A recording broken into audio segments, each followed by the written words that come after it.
nuclear safety, citing concerns over Russian attacks on its energy infrastructure. The nuclear watchdog called on for a meeting at the request from Netherlands. The meeting is said to be aimed to increase diplomatic pressure on Russia. The Dutch ambassador stated that the safe operation of the power plants in Ukraine ahead of the meeting. A stable grid is essential for the safe operation of these power plants. These attacks degrade further this network, and that is a danger. Ukrainian officials stated that Russia is intentionally attacking energy and water infrastructure so that civilians are left without water and electricity during the winter. We really appreciate the efforts of the Director General, of the EA experts on the ground, and these missions to the Ukrainian substations and to all our power plants are very helpful, especially at this time when Russia is weaponizing the winter to break our will and our spirit. They cannot do it on the front line. They are trying to do it through this genocidal tactic of depriving us of any means of living. Ukraine's capital Kyiv and other regions have been cribbed by one of the most bitter winters in years. The meeting in Vienna comes after Ukraine waited for signs that Russian attacks would halt.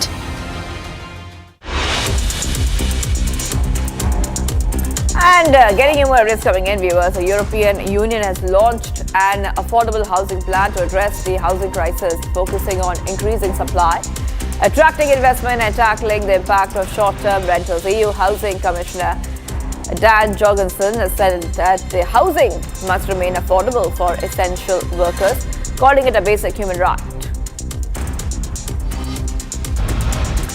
Russian oil company Lukoil plans to sell its international assets to U.S. private equity group as it seeks to comply with the new U.S. sanctions. The proposed sale, excluding Kazakhstan's assets, still requires U.S. regulatory approval, while Lukoil continues talks with other potential buyers.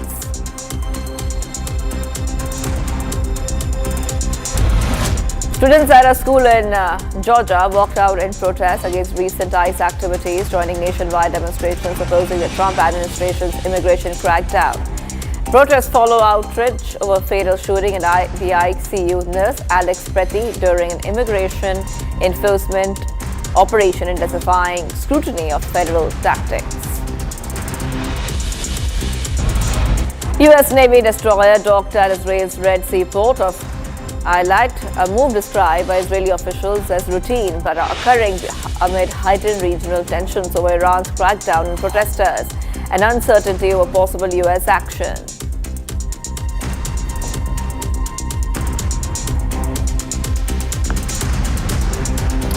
Colombian authorities are investigating a deadly plane crash in the country's northeast that killed 15 people. The aircraft went down shortly after takeoff from the border city of Cucuta, losing contact with the air traffic control. The airline says there was no warning of severe weather, while aviation officials cite adverse conditions in the area. Now, among the victims was Congressman Quintero, along with humanitarian workers and social leaders. Here's more. A Cetena aircraft crashed shortly after taking off from the border city of Cucuta. All 15 people on board were killed. The plane lost contact with air traffic control minutes into the flight. It went down into the remote Catatumbo region of northeastern Colombia.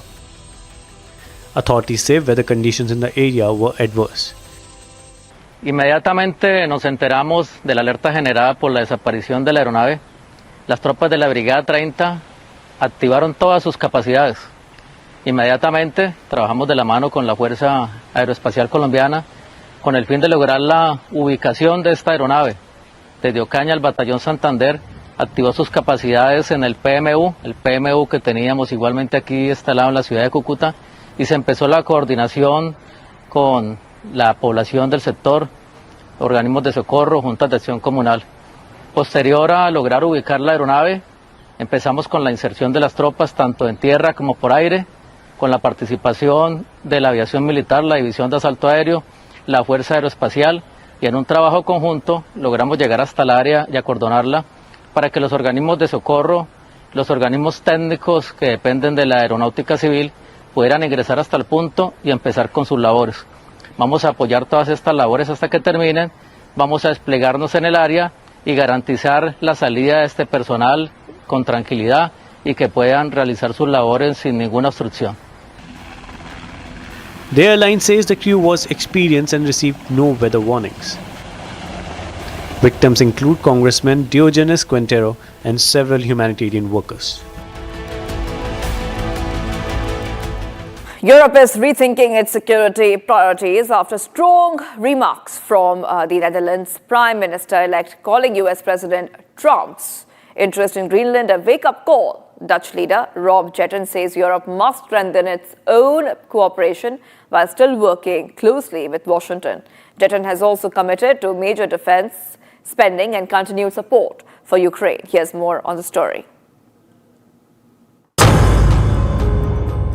The Netherlands Prime Minister-elect Rob Jetten says Donald Trump's repeated claims over Greenland are a warning sign for Europe. Jetten says Europe cannot afford to only complain about the United States and must instead strengthen cooperation within the continent. Well, in my opinion, this was once again a maybe necessary wake-up call for European leaders that we can continue talking and complaining about the US, but what we should do instead is make sure that the European cooperation is strengthened, that we can guarantee security and prosperity for our own citizens, so one of my first things that I will do as soon as I'm in office is talk to my colleagues in Europe to see what role the Dutch can play again in strengthening the European cooperation. He says one of his first priorities in office will be talks to European leaders on boosting collective security and prosperity. At the same time, Jetten made it clear that cooperation with Washington will continue, especially on security, Ukraine and economic ties. We have a very long relationship. The Netherlands and the US have been partners for many, many years. And obviously, within these friendships, you can also have a frank and open conversation about the programs and the policies of the American government or the Dutch government. And in that frank and open conversation, we will also seek topics that we can strengthen our cooperation, mainly on topics of security, the war in Ukraine, but also on an economic level, because the Dutch economy and American economy are very much interlinked. Trump has argued the US needs Greenland to counter threats from Russia and China, a claim that has unsettled European allies. Trump recently scrapped threatened tariffs on several European countries, including the Netherlands, linked to Greenland issue. Jetten was speaking after unveiling a policy blueprint with coalition partners ahead of forming a minority government. The plan includes billions in military spending and continued support for Ukraine, with the Netherlands committing to 4 billion euros annually to Kyiv.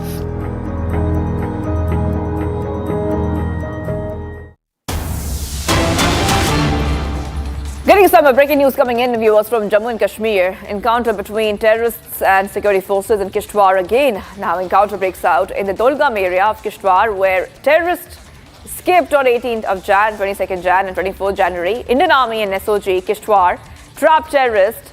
2 to 3 terrorists trapped in the area.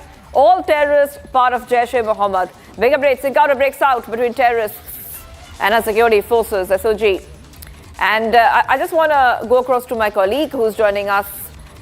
Let's go straight across to Gursimran. Gursimran, 2 to 3 Jaish terrorists are trapped in Kishtwar, and we have seen earlier as well that these terrorists usually hide in the area.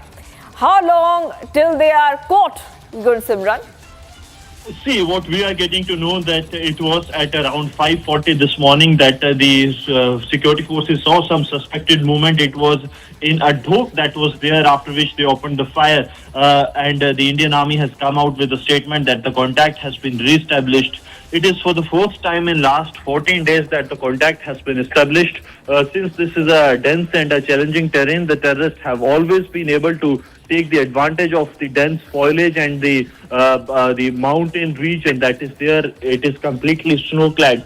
Once again, the contact has been established as per the statement that has been issued by the Indian Army. Now the operation is still underway. It is very next to the place where the operations broke out in last 3 times. That is, it is across a riverine structure that is there, and it is on the other side that the operation has broken out. It is believed that a group of 2 to 3 Jaish-e-Mohammed terrorists are trapped in this encounter, and now the security forces are strengthening the entire cordon so that the terrorists do not escape out. But more details are yet awaited with regards to this ongoing operation that is underway. Indian Army, Jammu and Kashmir Police and CRPF are jointly operating in the area, and special forces have already been inducted from 18th of January into this operation. This is the same operation where one brave heart of the Indian Army, Havildar Gajendra Singh of the 2nd Parachute Regiment, which is Special Forces, he made the supreme sacrifice in the ongoing operation, and it was 8 injuries to the Indian Army when the operation broke out on 18th of January.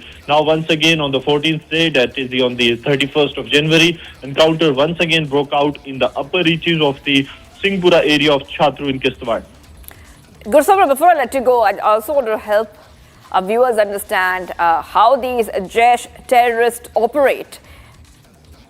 See, if we speak of these Jaish terrorists that are operating in the area, one thing is very clear, that they are well aware of the dynamics of the area. They know that how to operate in the area because they have infiltrated way back in 2022-23. And they have been here for more than a couple of days, a couple of years' time. So they are well aware of the demography of the area and also the local network that these terrorists have been able to get. Because if you remember, the hideout that was busted after the 18th of January encounter, the hideout was busted on 19th January, and it had almost everything from the ghee, from the cylinders to gas stove to the Maggies, everything they had in their hideout that was built, and that was not possible without the help of the locals. So they have been able to actually get on hold on a very important local terror network that is helping them to survive in the area and giving a tough time to the security forces. All right, well, thank you for getting us all those details, Gursimran. I'll be coming back to you for more on this breaking news. And taking a short break, viewers, much more coming up. Canada businessman C.J. Roy, confident group chief, shoots himself after tax raids.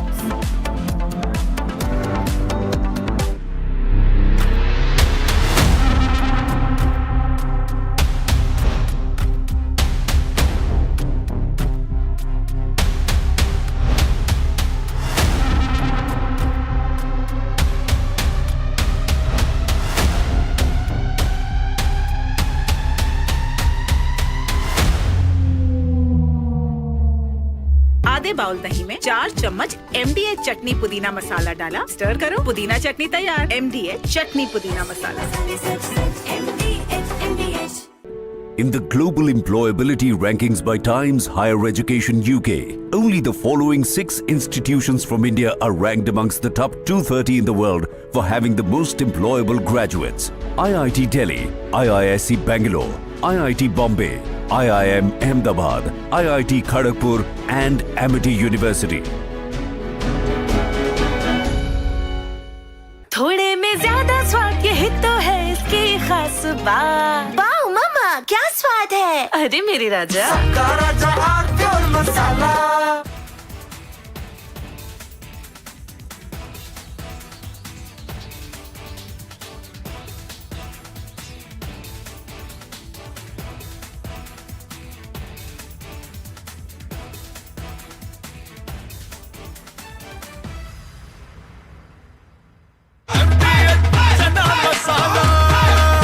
अब छोलिया हो या लोबिया, सफेद चने या काले चने, सब कुछ मजेदार बने।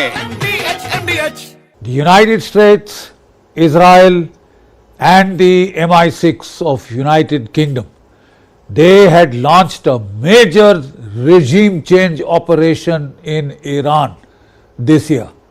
The aim was not just to overthrow the Iranian government, but to splinter Iran along the ethnic fault lines of the Azeris, the Kurds and the Sunni Baluch. You know, Israel was trying to help the Kurdistan fighters to come in, and also the Afghan refugees who were there. The United States, the CIA was working with Pakistan to induct large-scale induction of arms, small arms into Sistan, Baluchistan, the Sunni area of Baluchistan, the Sunni area of Iran. The plan was very highly ambitious. 40 to 50,000 Starlinks had been pushed into Iran because they knew that they would shut down the internet, and as abundant precaution they had put in about 50,000 Starlink terminals. This time the Russians and the Chinese seem to have warned Iran of the American playbook, and the Russian electronic warfare capabilities, the Chinese electronic warfare capabilities have been used to jam the Starlink terminals and cut off communications between the operatives on the ground and the intelligence agencies of Mossad and the CIA. Secondly, in June last year, when the United States and Israel had launched a combined attack to take out Iran's nuclear capability, nascent nuclear capability, a lot of their intelligence networks of the Mossad had been uncovered. Despite that, the Mossad tried a desperate gambit to sacrifice its intelligence networks in Iran if required, but to go for the jugular. So like I said, a sophisticated operation, intelligence operation was launched to completely derail the Iranian currency. The Iranian currency is now $1 is to 150,000 riyal. The aim was to inflict so much pain, economic pain on the people of Iran that they would rise in revolt. And they did. And they did. But this revolt was, I think, very intelligently handled by the Iranians. They understood the real pain points, and Pezeshkian, the Prime Minister, the moderate, he said, we are prepared to talk and prepared to help.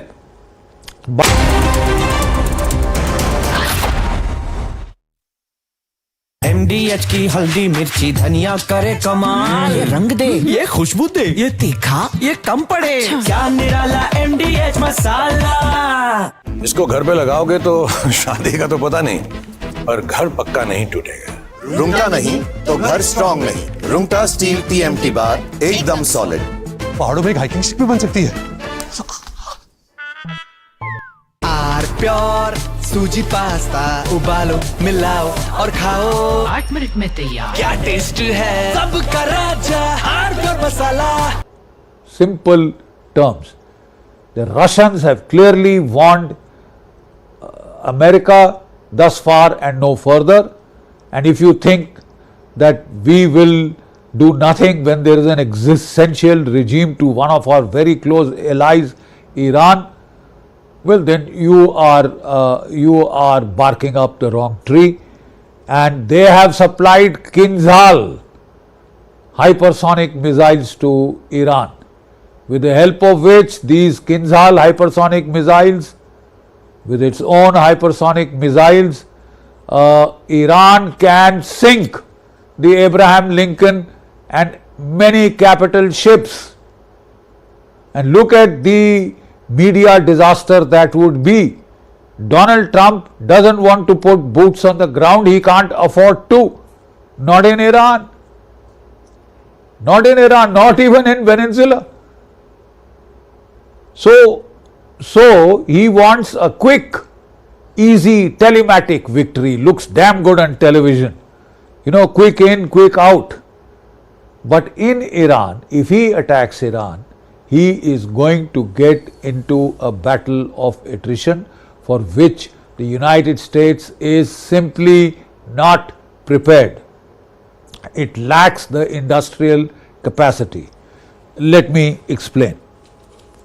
The production capacity of the Patriot missiles, which are needed for air defense, missile defense, is about 550 to 600 per year.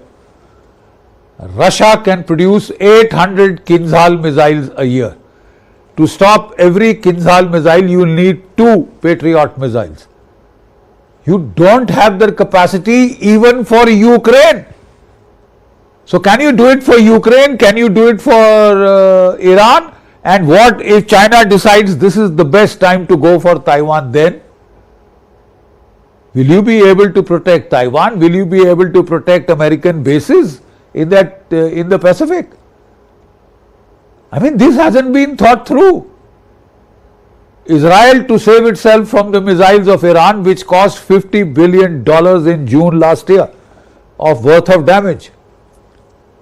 If it has to go for the third missiles, $1 billion a battery, $12 to $14 billion per missile, at a time when the American economy is heading for trouble, can the United States afford this profligate expenditure? I don't think anybody has done any rational thinking in Washington. It's strange that the chiefs of staff are not laying out bare hard facts to Donald Trump. And if America gets into a situation where the chairman joint chiefs of staff is not prepared to tell the bitter truth to his boss. From Asia's largest news headquarters, setting the agenda for Bharat.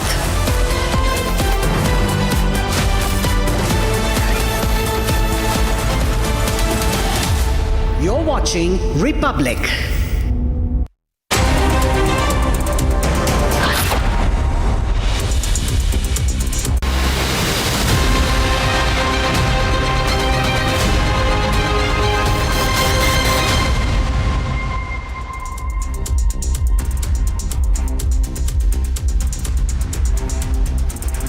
Very good morning, viewers. You are watching live this morning. I'm Ashwarya Kapoor and I'll be getting you the biggest news stories, including all the updates from Bengaluru, where a real estate business tycoon, CJ Roy, who's also the head of the Confident group of companies, has died by suicide.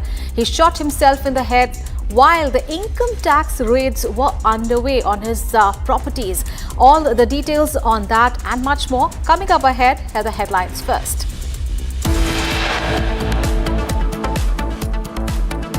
Kerala businessman CJ Roy, who is also Confident Group chief, shoots himself after income tax raids.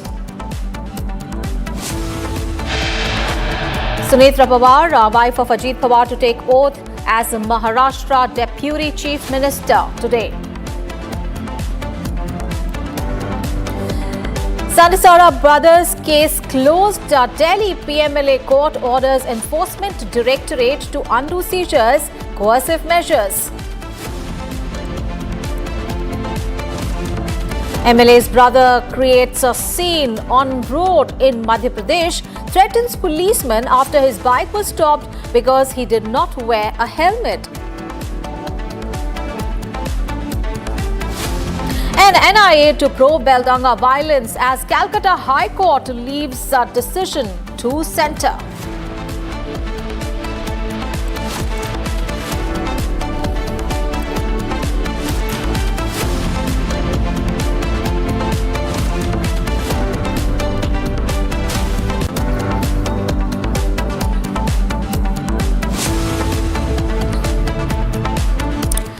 Viewers, we have big breaking news coming in and this is attributed to sources. And now what is happening is United States is pitching Venezuelan crude oil to India as its Russian oil imports are slow. So this is the big story. The United States, remember, has imposed tariffs on India for buying Russian oil. And now it has told Delhi that it can resume those purchases soon to help replace the imports of Russian oil. And the United States is now pitching Venezuelan crude to India as its Russian oil imports slow. So remember, India pledged to slash Russian crude oil purchases after Washington also hiked the tariffs. India is now on track to lower its Russian oil imports. But now the United States is pitching Venezuelan oil to India as the imports from Russia decrease. So that is the big story that we are tracking at this hour. Big breaking news. This is being attributed to sources. The US pitching Venezuelan crude oil to India as its Russian oil imports slow.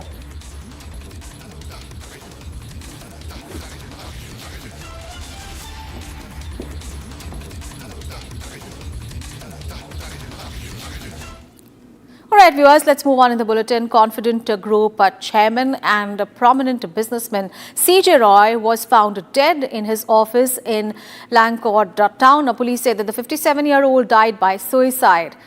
And the incident took place in Roy's office near Richmond Circle, while income tax search and seizure operations were underway at locations linked to his office. And earlier in the day, IT officers had conducted raids at Confident Group premises in connection with alleged tax evasion. More details in this report. Confident Group chairman C.J. Rao was found dead at his office in Bengaluru.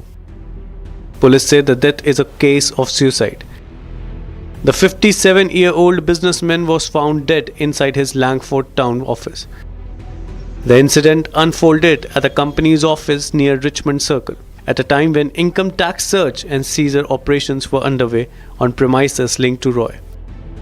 Earlier in the day, IT officials had conducted raids on Confident Group's offices over allegations of tax evasion. Police have launched an investigation into the incident. C.J. Roy, a top businessman, hailed from Kochi, Kerala. Founder of the Confident Group in 200, he built a real estate empire spanning Karnataka, Kerala and Dubai. With deep influence in South India's real estate market, Roy also ventured into cinema, producing Malayalam films. Police have examined CCTV footage from C.J. Roy's office chamber to verify the sequence of events in the suicide case. ಅನೇಕ ಪ್ರಶ್ನೆಗಳನ್ನ ಕೇಳ್ತಾ ಇರಬೇಕಾದ್ರೆ ಒಂದು 5 ನಿಮಿಷ ನನಗೆ time ಕೊಡಿ ಅಂತ ಕೇಳಿ ಹೊರಗಡೆ ಹೋಗಿ ಈ ರೀತಿ ಘಟನೆ ಆಯಿತು ಅಂತ ಇದು ಒಂದು ಉನ್ನತ ತನಿಖೆಯನ್ನು ಮಾಡ್ತೇವೆ. ಉನ್ನತ ತನಿಖೆಯನ್ನು ಮಾಡಿಸಿ ಇದು ಸತ್ಯಾಂಶ ಏನು ಅಂತ ಕೇರಳದಿಂದ ಒಂದು ತಂಡ ಬಂದಿತ್ತು ಅಂತ ವಿಚಾರ ತಿಳಿದಿದೆ. ಯಾವುದಕ್ಕೂ ತನಿಖೆ ಆದಮೇಲೆ ಎಲ್ಲ ವಿಚಾರಗಳನ್ನ ಈಚೆ ಬರ್ತದೆ. ಇದು ಆಗಬಾರ್ದಾಗಿತ್ತು. ಒಳ್ಳೆ ಉದ್ಯಮಿ, ಕೇರಳದಿಂದ ತಂಡ ಬಂದಿತ್ತು ಅನ್ನೋದು ಎನ್ಕ್ವೈರಿಗೋಸ್ಕರ ಅಂತ ನನಗೆ ತಿಳಿಸಿದ್ರು. ನಮಗೆ ದೆಹಲಿಯಿಂದ ಕೂಡ ನಮಗೆ ವರದಿ ಕೇಳಿದ್ದಾರೆ. ನಾವು ಇದನ್ನ ತನಿಖೆ ಮಾಡಿ ಇದನ್ನ ಜನರಿಗೆ ಏನು ನ್ಯಾಯ ಏನಿದೆ, ಏನು ಸತ್ಯ ಏನಿದೆ ಅಂತ ತಿಳಿಸುವಂತ ಕೆಲಸವನ್ನ ಖಂಡಿತ ನಮ್ಮ ಸರ್ಕಾರ ಮಾಡ್ತದೆ. Investigators reviewed visuals showing Roy firing a gun and have already seized the pistol used in the incident. Police are continuing their probe by inspecting his office room for any clues. Officials are also searching for a possible death note, messages or digital evidence on his mobile phone. His phone is being examined for call logs and activity on WhatsApp, Facebook and Instagram. While the case has been registered as suicide, police say all angles are being examined and more clarity is expected once the probe progresses. And viewers, big story coming in from Maharashtra 2 days after the sudden death of Maharashtra Deputy Chief Minister Ajit Pawar in a plane crash. Now, political succession in the state appears set. Sources indicate that Sunetra Pawar, wife of a late NCP leader, is likely to take oath as Maharashtra's new Deputy Chief Minister this evening. Take a look. Sunetra Pawar, senior NCP leader and wife of late Maharashtra Deputy Chief Minister Ajit Pawar, is likely to take oath as the new Deputy Chief Minister today. Sources say the swearing-in ceremony is expected to take place at 5 p.m, 2 days after the post fell vacant following Ajit Pawar's tragic death in a plane crash. The Nationalist Congress Party has called a legislature party meeting at the Vidhan Bhavan at 2 p.m. to formally finalize her name. Maharashtrian Minister Chhagan Bhujbal has indicated that Sunetra Pawar is the frontrunner for the post, stating that the demand within the party is reasonable. Sunetra Pawar, currently a Rajya Sabha MP, is not a member of the Maharashtra legislature but faces no opposition within the party, according to the NCP working president Praful Patel. Chief Minister Devendra Fadnavis has said the government will respect the NCP's internal decision and stand by the party and the Pawar family. Upon taking oath, Sunetra Pawar will become Maharashtra's first woman deputy chief minister, marking a significant moment in the state's political history. And US Republic TV's super exclusive news break has accessed a whistleblower letter making explosive allegations against the Directorate General of Civil Aviation or DGCA. Now, this letter claims that the DGCA is effectively under undue influence, alleging a special treatment and repeated leniency in favor of Air India. Well, it says that internal warnings on pilot fatigue, training deficiencies and procedural lapses were often diluted or ignored when Air India was involved. The whistleblower describes this not as an isolated lapse but part of a broader pattern, alleging unspoken pressure within the sections of the DGCA and the Civil Aviation Ministry to avoid embarrassing Air India and its new ownership, with issues quietly managed instead of strict regulatory action. This is a Republic TV super exclusive. Take a look. A serving DGCA official has blown the lid off alleged regulatory lapses, accusing the aviation watchdog of an overly accommodative stance towards Air India amid serious safety violations. The whistleblower, in a bombshell letter accessed by Republic, reveals internal processes within DGCA are no longer sufficient to address the gravity of recent incidents. The letter details how an investigation established that Air India operated Airbus A320 VTTQN on multiple revenue flights after the expiry of its airworthiness certificate. The whistleblower points to a convergence of failures across Air India's ARCCEL, CAMO and the flight operations. The expiry was known within the system, yet the plane was released for passengers operation. But this isn't isolated. The whistleblower warns of a broader pattern, repeated internal warnings on fatigue, training and procedural shortcuts, diluted when it comes to Air India.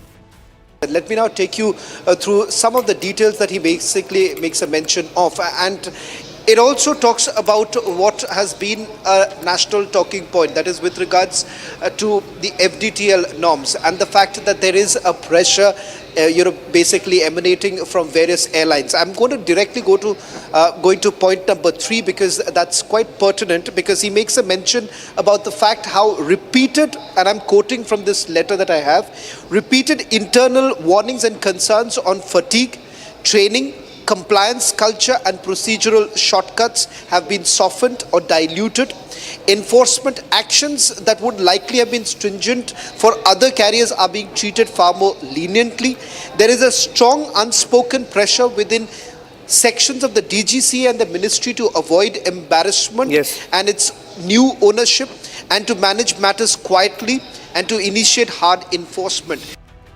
The letter exposes strong unspoken pressure within sections of DGCA and the ministry to avoid embarrassment to Air India and its new ownership. Matters are managed quietly rather than initiating action.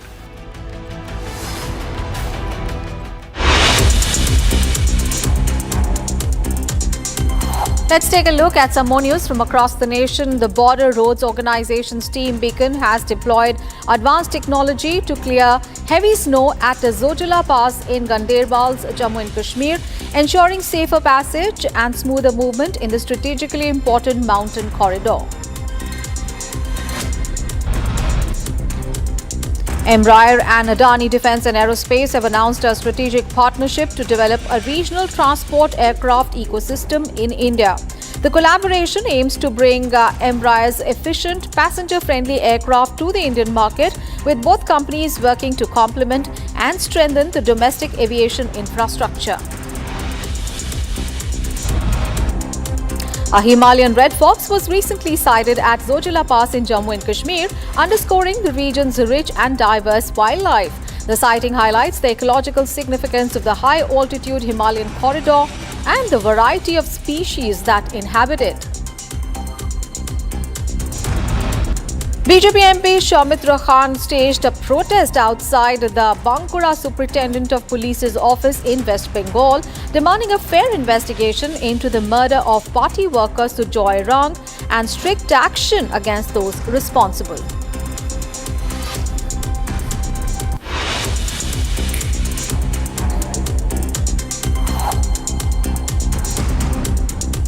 Alright viewers, a big story coming in from Tamil Nadu. A protest by sanitation workers in Chennai have now entered their 170th day. The agitation follows the state government's recently introduced morning meal scheme, which protesting workers say has fallen short of their expectations. Many allege that the initiative is merely a distraction from the government's primary responsibility, that is ensuring financial stability and job security for sanitation workers.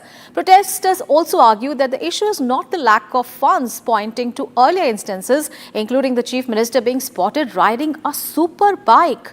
Here is more in this report. Over 170 days now, Chennai has constantly witnessed protests. And these protests emerge on part of sanitation workers in agitation against the DMK government. All of this over the government's morning meal scheme, which was brought in on November 15, 2025. As the workers claimed the quality of food provided to them was poor, to the point that many workers who have been eating this food for the past month have been hospitalized due to illness.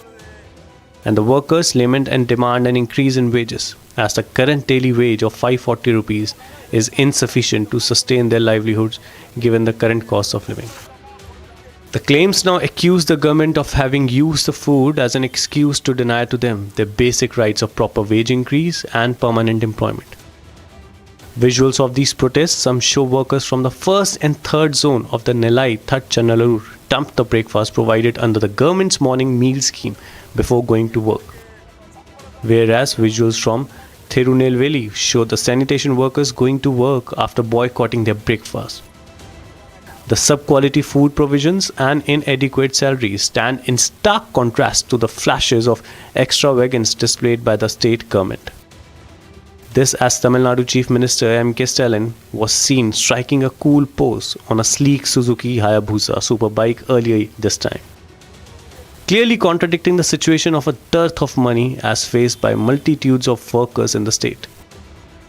The sanitation workers' protests thus shed light on the fact that the state government might just be using the idea of providing food, when their real job for the protesters out to be ensuring the people's job security and payments.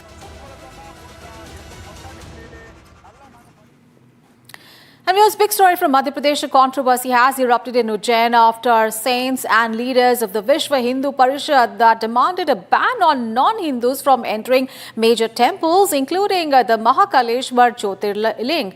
Well, the demand comes amid allegations of love jihad and claims that the sanctity of temples is being compromised. Now, spiritual leaders have said that those wishing to enter the temple premises should first convert to Hinduism. And this debate has now also spread to Maharashtra as well, with the temple authorities saying that non-Hindus should not enter the temples. Take a look. After Uttarakhand, the ripple effect now reaches Madhya Pradesh's Ujjain city, seeking a ban on non-Hindus from entering all the 12 Jyotirlingas, including Mahakaleshwar and all Shakti Peethas. Protests have been launched by saints, Mahamandaleshwars and the Vishwa Hindu Parishad leaders, calling for an immediate ban at major temples, including the Mahakaleshwar Jyotirlinga. जहाँ भी हिंदू तीर्थ या हिंदू मंदिर हैं, वहाँ पर अक्सर देखा जाता है कि अन्य धर्म के विधर्मी लोग जब आते हैं ना, तो लव जिहाद या इस तरह की कई गतिविधियाँ बढ़ती है। उसके कारण वहाँ का वातावरण भी खराब होता है और सामाजिक सांप्रदायिक द्वेष भी बढ़ता है। तो और यदि किसी को आना है, किसी की अखंड आस्था है उसमें सनातन में, तो हमारा ऐसा मानना है कि वो वेदी पर बैठे और अपना शुद्धिकरण करे और उसके बाद आए, हम उसका स्वागत करते हैं। The demand is sweeping and uncompromising. Those wishing to enter, they say, must first convert to Hinduism. VHP leaders claimed that the multiple cases of what they call love jihad have been reported at various religious sites in Ujjain. Allegations include Muslim men arriving from other cities with Hindu women, claims that have intensified calls for tighter restrictions. Backing the demand, Mahamandaleshwar Shailesh Anand Giri Janakhara said that as non-Muslims are barred from Mecca, Hindu temples too must enforce their religious traditions. क्या हिंदुओं को मक्का में अनुमति है जाने की? Vatican के central corridor के अंदर जाने की अनुमति है क्या? हर एक धर्म की अपनी शुचिता है, अपनी पवित्रता है, अपनी परंपरा है। उसी प्रकार से वैदिक सनातन वाङ्मय में हिंदुत्व की अपनी एक परंपरा है। हमारी पूजा पद्धतियों की पवित्रता के ऊपर जब लांछन लगता है, जब उसके अंदर कहीं ना कहीं व्यवधान आता है, जब विधर्मी कोई आता है जिसके यहाँ पे रक्तपात के साथ में होता हो, जिसकी परंपराओं के अंदर वो पूर्णता नहीं है, वो शुद्धता नहीं है जो सनातन वैदिक वाङ्मय मांगता हूँ। तो मैं भी मानता हूँ महाकालेश्वर हो, 12 ज्योतिर्लिंग हो, शक्तिपीठ हो, जितने भी हिंदू प्राचीनतम धर्म स्थान है वहाँ पर विधर्मियों का प्रवेश पूर्णतः प्रतिबंधित रहना चाहिए। The saints argue that temple sanctity is violated when non-believers enter after consuming meat. Their proposal: restrict non-Hindus to outer tourist zones, barring entry into core worship areas.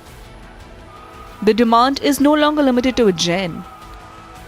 In Maharashtra, temple authorities are echoing the call, seeking a ban on Muslims in the state's 5 Jyotirlingas. Ujjain में जो संत महात्माओं के द्वारा मांग उठाई गई है कि ज्योतिर्लिंग परिसर में मुस्लिमों को बैन किया जाए, उसी तरह से हम भी महाराष्ट्र से मांग करते हैं। महाराष्ट्र में 5 ज्योतिर्लिंग आते हैं, जैसे त्र्यंबकेश्वर है, कृष्णेश्वर एरोला है, भीमाशंकर है पुणे में, औंढा नागनाथ है हिंगोली में और परली वैजनाथ है। इस स्थानों के ऊपर भी मुस्लिम को पूरी तरह से बैन किया जाए। तो हम भी मांग करते हैं कि महाराष्ट्र में जो भी ज्योतिर्लिंग है इसके ऊपर भी मुस्लिमों को पूरी तरह से प्रतिबंधित किया जाए। The demand covers Trimbakeshwar, Krishneshwar, Bhimashankar, Ondha Nagnath and Parli Vaijnath. Calls are also being made for mandatory Aadhaar verification of all temple visitors. As questions of law, rights and religious freedom are being raised, the debate is no longer spiritual but legal and political.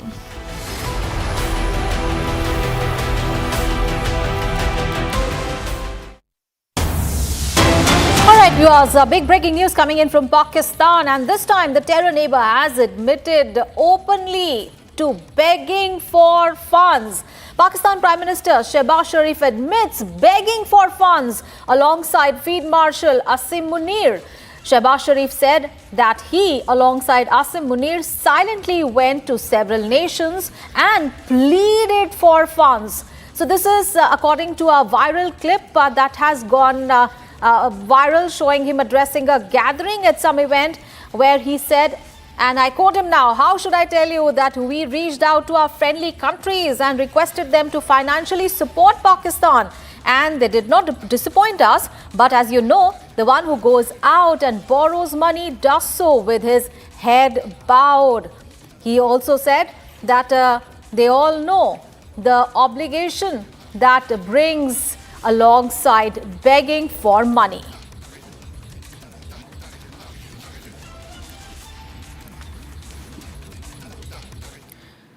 All right, viewers, we're taking a short break, but up next, the big story coming in from Maharashtra, where Sunetra Pawar, who's the wife of Ajit Pawar and NCP leader, is all set to take oath as the new Maharashtra Deputy Chief Minister today.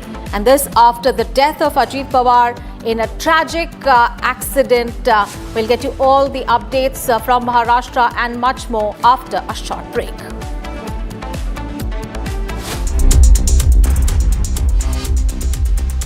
Are pure सूजी pasta उबालो मिलाओ और खाओ 8 minute में तैयार। क्या taste है सबका राजा हार्डवेयर मसाला।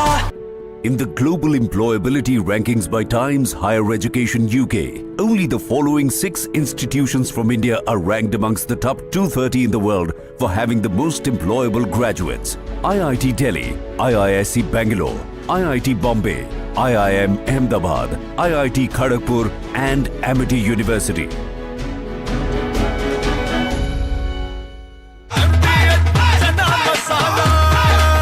अब छोलिया हो या लोबिया, सफेद चने या काले चने, सब कुछ मजेदार बने।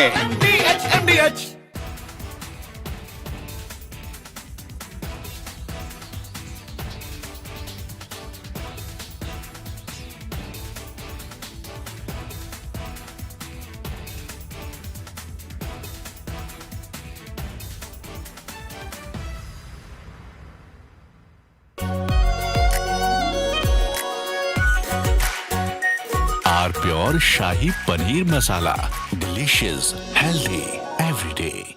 Whose backyard is Iran? It's nobody's backyard yet. There are vital stakes there for the Chinese, for the Russians, the Americans. It is the oil cockpit of the world and America wants to control the outflow. The problem is, sir, that Iran is not Venezuela. Iran can hit back and hit back hard. None of its capabilities to hit back have been degraded in the slightest degree.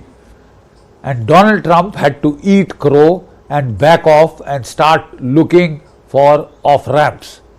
The first off-ramp he chose was they had threatened to hang some 850 citizens, and because I pressurized them, they said they are not hanging them. They've said, the Supreme Court of Iran has said, yes, we will hang them. Off-ramp gone. So what does Donald Trump do? To save face, he starts moving in huge armadas. The Chairman, Joint Chiefs of Staff of the United States clearly told Donald Trump that, look, we thought there would be an overthrow of the regime, there would be chaos, and we would need only a small force level to deliver the coup de grace. Now that that has not happened, we'll have to increase force levels if you still want to go ahead with it.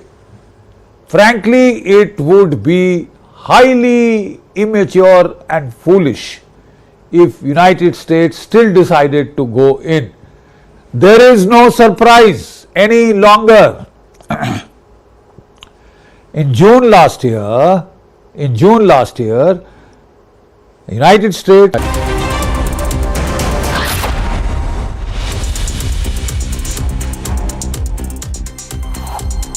थोड़े में ज्यादा स्वाद यही तो है इसकी खास बात। वाओ मम्मा क्या स्वाद है। अरे मेरी राजा राजा और मसाला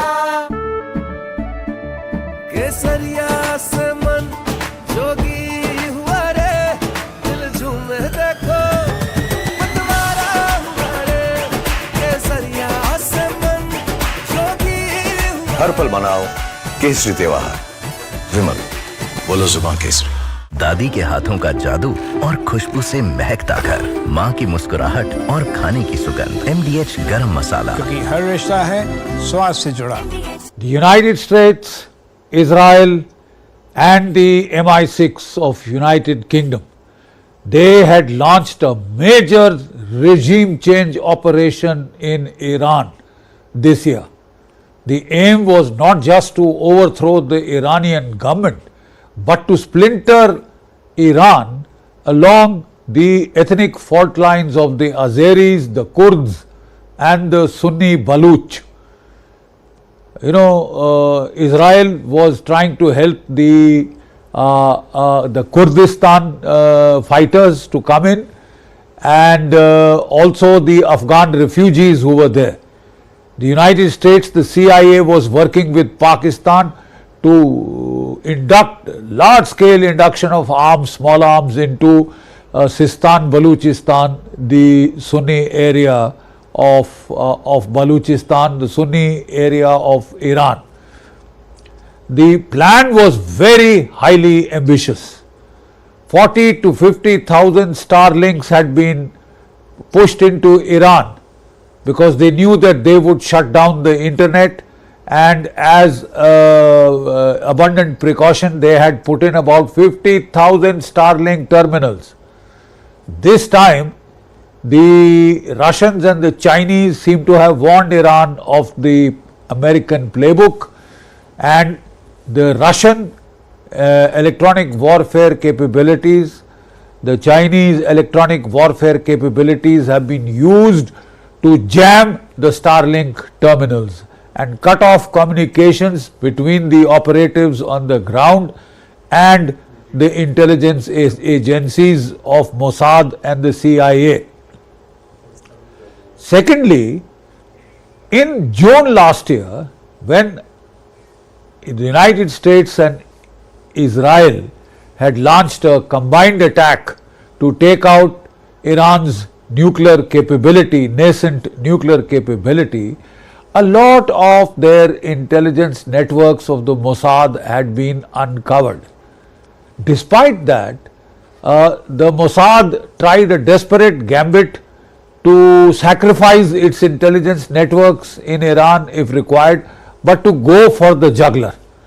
So like I said, a sophisticated operation, intelligence operation was launched to completely derail the Iranian currency.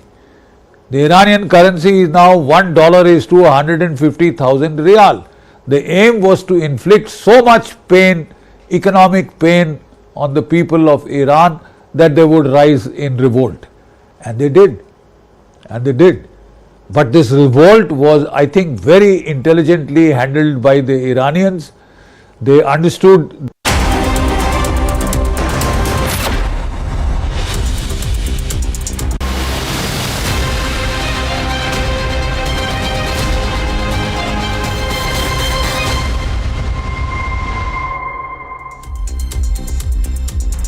A very good morning. We're live this morning. I'm Shivangi Shukla getting you the latest coming in.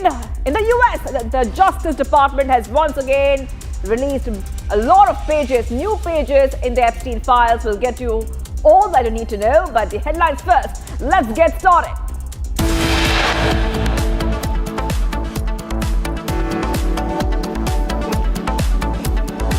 Top headlines we're tracking right now. Kerala businessman CJ Roy, Confident Group chief, shoots himself after tax raid. Sunetra Pawar, wife of Ajit Pawar, to take oath as Maharashtra Deputy CM today.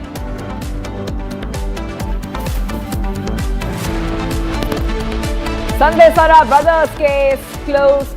Delhi PMLA court orders ED to undo seizures, coercive measures as well. MLA's brother creates scene on road in Madhya Pradesh, threatens policeman after his bike was stopped because he did not wear a helmet.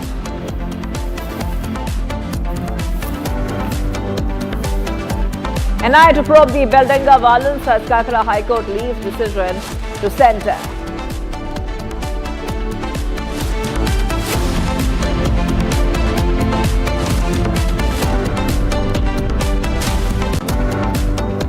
The Justice Department has released millions of pages of documents along with 2,000 videos and 1,80,000 images related to the Jeffrey Epstein case. Disclosure is part of an effort to reveal what the government knew about Epstein's sexual abuse of minors and his connections with wealthy and influential individuals. Officials say the files were carefully reviewed to protect the identities of victims, and the push back against claims that the release was intended to shield any political figures. Take a look. The newly released records include court files, investigation reports, correspondence, photographs and videos, many with faces redacted to protect victims. These are part of millions of pages withheld from an earlier December release. The Justice Department on Friday said it's releasing more than 3 million pages of documents, videos, and photos from its files on Jeffrey Epstein. This release comes more than a month after the initial disclosure of files on the late sex offender and his longtime confidant, Ghislaine Maxwell. Deputy Attorney General Todd Blanche said hundreds of department attorneys meticulously reviewed the files, ensuring sensitive information was redacted. To protect victims, we redacted every woman depicted in any image or video, with the exception of Ms. Maxwell. Blanche also rejected the criticism that the Justice Department was attempting to protect the President Donald Trump, saying the review was focused solely on legal and privacy concerns. Todd Blanche, the Deputy Attorney General, announced this disclosure today at a press conference in Washington, D.C. He said that hundreds of prosecutors had been called into action to look through these records, to comb through them to make sure that victim information and victims' faces were not shown. He pushed back at criticism that the Justice Department had missed the deadline, the December 19th deadline, to disclose all of these files. He said it took a lot of time, painstaking effort to make sure this was done properly. Michael Sisak noted the document revealed Epstein's communication with friends and associates, shedding light on his connections with powerful figures while maintaining redactions to safeguard the victim identities. Jeffrey Epstein, the financier accused of sexually abusing minors, died by suicide in New York jail in 2019 while awaiting trial. The latest release aims to increase transparency in the case and the government's prior knowledge. Students and protesters across the U.S. staged walkouts and demonstrations today against recent immigration enforcement by ICE and Border Patrol amid calls for a nationwide no work, no school, no shopping strike to oppose the Trump administration's immigration crackdown. The protest was sparked by outrage over fatal shootings of the Minneapolis ICU nurse by federal agents during an enforcement operation, a tragedy that has intensified scrutiny of immigration policy and enforcement tactics. Take a look. Visuals from the Los Angeles area show students leaving classes in protest, many holding signs reading "We are already good" and "ICE out now," as part of the coordinated actions opposing immigration raids. Organizers across the country called for Americans to join a general strike, urging people to skip work, school and shopping in a show of opposition to the federal immigration tactics and the recent deaths tied to the enforcement operations. In Chicago, large crowds gathered to protest not just the Minneapolis shooting but broader patrol and ICE conduct. Several businesses announced closures for the blackout strike or pledged to donate proceeds to groups supporting immigrant rights and legal aid for the people facing deportation. According to the US, some schools in states like Arizona and Colorado preemptively cancelled classes, anticipating absences, as planned protests drew crowds at city centers, state houses and other public spaces.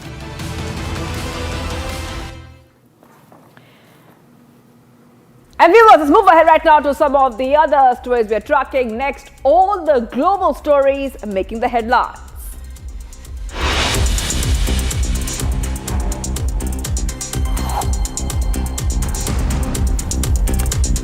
In other news coming in on Republic TV, we start off with the top stories. The European Union has now launched has launched a affordable housing plan to address the housing crisis, focusing on increasing supply, attracting investments and tackling the impact of short-term rentals. EU Housing Commissioner has said the housing must remain affordable for essential workers, calling it a basic human right. Russian oil company Lukoil plans to sell its international assets to US private equity firm Carlyle Group as it seeks to comply with the new US sanctions. The proposed sale, excluding the Kazakhstan assets, still require US regulatory approval, while Lukoil continues talks with other potential buyers. Students at a school in Suwannee, Georgia, walked out in protest against recent ICE activities, joining nationwide demonstrations opposing the Trump administration's immigration crackdown. The protests follow outrage over the fatal shooting of ICE nurse Alex Petty during an immigration enforcement operation, intensifying scrutiny of federal tactics. US Navy destroyer docked at Israel's Red Sea port of Eilat, a move that describes by Israeli officials as routine but occurring amid heightened regional tensions over Iran's crackdown on protesters and uncertainty over possible US action.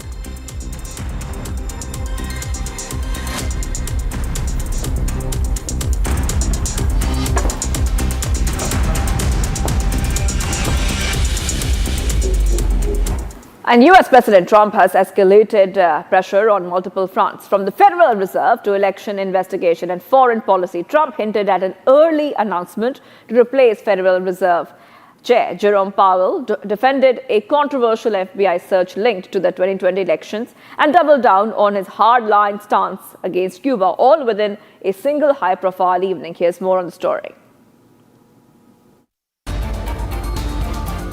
US President Donald Trump has moved up his announcement on who will replace Federal Reserve Chair Jerome Powell.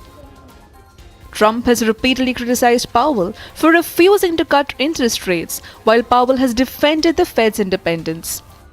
What was Tulsi Gabbard doing at an election center in Georgia today? She's working very hard on trying to keep the election safe, and she's done a very good job. And they, as you know, they got into the votes. You got a signed judge's order in Georgia, and you're going to see some interesting things happening. They've been trying to get there for a long time. Powell's term as chair ends in May, though he could remain on the Fed's board until 2028. Trump also commented on an FBI search at election offices in Georgia linked to the 2020 vote. He repeated claims of election fraud, allegations that have widely been discredited. The FBI confirmed it seized 2020 election ballots from Fulton County under a search warrant. Trump denied trying to choke off Cuba, calling the country a failing nation. I don't know, the word choke off is awfully tough. Cuba is a failing nation, and you have to feel badly for Cuba. They've treated people very badly. We have a lot of Cuban Americans who really were treated very badly, and they'd probably like to go back. And no, I'm not trying to, but it looks like it's something that's just not going to be able to survive. I think Cuba will not be able to survive. The comments come amid reports that Mexico may cut oil supplies to Cuba under US pressure. And Venezuela is witnessing a dramatic political and economic shift. Acting President Delcy Rodriguez has now signed a new law opening the country's oil sector to privatization, ending a core principle of socialist rule that has defined Venezuela for over 2 decades. The move comes amid sweeping political turmoil, easing of US sanctions, and renewed foreign interest in the oil-rich nation. Here's more on the story. In a major policy reversal, Venezuela has opened its oil sector to privatization, breaking away from decades of strict state control. The National Assembly cleared the bill on Thursday, paving the way for private and foreign companies to enter the energy sector.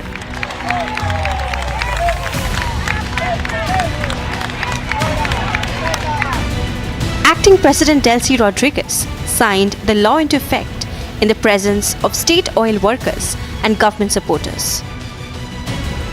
Ha sido este el primer paso para mostrar que una Venezuela unida es posible en torno a los objetivos mayores, que es la felicidad de nuestro pueblo. Agradezco a la fuerza del chavismo en la Asamblea Nacional. Agradezco también a los distintos sectores de la oposición que votaron por esta ley y que es la primera ley que sale votada por unanimidad. Es la unanimidad que refleja y simboliza la unión nacional, que refleja. The reform comes less than a month after the dramatic seizure of President Nicolas Maduro during a US military operation in Caracas. On the same day, the United States began easing oil sanctions on Venezuela, allowing American energy companies to expand operations. US says that the move is aimed at reviving Venezuela's collapsing oil industry and attracting foreign investment. The new law grants private firms control over oil production and sales, and allows independent arbitration in case of disputes. El día de hoy recibí una llamada del presidente de los Estados Unidos, Donald Trump, y de su secretario de Estado, Marco Rubio, donde se informa que en el marco de la agenda de trabajo de la cual hemos conversado y hablado, estamos dando pasos importantes. Y estamos hablando de que cesen las restricciones en el espacio aéreo comercial de Venezuela. Que vengan todas las aerolíneas que tengan que venir. Que vengan los inversionistas que tengan que venir. Hoy nosotros también recibimos, como hemos estado recibiendo estos días, empresas transnacionales, petroleras, de Europa, de Asia. Hoy recibimos a una de las empresas más importantes de Indonesia. Together, these developments signal a sharp geopolitical and economic turn for Venezuela, reshaping its future after years of isolation. And we must move ahead to some of the other stories we're tracking. All the latest coming in from the world of business, economy and finance. Let's get started.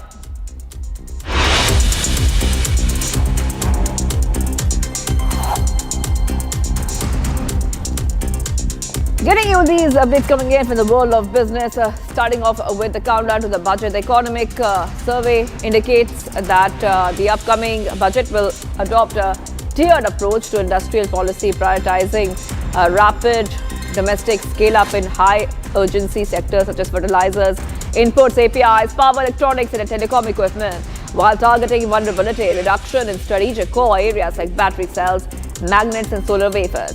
This suggests a balanced strategy that accelerates production where immediate supply security is critical while strengthening resilience in sectors crucial for long-term technological and energy independence. Economic survey emphasizes that achieving 7% growth hinges on strengthening industry and infrastructure, with three critical areas require greater focus: implementing growth-enhancing reforms, boosting the employment intensity of industrialization, and increasing domestic savings. Addressing these aspects is seen as essential to translate potential growth into inclusive and sustainable economic outcomes.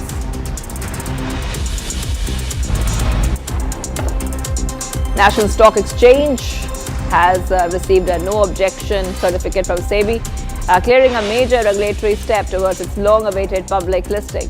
With the approval, NSE can now move forward with drafting its offer documents and appointing intermediaries, bringing it closer to launching its initial public offering. Karnataka plans to extend its Global Innovation Alliance to over 30 countries, aiming to enhance startups' access to international markets.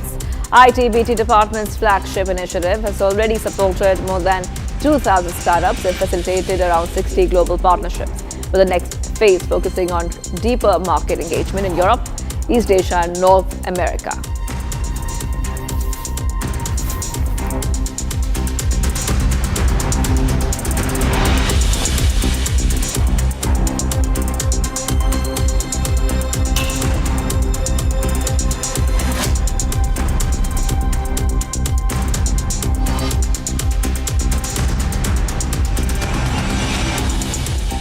The UN Atomic Watchdog held a special session on Friday to discuss about the nuclear safety in Ukraine. Relentless attacks on the country by the Russia counterpart pose an imminent danger of a nuclear accident. The urgent meeting of the International Atomic Agency was held at the request from Netherlands with support from 11 other nations. Here's a quick report. The IAEA on Friday held discussions on Ukraine's nuclear safety, citing concerns over Russian attacks on its energy infrastructure. The nuclear watchdog called on for a meeting at the request from Netherlands. The meeting is said to be aimed to increase diplomatic pressure on Russia. The Dutch ambassador stated that the safe operation of the power plants in Ukraine ahead of the meeting. A stable grid is essential for the safe operation of these power plants. These attacks degrade further this network, and that is a danger.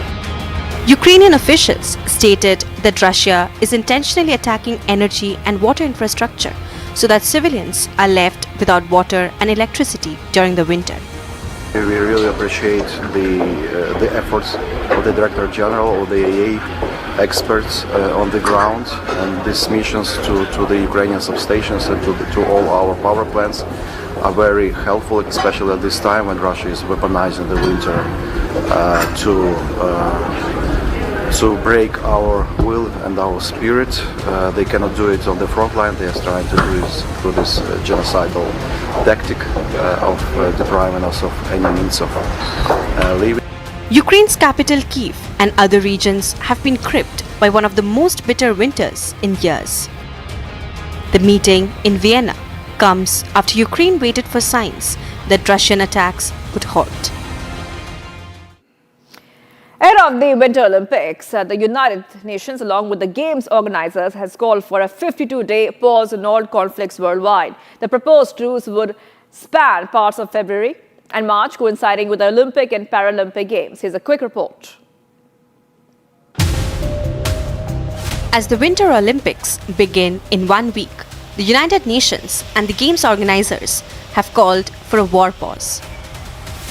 The war halt was announced ahead of the Winter Olympics that begin in a week.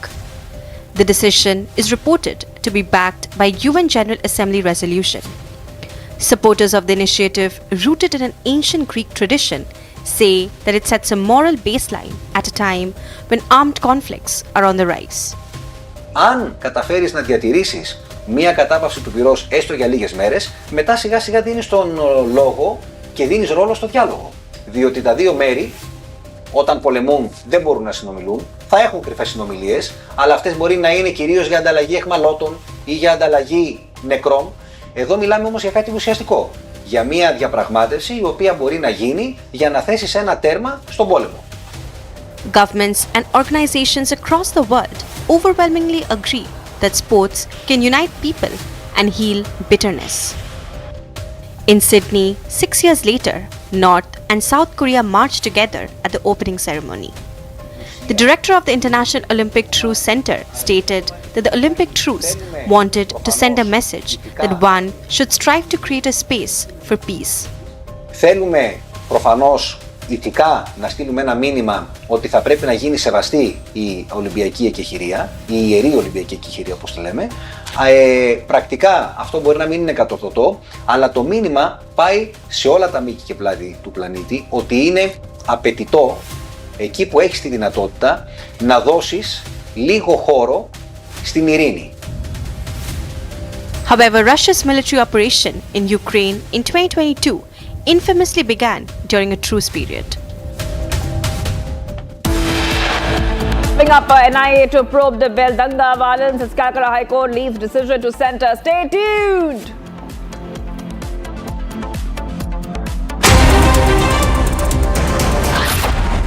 MDH की हल्दी मिर्ची धनिया करे कमाल, ये रंग दे, ये खुशबू दे, ये तीखा, ये कम पड़े, क्या निराला MDH masala. In the global employability rankings by Times Higher Education UK, only the following 6 institutions from India are ranked amongst the top 230 in the world for having the most employable graduates. IIT Delhi, IISc Bangalore, IIT Bombay, IIM Ahmedabad, IIT Kharagpur and Amity University. Pure सूजी pasta उबालो मिलाओ और खाओ 8 minute में तैयार। क्या taste है सबका राजा R pure masala.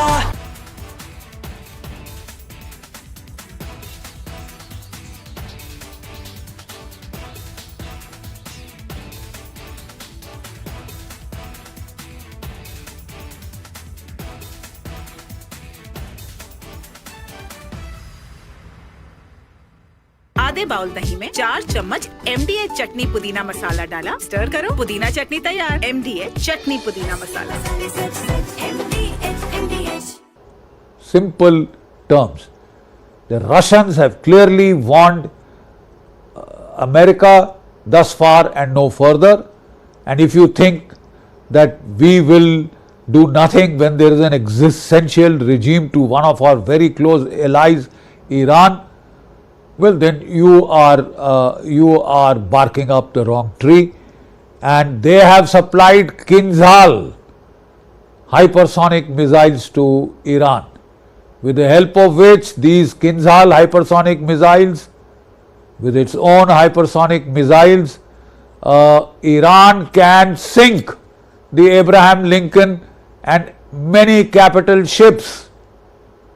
And look at the media disaster that would be. Donald Trump doesn't want to put boots on the ground. He can't afford to. Not in Iran. Not in Iran, not even in Venezuela. So he wants a quick, easy, telematic victory. Looks damn good on television.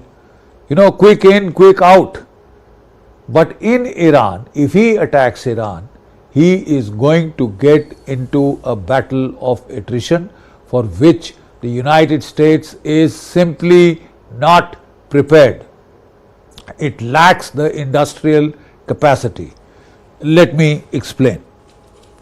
The production capacity of the Patriot missiles, which are needed for air defense, missile defense, is about 550 to 600 per year.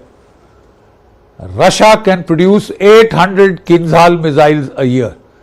To stop every Kinzhal missile, you will need 2 Patriot missiles. You don't have the capacity even for Ukraine. So can you do it for Ukraine? Can you do it for Iran?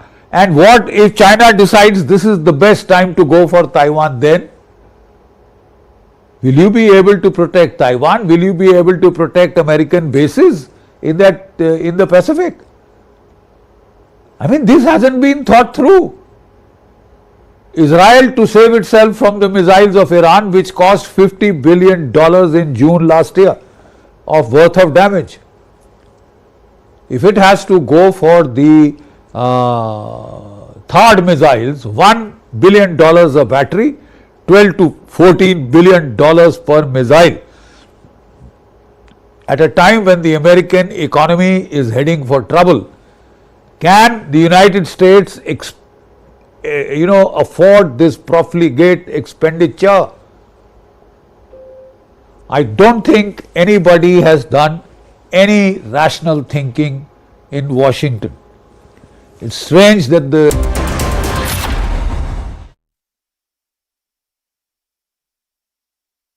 दादी के हाथों का जादू और खुशबू से महकता घर, माँ की मुस्कुराहट और खाने की सुगंध, MDH गरम मसाला, क्योंकि हर रिश्ता है स्वाद से जुड़ा। केसरिया से मन जोगी हुआ रे, दिल झूमे देखो मतवारा हुआ रे, केसरिया से मन जोगी हुआ। हर पल मनाओ केसरी त्योहार। विमल, बोलो जुबान Kesari.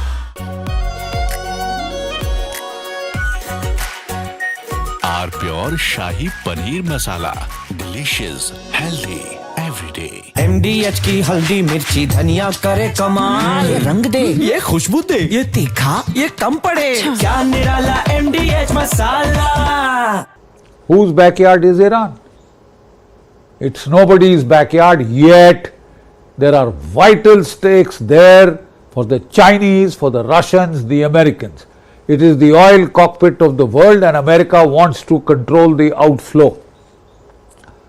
The problem is, sir, that Iran is not Venezuela. Iran can hit back and hit back hard. None of its capabilities to hit back have been degraded in the slightest degree. And Donald Trump had to eat crow and back off and start looking for off-ramps. The first off-ramp he chose was they had threatened to hang some 850 citizens, and because I pressurized them, they said they are not hanging them. They've said, the Supreme Court of Iran has said, yes, we will hang them. Off-ramp gone. So what does Donald Trump do? To save face, he starts moving in huge armadas.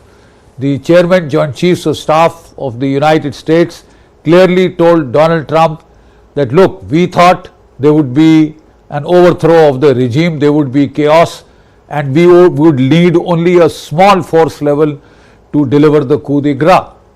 Now that that has not happened, we'll have to increase force levels if you still want to go ahead with it. Frankly, it would be highly immature and foolish if United States still decided to. From Asia's largest news headquarters, setting the agenda for Bharat.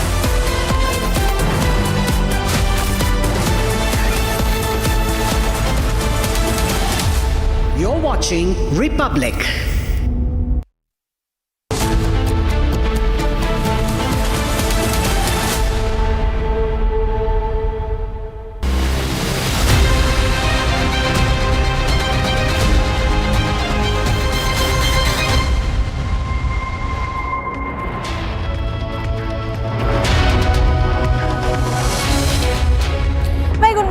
You're watching live and breaking on Republic TV. I'm Ashwarya Kapoor. All the big and developing stories coming up ahead, including all the updates from Bengaluru, where business tycoon and real estate developer CJ Roy allegedly committed suicide.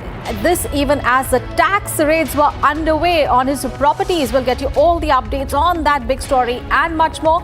Here are the headlines first that we are tracking at the top of 9 a.m.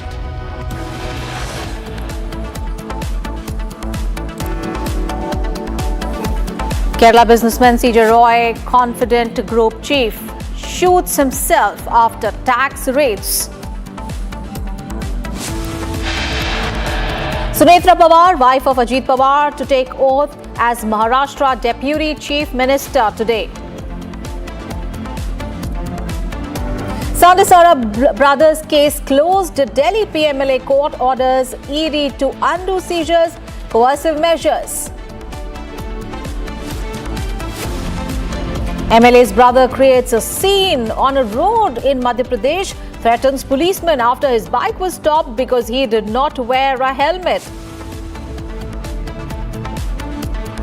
And NIA to probe Beldanga violence as Calcutta High Court leaves decision to the centre.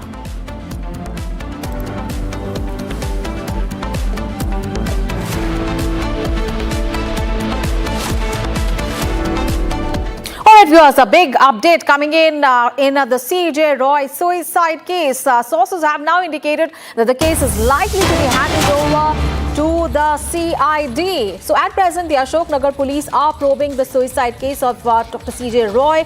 However, sources indicate that the investigation is likely to be transferred to the Criminal Investigation Department, that is the CID, due to the sensitive nature of the case. Once the case is handed over, Ashok Nagar Police will transfer the complete case file to the CID. Now, this will include primary evidence, statements of the witnesses, as well as statements of the complainant. Sources say that the transfer of the case to the CID may take place by this evening or by tomorrow. So, further developments are awaited as the investigation progresses. So, this is the big story that we are tracking. Business tycoon and confident group chairman CJ Roy died by suicide on Friday. He shot himself in the head at his Bengaluru office, and this while income tax raids were underway. He was 57 years of age, and on Thursday, the income tax department had conducted raids on the companies that were linked to him.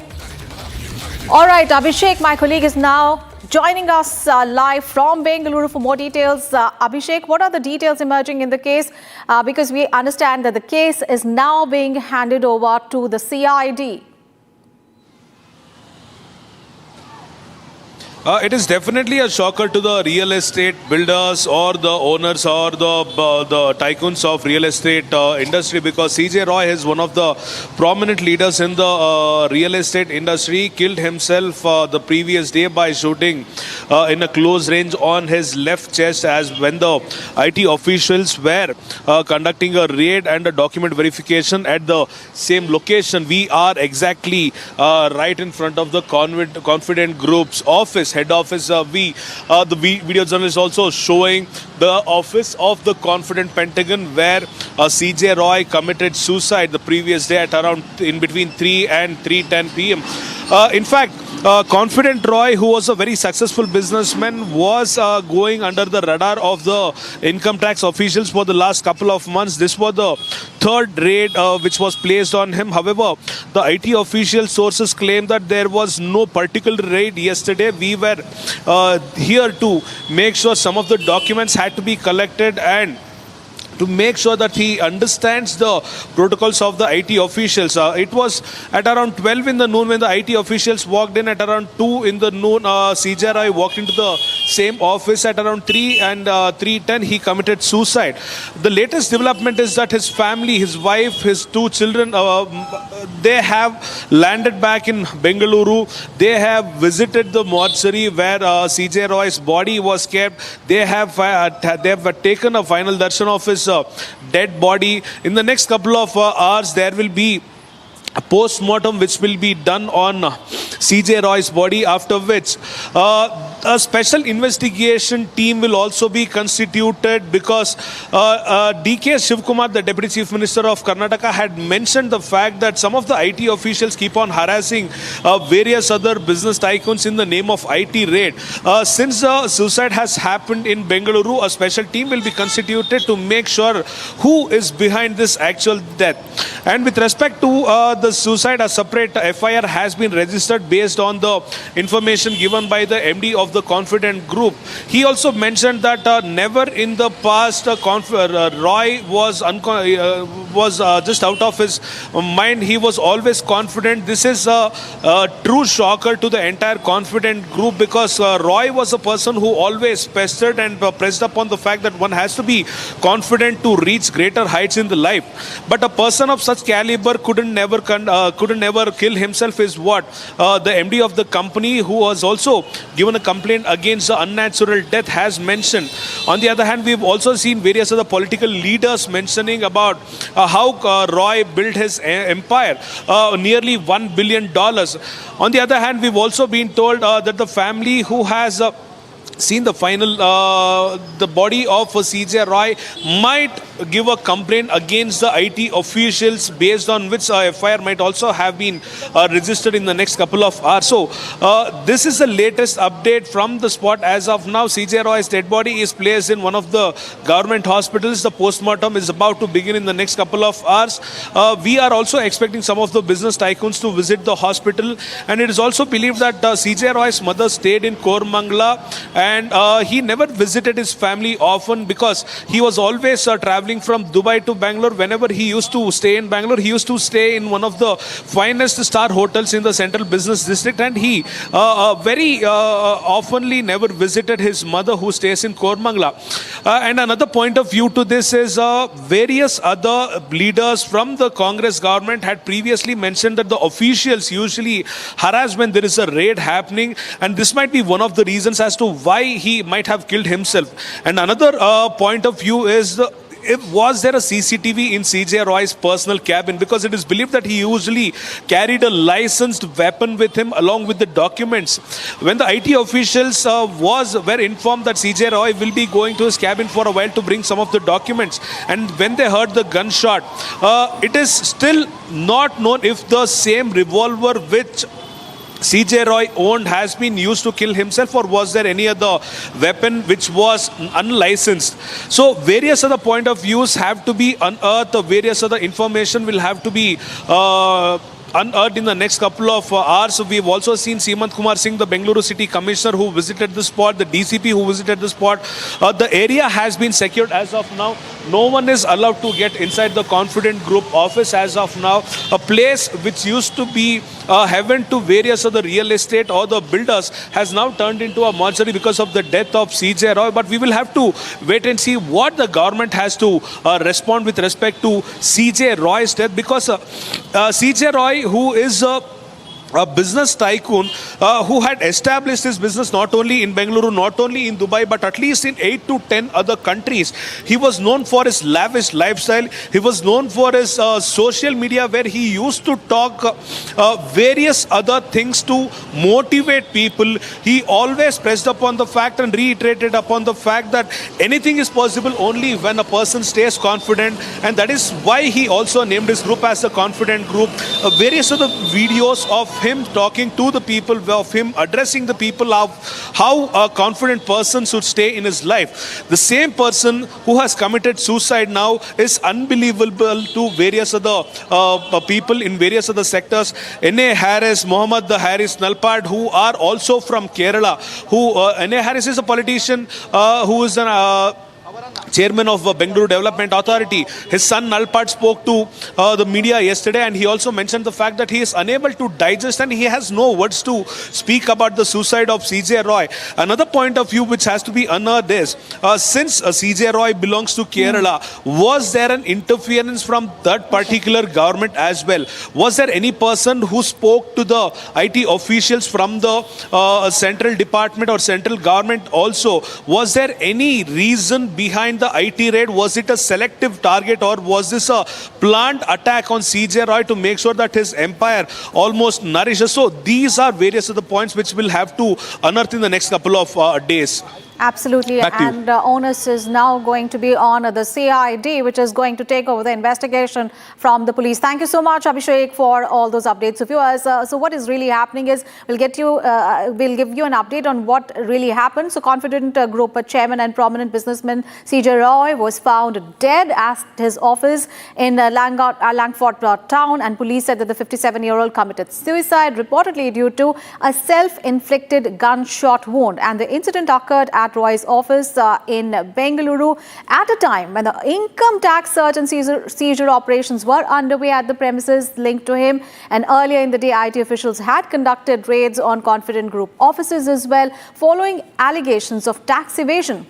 Take a look at this backgrounder. Confident Group chairman CJ Roy was found dead at his office in Bangalore, and police say the death is a case of suicide. The 57-year-old businessman was found dead inside his Langford town office. The incident unfolded at the company's office near Richmond Circle at a time when income tax search and seizure operations were underway on premises linked to Roy. Earlier in the day, IT officials had conducted raids on Confident Group offices over allegations of tax evasion. Police have now launched an investigation into the incident. CJ Roy, a top businessman, hailed from Kochi, Kerala.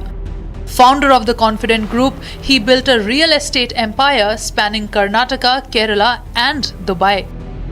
With deep influence in South India's real estate market, Roy also ventured into cinema, producing Malayalam films. Police have examined CCTV footage from CJ Roy's office chamber to verify the sequence of events in the suicide case. ಅನೇಕ ಪ್ರಶ್ನೆಗಳನ್ನು ಕೇಳ್ತಾ ಇರಬೇಕಾದ್ರೆ ಒಂದು 5 ನಿಮಿಷ ನನಗೆ time ಕೊಡಿ ಅಂತ ಕೇಳಿ ಒಳಗಡೆ ಹೋಗಿ ಈ ರೀತಿ ಘಟನೆ ಆಯಿತು ಅಂತ ಇದು ಒಂದು ಉನ್ನತ ತನಿಖೆಯನ್ನು ಮಾಡ್ತೇವೆ. ಉನ್ನತ ತನಿಖೆಯನ್ನು ಮಾಡಿಸಿ ಇದು ಸತ್ಯಾಂಶ ಏನು ಅಂತ ಕೇರಳದಿಂದ ತಂಡ ಬಂದಿತ್ತು ಅನ್ನೋ ವಿಚಾರ ತಿಳಿದಿದೆ. ಯಾವುದಕ್ಕೂ ತನಿಖೆ ಆದ್ಮೇಲೆ ಎಲ್ಲ ವಿಚಾರಗಳನ್ನ ಈಚೆ ಬರ್ತದೆ. ಇದು ಆಗಬಾರ್ದಾಗಿತ್ತು. ಒಳ್ಳೆ ಉದ್ಯಮಿ, ಕೇರಳದಿಂದ ತಂಡ ಬಂದಿತ್ತು ಅನ್ನೋದು ಎನ್ಕ್ವೈರಿಗೋಸ್ಕರ ಅಂತ ನನಗೆ ತಿಳಿಸಿದ್ರು. ನಮಗೆ ದೆಹಲಿಯಿಂದ ಕೂಡ ನಮಗೆ ವರದಿ ಕೇಳಿದ್ದಾರೆ. ನಾವು ಇದನ್ನ ತನಿಖೆ ಮಾಡಿ ಇದನ್ನ ಜನರಿಗೆ ಏನು ನ್ಯಾಯ ಏನಿದೆ, ಏನು ಸತ್ಯ ಏನಿದೆ ಅಂತ ತಿಳಿಸುವಂತ ಕೆಲಸವನ್ನ ಖಂಡಿತ ನಮ್ಮ ಸರ್ಕಾರ ಮಾಡ್ತದೆ. Investigators reviewed visuals showing Roy firing a gun and have already seized the pistol used in the incident. Police are continuing their probe by inspecting his office room for any clues. Officials are also searching for a possible death note, messages or digital evidence on his mobile phone. His phone is being examined for call logs and activity on WhatsApp, Facebook, Instagram and Twitter. While the case has been registered as suicide, police say all angles are being examined and more clarity is expected once the probe progresses.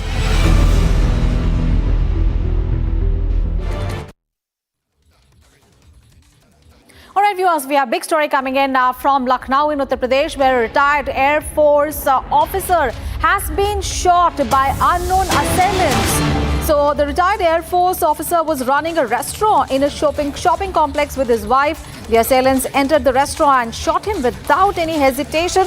The retired Air Force officer was seriously injured in the shooting.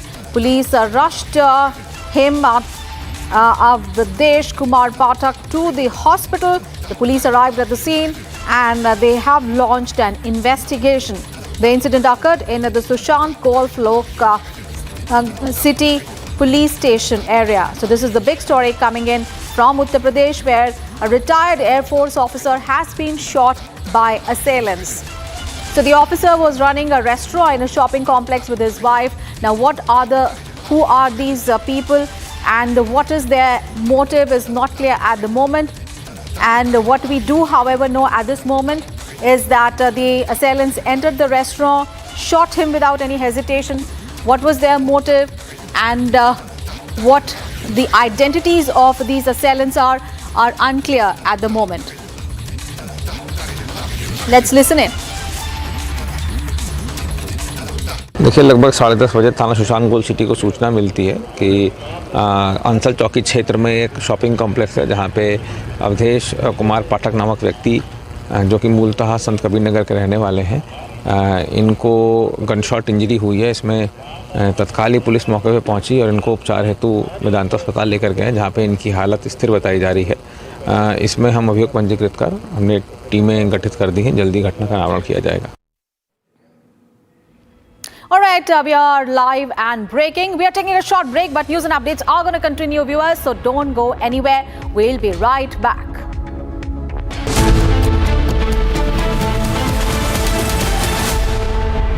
Powered by Century Ply Club Prime. Raho befikar.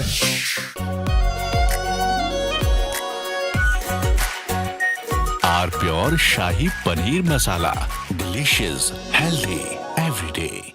In the global employability rankings by Times Higher Education UK, only the following 6 institutions from India are ranked amongst the top 230 in the world for having the most employable graduates.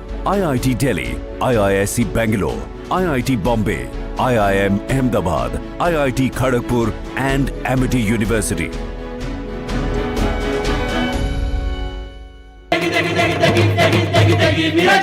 MDH की देगी मीरज, देगी मिर्च का तड़का, अंग अंग फड़का। MDH की देगी Miraj.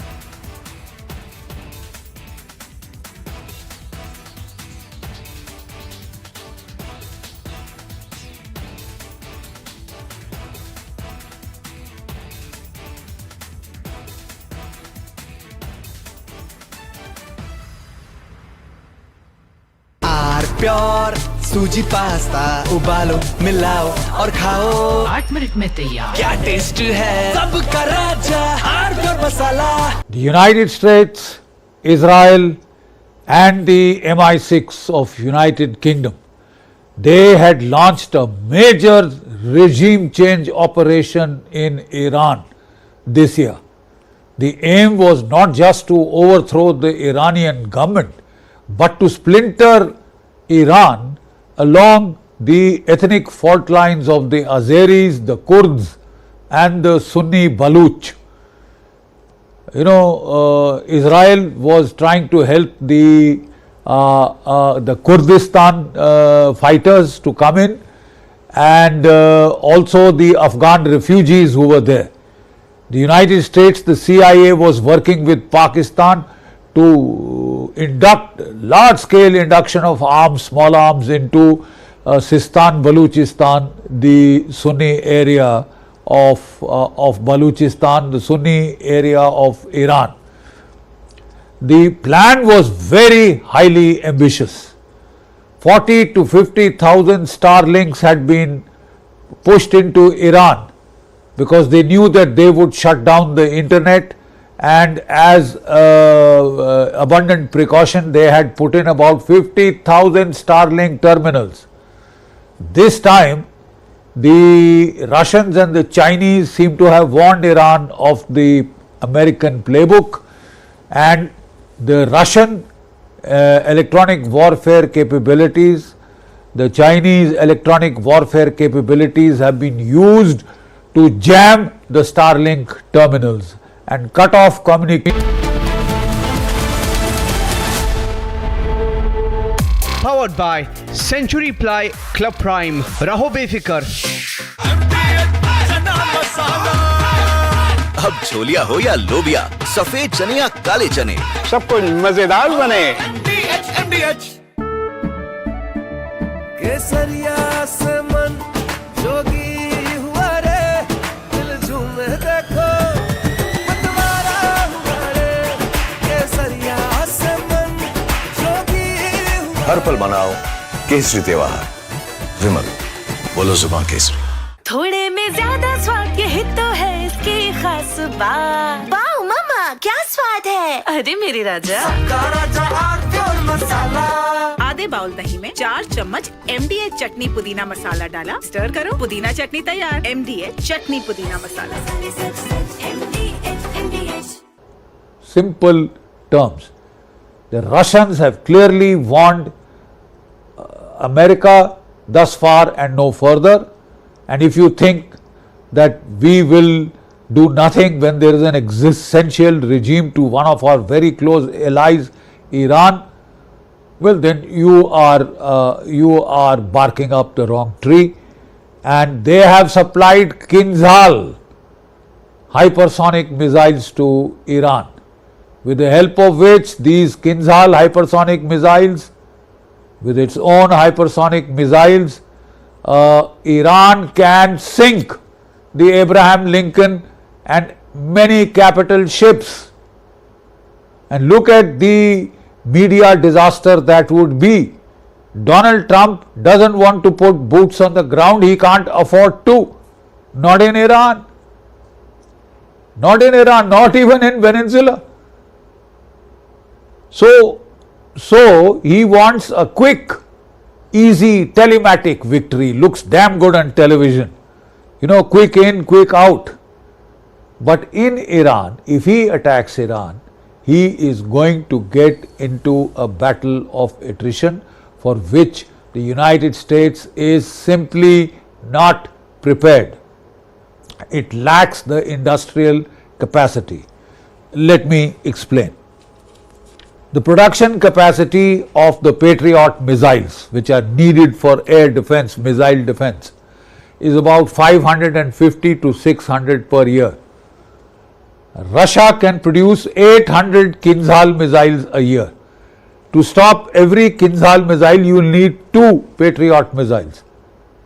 You don't have the capacity even for Ukraine. So can you do it for Ukraine? Can you do it for Iran? And what if China decides this is the best time to go for Taiwan then? Will you be able to protect Taiwan? Will you be able to protect American bases in the Pacific? I mean, this hasn't been thought through. Israel, to save itself from the missiles of Iran, which cost $50 billion in June last year of worth of damage, if it has to go for the third missiles, $1 billion a battery, 12 to 14 billion dollars per missile, at a time when the American economy is heading for trouble, can the United States afford this profligate expenditure? I don't think anybody has.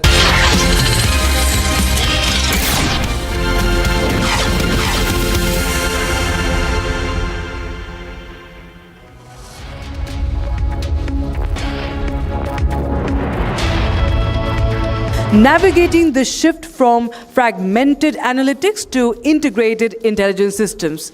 His perspective focuses on how enterprises can operationalize AI across functions while maintaining coherence, governance, and decision integrity. And with that, I welcome Mr. Rishi Seth, Senior Director, Fractal Analytics, for a presentation on the Enterprise Intelligence Code. Hi all. Good afternoon. Good afternoon to all the leaders present here and all the people who are watching us. Now, let me start with a very small thanks that all of you are here today. In fact, I was just having some discussion with people in Republic TV and sharing that it's great that we are having this conversation in January, because a lot of people, I think, have flown from different cities, and not in December, right? Because aviation faced a kind of a minor hiccup during December, and that's where actually AI really came to help, right? I'm talking about Air India, right? So on that note, the topic that I'm going to cover today is that everyone is talking about AI and AI excitement. And I'll give you a glimpse about it. But at the same time, what we were just discussing in the earlier session, how is it translating, or is it really translating into enterprise performance? And that is what we'll try to decode as part of today's session. I'll keep it interactive, and I'll really expect that all of you, first of all, I'll expect that this will work. Can someone help? I'll try to keep it interactive and expect that all of you respond to some of the questions that I'll ask. Is it okay? So, very simple tasks. Try to imagine a world where AI-embedded robots are moving across the city. I'm sure you have seen some movies around it in 1980s, 1990s. Can you talk about certain movies that you saw and how it will be? Back to the Future, I heard Matrix. Terminator? Okay. Transformers? Yes. And what? iRobot? Yes. So, what we are able to witness over there is you see a bit of not so happy kind of image, right? It's a bit scary, is it? Yeah. And these are some of the images that we generated for 1980s, 1990s, some of the movies, and these are the images which actually feel a bit scary. But I want to show you something, right? This is another example of Matrix. I want to show you that it's no longer a kind of an imagination. It's already happening. Yeah? Let's see. This is our very own Chitti. Yes? And let's see what's happening. And then tell me, are you really scared of it?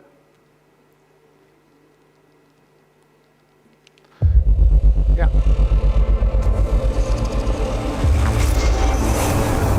Well, it's finally happening. The robots.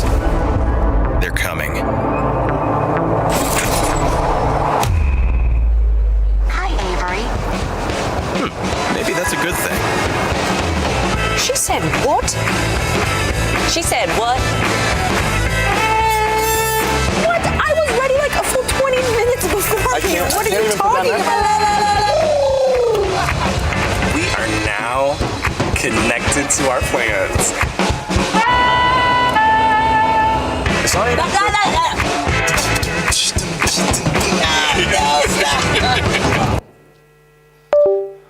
So was that scary? Yeah. And let me tell you the important factor over here, right? This is about Waymo. It's an cab, a driverless cab. It has already completed more than 2 crore rides, right? They have ensured that they have driven almost 20 crore kilometers. At the same time, the number of accidents is 96% less than human-driven cabs. So is it something which is amazing, right? And who is the hero? Who is the winner here? It's people like you, me. Because at the end, we are getting AI to help us in a better way, without many accidents. And that is what we see everywhere, right? People are talking about, okay, you don't know what will happen. Is AI good? Is AI evil? And we'll try to maybe find that answer in next 3 to 5 years, but the debate goes on. What is really powerful is that as things are moving, AI acceleration is everywhere. And why is it so? Because it's the first time, and just imagine, there have been so many technologies, but it's the first time where technology is learning about you, right? You are not learning about technology. It's also the other way around. So is AI trying to learn about you? Do you see it every day? It's trying to get better. It's not just learning about you, it's also responding to you. So the way you interact with AI, it's trying to get better, it responds to you, it tries to take care of your needs. And then it's not just that, it is ensuring that entire knowledge of the entire world is in your fingertips. It's literally not just giving knowledge on the fingertips, it's giving you intelligence on your fingertips. And as it is happening, it is also acting by itself. So we just heard few sessions about agentic AI, how AI is acting about it on itself, right? So this is where it's the first time that any technology is showing us the miracle or the art of possible. And because of which, what's happening? AI usage is increasing, and I'll show some numbers, but don't look at the numbers, because today I'll show you some numbers, tomorrow it will be higher and higher and higher. Just look around. How many of you are actually using of ChatGPTs and Perplexity, Gemini? Just raise your hands. Yeah? So average number of AI native LLM apps is more than 3+ in this room. And that is the direct AI that you are using. Forget the number of apps which have AI embedded into them.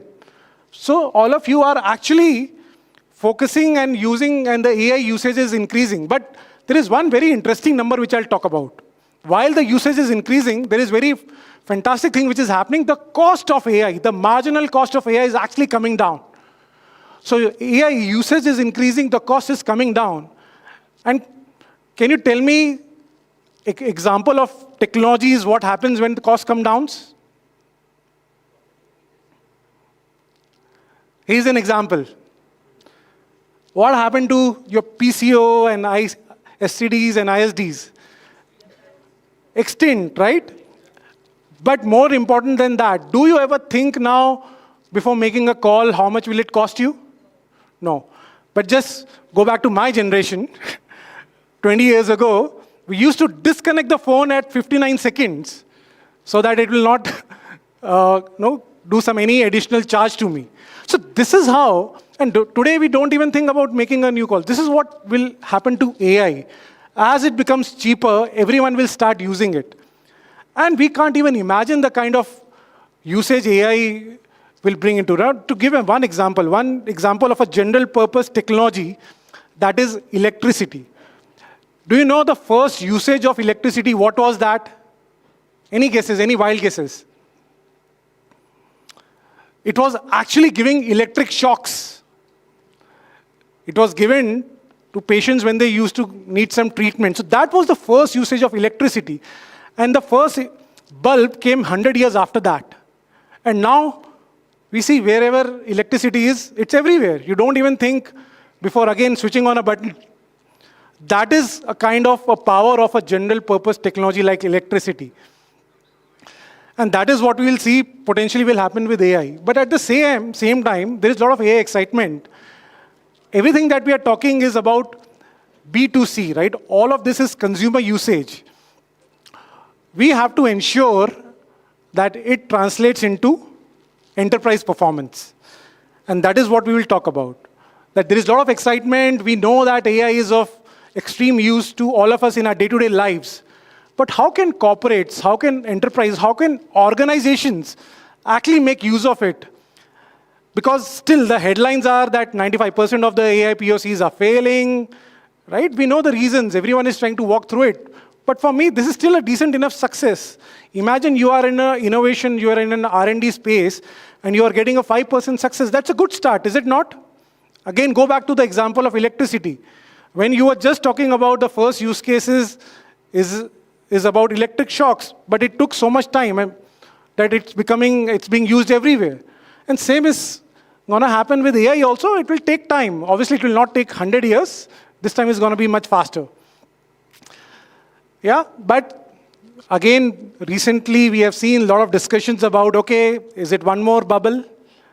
right? Especially everyone who has been there in 2000, the dot-com bubble, people feel, okay, everyone is investing. What about these inflated valuations? People are still talking about it. So as I said, in few years, there will be a right answer for that. But we truly believe, right? Just look next to you. If you are using AI, if it's beneficial, it's a matter of scaling. And that is where the question lies. That what should organizations do, right? And I'll try to give you a framework. I'll try to share with you what we see is working, right? And I'm sure that when it's working for few organizations, it can be scaled to many more organizations. And the first part of making it a success is people. You need to ensure that you are investing as an organization enough in the learning and awareness around AI. And we have to consider 3 pillars for it. We have to consider 3 pillars to it.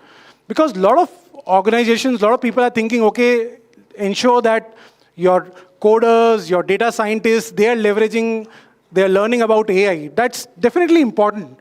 But you need to ensure that while they are improving their technology, their technical skill sets, they also need to try and understand and focus on the domain skill set in itself. They need to ensure that what are the problems, what are the use cases that they are trying to solve.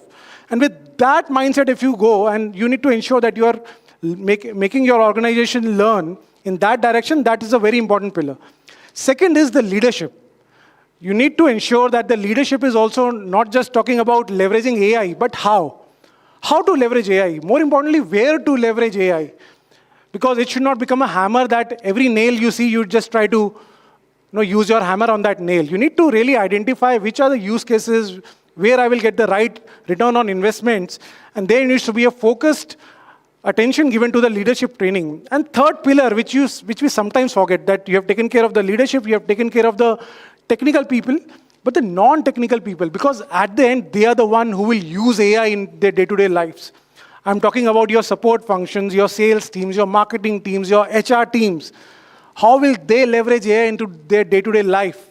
That becomes very important, right? You need to ensure that there is a very strong emphasis on change management, because things will change. Things will change, and that's where you need to make people aware that what will change and what they need to do about it.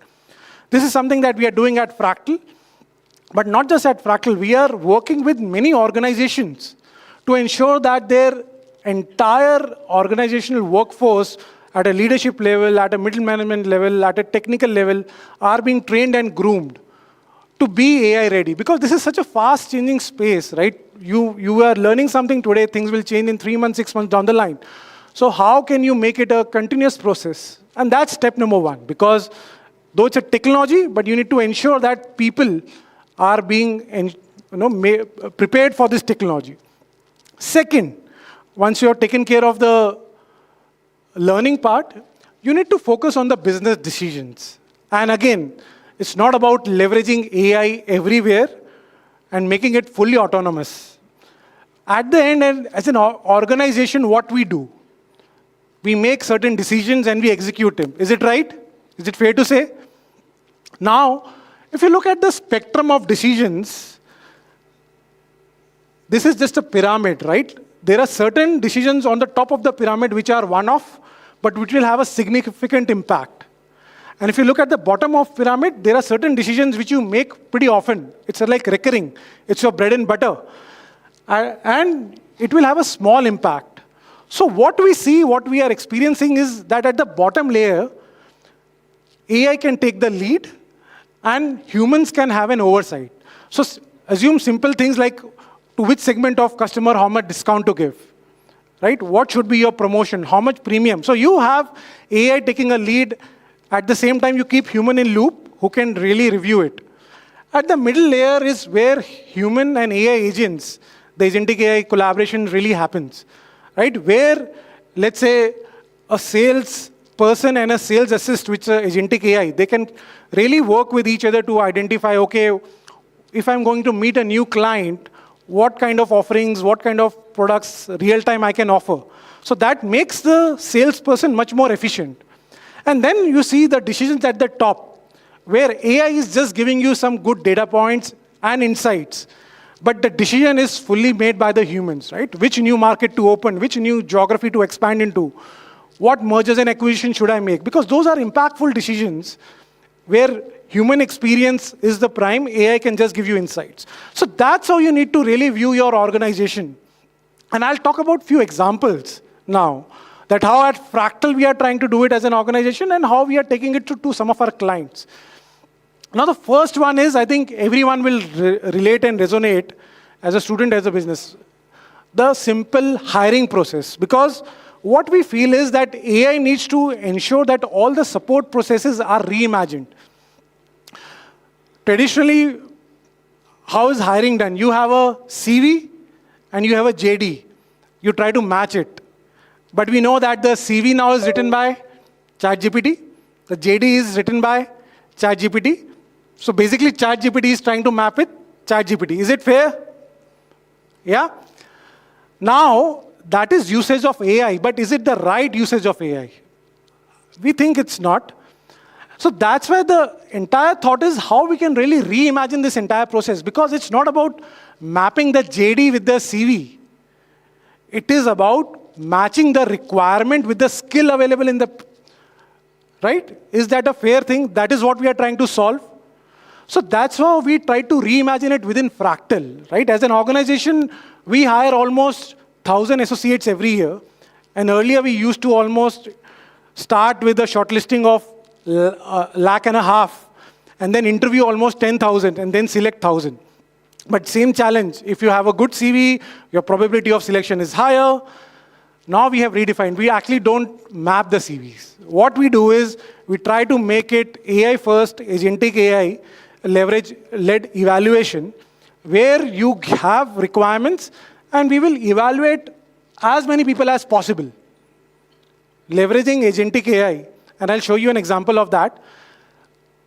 This evaluation is not basis your CV. This is basis the interaction that you are having with this agentic AI, which will do a 360-degree evaluation for your cognitive skills, for your soft skills, that's your communication, and your technical skills. And because it's leveraging AI, Gen AI, agentic AI, you can do with as many people as possible. So it's not about just going to the premier institutes and trying to hire. We are trying to democratize hiring. And I'll show you an example of that how we have launched it to all the colleges, and anyone can just apply to it and try to become a part of Fractal.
Yeah. So this is an example. Again, remember, AI, Gen AI, agentic AI, that is just an enabler, what we are leveraging. The hero of this story is the knowledge, the domain knowledge that we have as an organization and the understanding of the requirement. Because at them, that is what we are trying to solve, and that is what we bring. And the winner over here are the students and the people who are hiring. So this is how the entire focus needs to be of implementing AI. That AI is an enabler. We need to identify who is the hero, which usually will come from your domain strength and expertise within the organization of doing that activities multiple times and understanding of the requirements, and who is the winner. That is what you need to focus on. So this was one example, which is again people-centric. I'll give two more examples of how we are leveraging agentic AI. And second example is talking about that when you proceed as an enterprise towards AI enablement journey, you need to ensure that you are talking about your internal processes first. So after hiring, let's look at a process which again it's very common. We call it in finance terms, invoice to cash. So every organization has a very simple business, but at the end they will raise an invoice and they need to collect cash for it, right? Because that's where the money comes. But there are a lot of delays in collecting the cash due to invoice mismatch, due to discount, pricing, all those issues will come. At the end, this needs to be simplified. And today there are a lot of people purely working on this challenge. But imagine if you can free up your cash, right, in less number of days, will it unlock some real value for you as an organization? Definitely yes. Ask any CFO and they'll say yes. And at Fractal, we have done it internally, again using agentic AI. And not just at Fractal, we are now doing it for multiple other organizations also. I'll show you a quick glimpse of it. And this is a platform called Cogentic. Basically, it's a suite of collaborative agents which has already a pre-built tool and components. So as an organization, if you use it, these come all pre-built, and that will integrate with your internal data sources. So that's how Cogentic as a product will work. And this is an example of invoice to cash. Agentic AI that doesn't just manage, but optimizes and transforms your entire cash cycle. It's built for finance teams that value operational precision and measurable outcomes. Cogentic tracks over 300 KPIs, all in real time. It autonomously classifies deductions, resolves complexities with Gen AI, and prioritizes intelligently to reduce DSO. Cogentic triggers intelligent nudges and alerts to act at the right moment. It also offers a network of specialized autonomous agents, trained, tuned, and constantly learning, guided by the orchestrator who connects the dots across your invoice-to-cash value chain. Cogentic empowers every collector, analyst, and finance leader with contextual insights. Again, an example where AI, agentic AI, Gen AI is only an enabler. The hero of the story, again, is the domain knowledge that is built in this AI product. And who's the winner? The CFO organization, the collector agents, the collector analysts. And that is what we need to focus on. Just to simplify this, what you just saw, right? It's a complex picture, but just look at it from a pure example of that you have an end-to-end process. I think many of you were sitting in the session earlier where Raghav was talking about the process of capturing knowledge on one extent and then publishing it on the other end. Right? So it is following a process. Similarly, this is a process, and if you see, there are three key layers of it or three key enablers of it. One is manual interventions. That is where human people come into the loop. They will review it. They will ensure that what is being done is being validated, so that at the end, whatever outcome is, it's validated by a human. You will have an automation. Again, don't get confused between automation and AI. They are two separate things. So you have automation, and then you have the Gen AI agent or the agentic AI, which is actually taking action on your behalf. If there is a query, it is sending information back and it's interacting. So this is how any kind of workflow optimization will look like, and that is what we need to reimagine. So what you saw, just to give a quick recap, first is about the training of the entire organization. Second is reimagine that how leveraging agentic AI, you can take care of your support process in a new way. So we looked into Ikigai, which is for hiring. Then we came into internal process, that how within an internal process, which is invoice to cash, you can leverage really agentic AI. And third is now let's look at a client-facing process and what will be better than customer call center, right? So how you can really leverage agentic AI in a call center scenario. Automatically. That's where Cogentic CX Customer Interaction Insights steps in. With a powerful suite of AI agents purpose-built for contact centers, Cogentic CX turns every call into a goldmine of actionable insights. fully automated, secure, and scalable, with no manual quality assurance required. It identifies compliance risks, flags retention opportunities, and identifies CSR training needs, freeing up teams to build real customer relationships. So again, what you saw is that there is customer call centers already, but leveraging agentic AI, you can monitor every call. And once you're monitoring every call, you will be able to identify opportunities of where your call center agent needs to improve, where they have opportunity to have better interactions with their client, which will ultimately result into client satisfaction, right? And then where are the places where actually you can eliminate the need of a call center expert and ensure that they are moving up the value chain to really focus on building client relationships, not just solving some basic queries. Again, if you look at this entire scenario, AI, Gen AI, agentic AI is an enabler. The hero is understanding of call center industry or customer support industry. And who are the winners? The winners are the clients who are being served well. The winners are the call center people itself, because they are being continuously monitored and being updated, okay, where they need to improve, where they need to scale. So that is what we need to think about every use case. That is how we need to ensure that agentic AI, Gen AI or AI, you can use it interchangeably. Basically, how can AI really help an organization?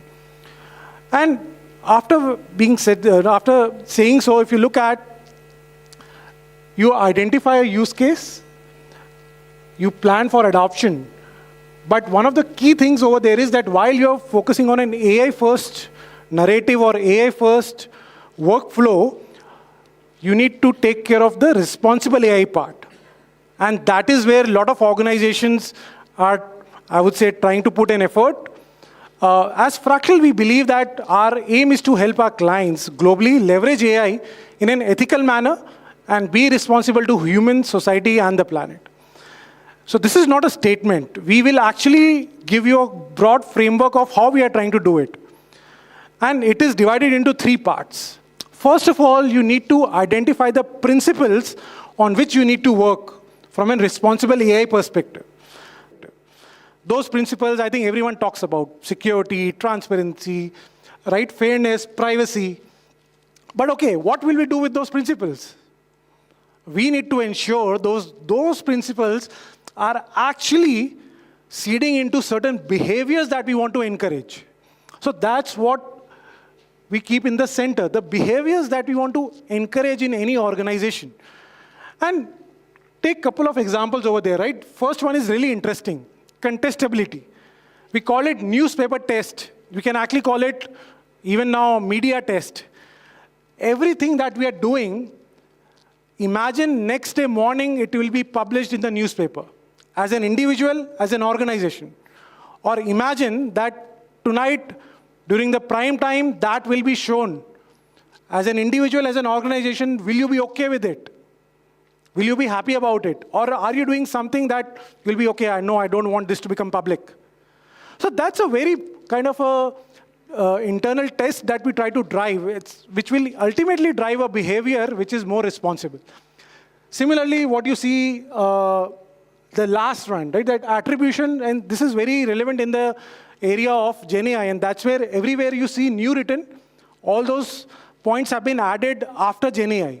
That if something is being created, you need to ensure that you are giving it proper source, right, from where you are getting the data, which are the sites that you are fetching the information from.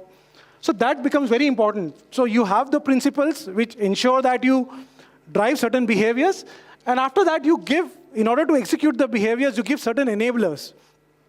And those enablers can be actually a code base, it can be certain certifications, or appoint a chief responsibility AI officer.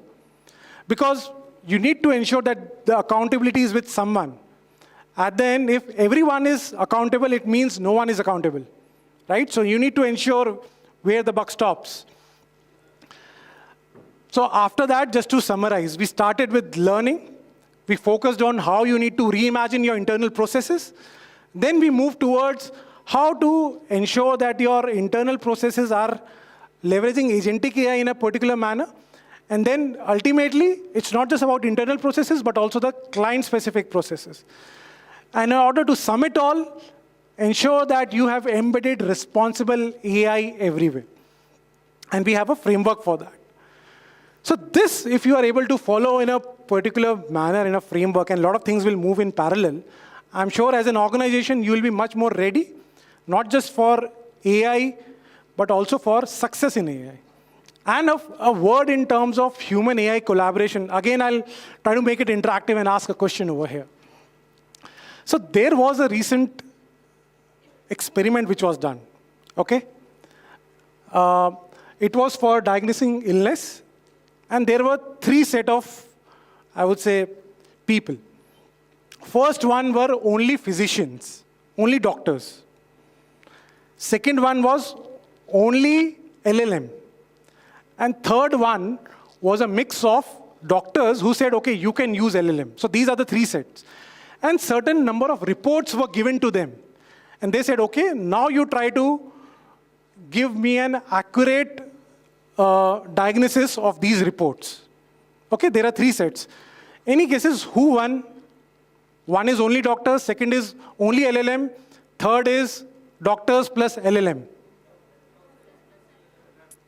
Okay, I think the vote is doctors plus LLM. Let's see the result. ChatGPT alone, which is LLM alone, 90%, good number.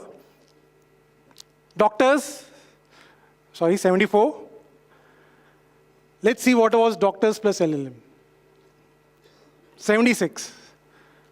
So at the end, the LLMs won. And do you know the reason behind this? The reason was when doctors was using LLM, and for some exceptional cases when LLM was giving a recommendation, the doctors felt that this is wrong. I have more experience, and they used to overrule the recommendations given by LLM. That's the reason that at the end, when AI and human combined, they were not able to surpass LLM only. And I always say that if human and AI collaborate well, it will result into amplification. But if the human and AI will not collaborate well, it will result into bottlenecks. And that was a classic example of that. And as India, now coming to India, because it's all about how we are trying to crack India's AI code, recently, when Prime Minister Modi ji, he hosted all the organizations which are part of India AI mission, he made it very clear that as an Indian startup, we need to build ethical, multilingual, indigenous AI models which are made in India and made for the world. And in order to make it happening, I think 2 core things are required. Let's see how we are trying to do it. First of all, as an organization, that's a private investment, we need to spend much more on R&D than what we are doing today, right, as an industry. So as Fractal, we are spending almost 6%, that is 5.8% of our revenues, not profit, on R&D, so that we continue to strive and get the differentiation, which is resulting into a lot of products, and Cogentic is one of them, but also Vaidya.ai. You can just use your WhatsApp and Vaidya, which in Hindi, which gets translated into a doctor. You can actually upload any medical report and it will give you a quick summary of it. If you have an injury, you can just take a photo and upload. And it will give you, okay, what to do with it. You can ask any question. It's available on WhatsApp. So it's basically giving intelligence around healthcare on your fingertips. That's what we are trying to do. Second is, so while we continue as an organization to invest in AI, I think India, with the India AI mission, is already trying to do the same, right? We have more than 10,000 crores of investment in form of GPUs. Fractal is also getting some benefit out of it because we have been selected as one of the 12 organizations to be part of the India AI mission. So I think the 2 things are working in tandem, and that is what we need to keep up pace. Because ultimately, if you look at any major technology, right? And I'll just give this 2 examples. Be it the space war. So NASA was there. It took time, but ultimately ISRO is here today, right?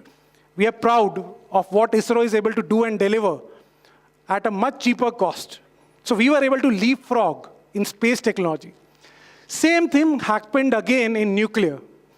while the Western countries were trying to move ahead, we actually ensured that we are able to do it with much less cost, right? And we are able to do that leapfrog.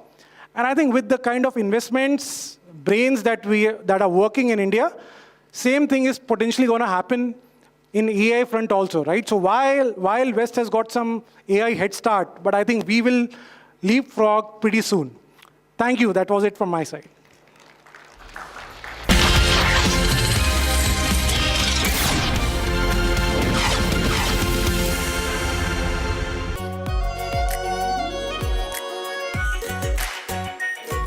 Pure Shahi Paneer Masala. Delicious, healthy, every day.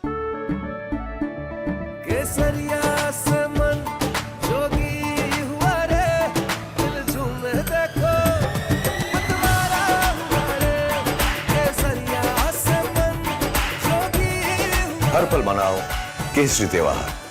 विमल, बोलो जुबान केसरी। अब छोलिया हो या लोबिया, सफेद चने या काले चने, सब कुछ मजेदार बने।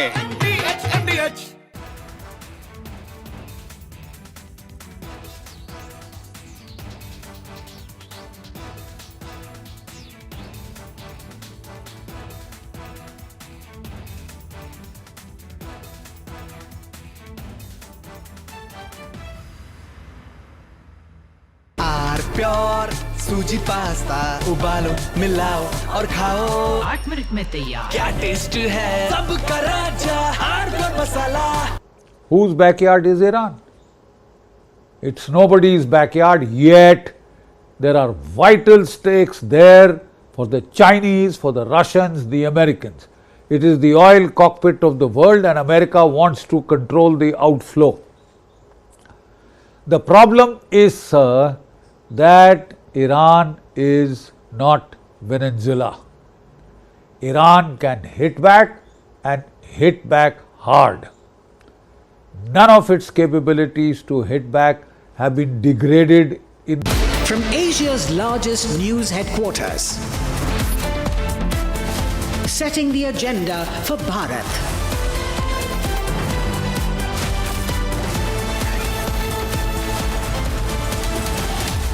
You're watching Republic.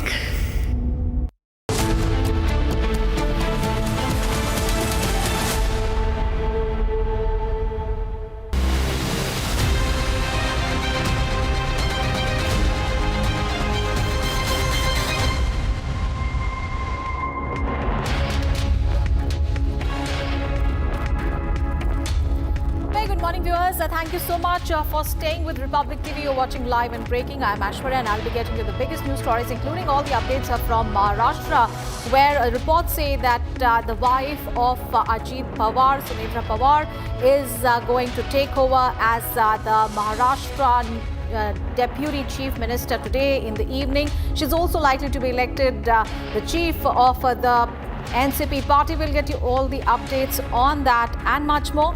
Here are the headlines that we are tracking at the top of 10.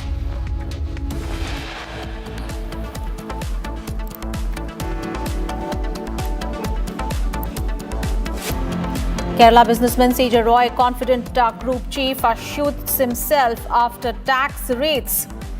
Case likely to be handed over to the CID.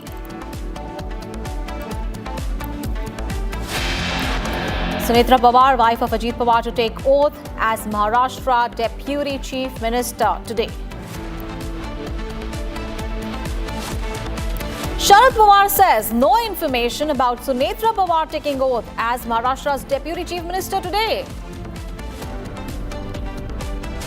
Sandesara brothers case closed. Delhi PMLA court orders Enforcement Directorate to undo seizures, coercive measures.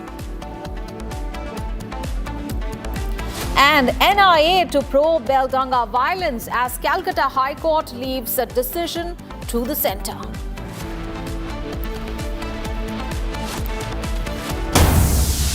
First, big breaking news coming in from Maharashtra. Sharad Pawar has now said that he is not aware of Sunetra Pawar taking oath as the Deputy Chief Minister of Maharashtra. He said that there is no information about Sunetra Pawar taking oath as Maharashtra's Deputy Chief Minister today. Her party must have made that decision. He also said that discussions regarding the merger of the two NCP factions had been ongoing between Jayant Patil and Ajit Pawar for the past 4 months.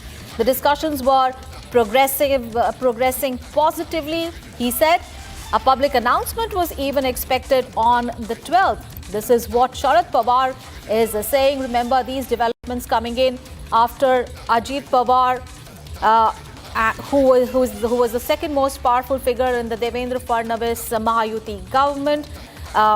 He lost his life in a plane accident 2 days back. And now all eyes are on the future of the Nationalist Congress Party, which has fractured since its dramatic split that happened in 2023.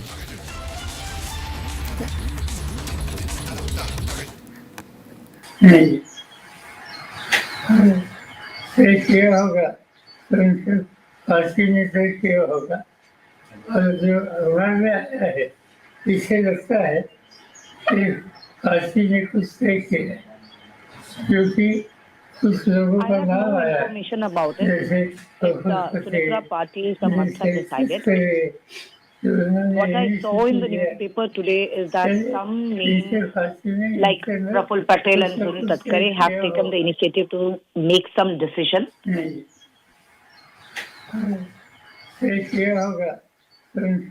I have no information about it. Her party must have decided. What I saw in the newspaper today is that some names like Praful Patel and Sunil Tatkare have taken initiative to make some decision.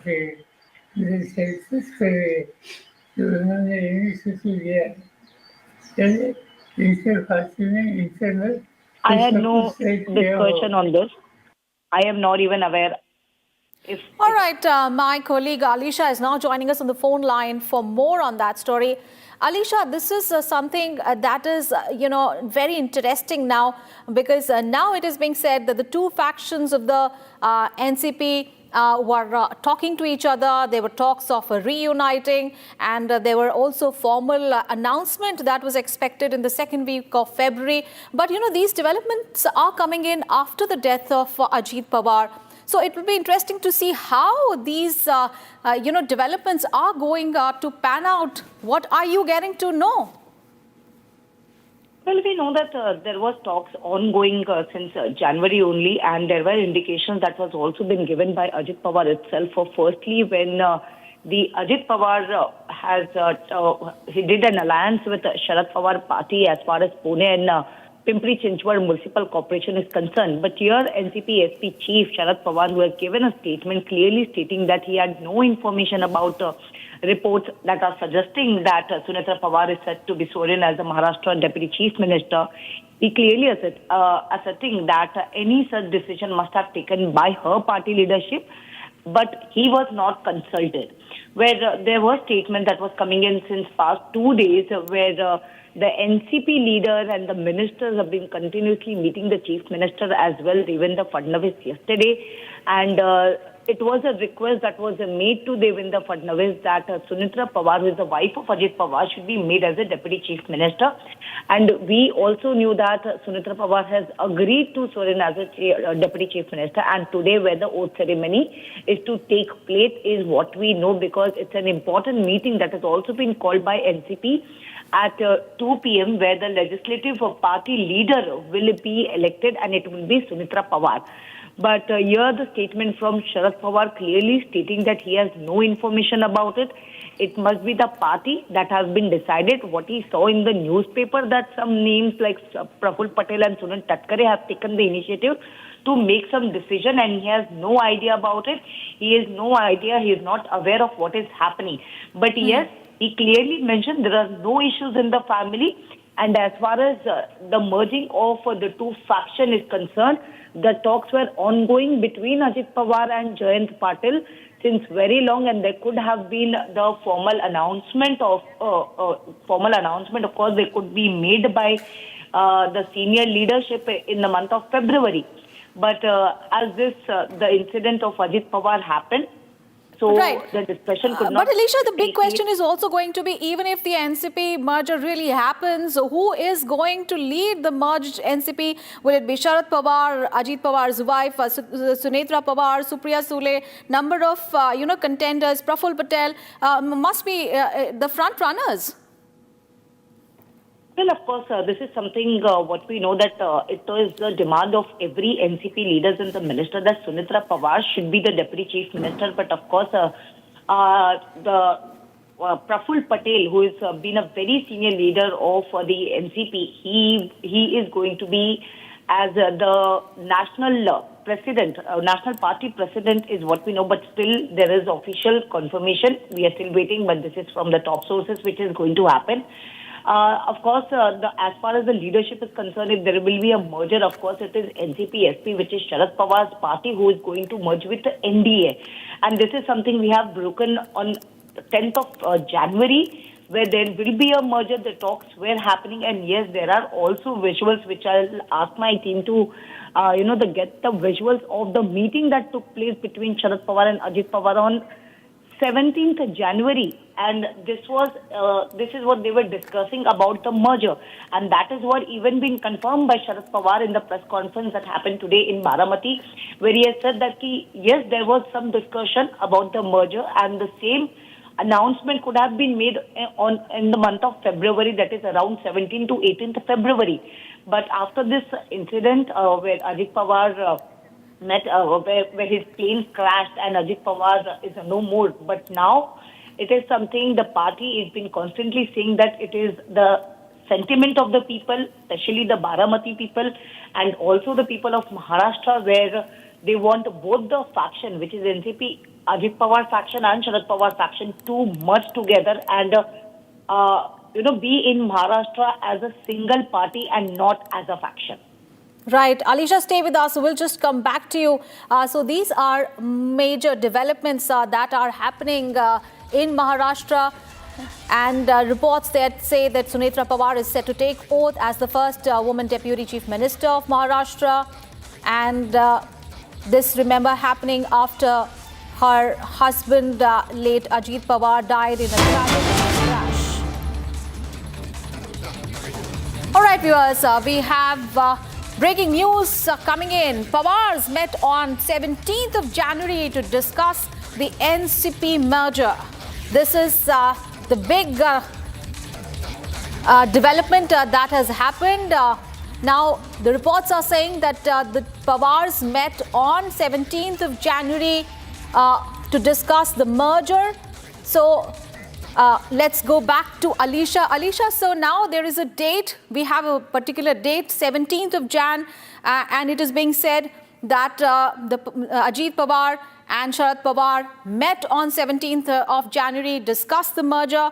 So what is very clear that Ajit Pawar was very keen, but what is going to happen next now after his death is going to be significant, because whether the voices inside the Ajit Pawar faction are also going to, be part of the reunited NCP is going to be important.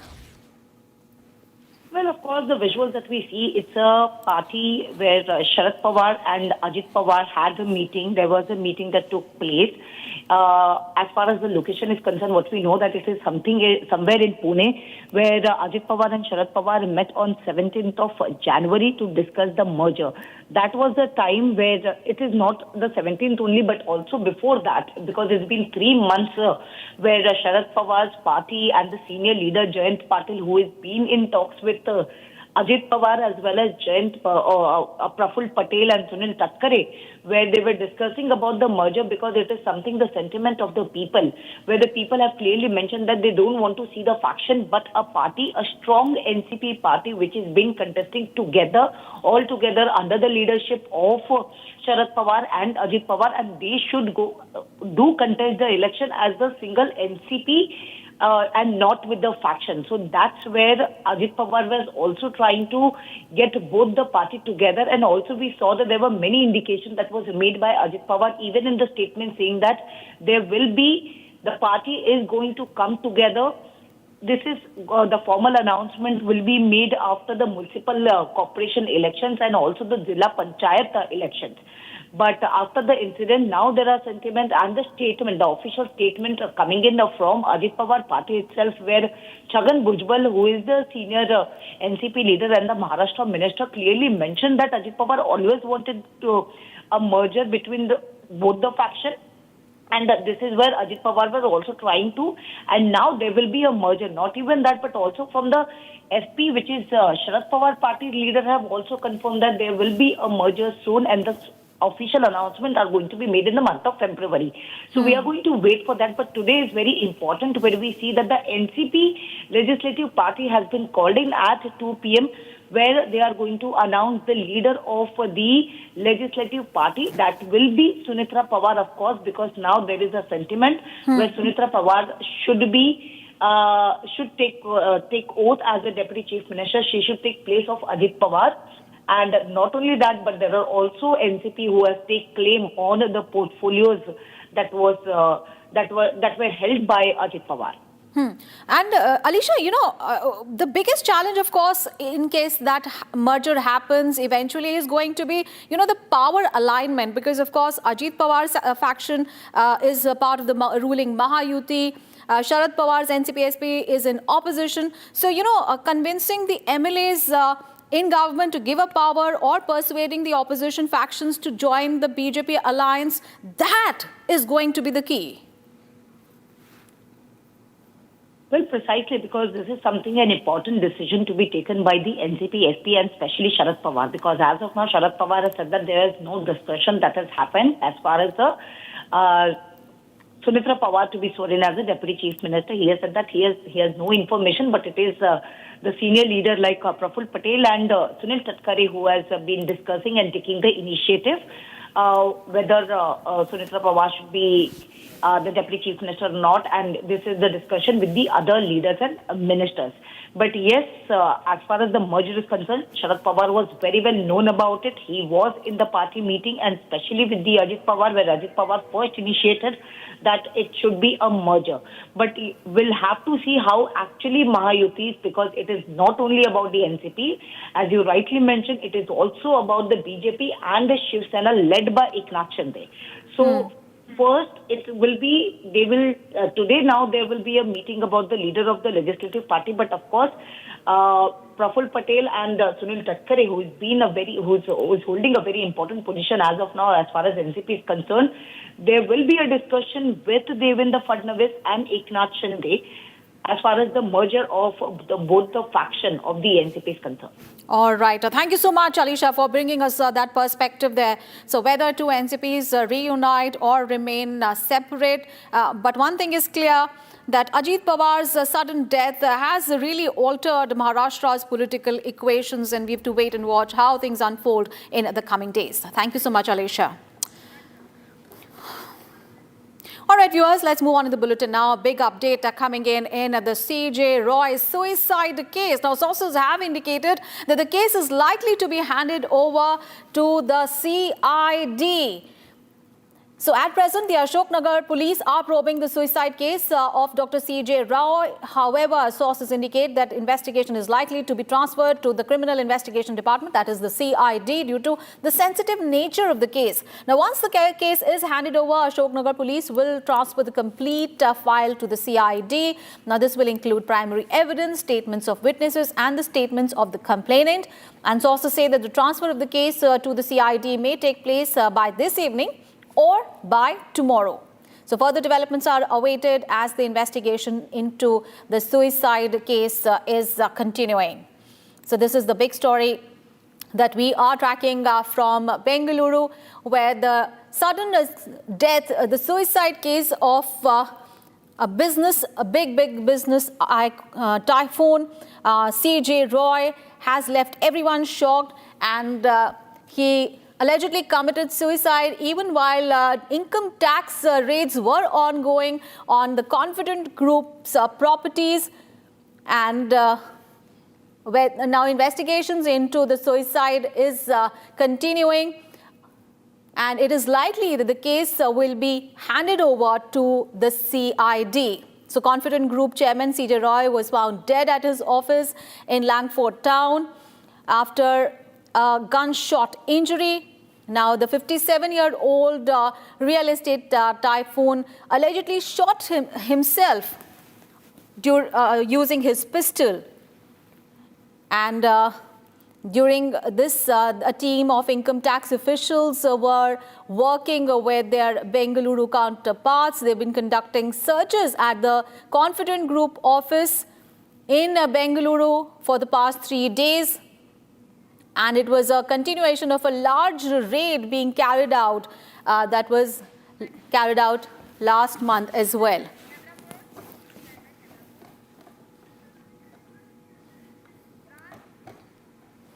So viewers, Confident Group chairman and prominent businessman CJ Roy was found dead at his office in Langford town. Police said the 57-year-old committed suicide, reportedly due to a self-inflicted gunshot wound. The incident occurred at Roy's office near Richmond Circle at a time when income tax search and seizure operations were underway at the premises linked to him. And earlier in the day, IT officers had conducted raids on the Confident Group offices following allegations of tax evasion. More details in this background. Take a look.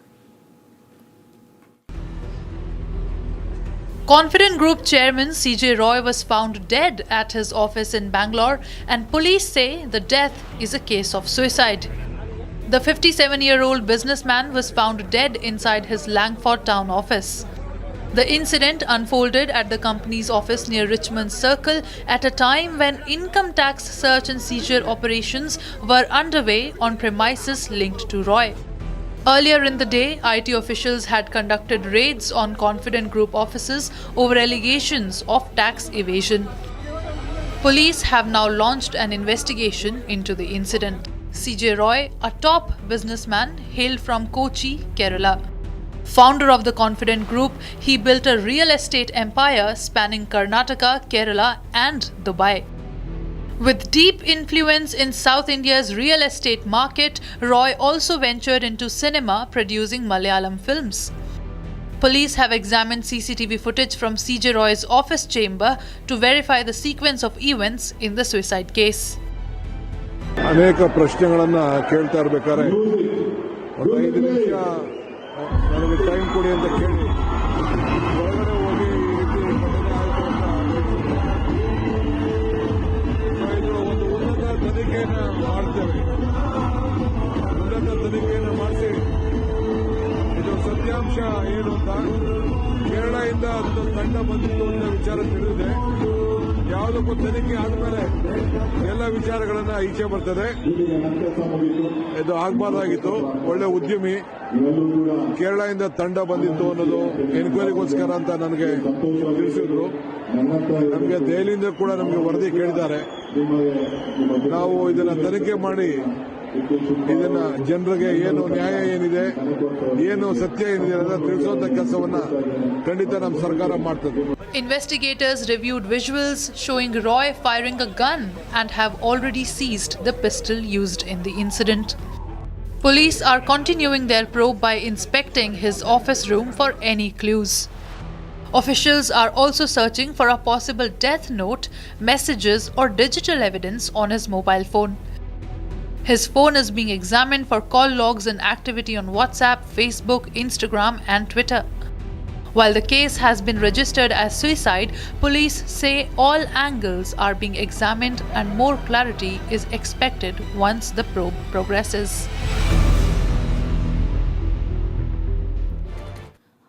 Tracking this story very closely is my colleague Abhishek, who's joining us live from Bengaluru. A very good morning, Abhishek. What are the updates that you can provide us as far as the investigation into the alleged suicide of CJ Roy is concerned? Good morning, Aishwarya, and I am presently at the Langford Road where the Confident office is located, where CJ Roy, Dr. CJ Roy, killed himself the previous day in between 3 and 3:10.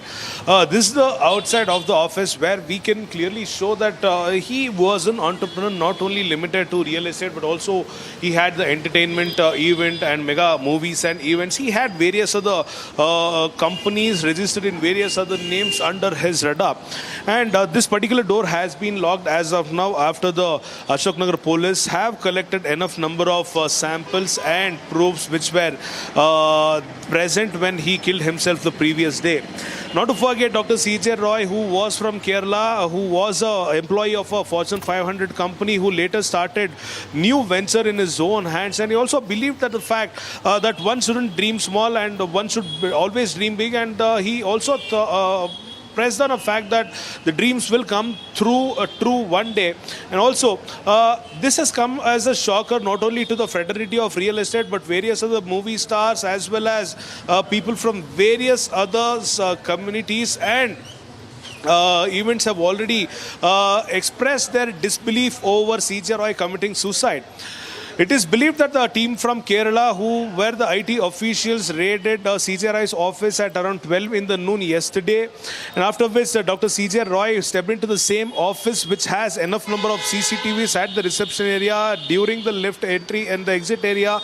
Who visited his office, he also answered the questions of the IT officials for more than an hour, after which he told that he'll have to have a conversation with his mother over a call, and he ordered that no one be allowed into his chamber until the next orders to the security who was standing right in front of the door. After which he opened a revolver which was always in his briefcase. He shot himself on his left chest is what the police have informed as of now. FIR has been registered with respect to the suicide of CJ Roy based on the complaint of the MD and the founder of the Confident Groups. Ashoknagar police have already taken the statements of all the persons who were present here while the suicide happened, while the interrogation of the income tax officials was happening.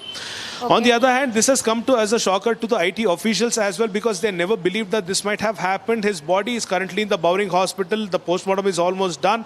His family has come down to Bengaluru from Dubai and waiting for the cremation of CJ Roy's body, which will be happening either today or tomorrow.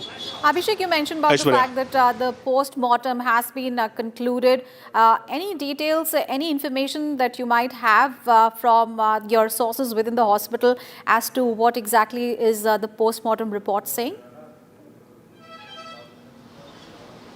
The inside information is that the postmortem has been completed and a bullet wound has been found which has pierced through his left chest, and also the bullet the point where the bullet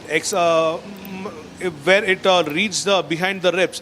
The bullet has been taken out as of now and has been given to the custody, and also at this point of time no particular report as to what caused the death. Was it due to the shock, or was it an immediate death, or was it probably seconds later after the bullet wounded himself? So the actual reason of death or any other reason of death will be intimated by the hospital in the next couple of minutes to the investigating department, that is the Ashoknagar police station as of now.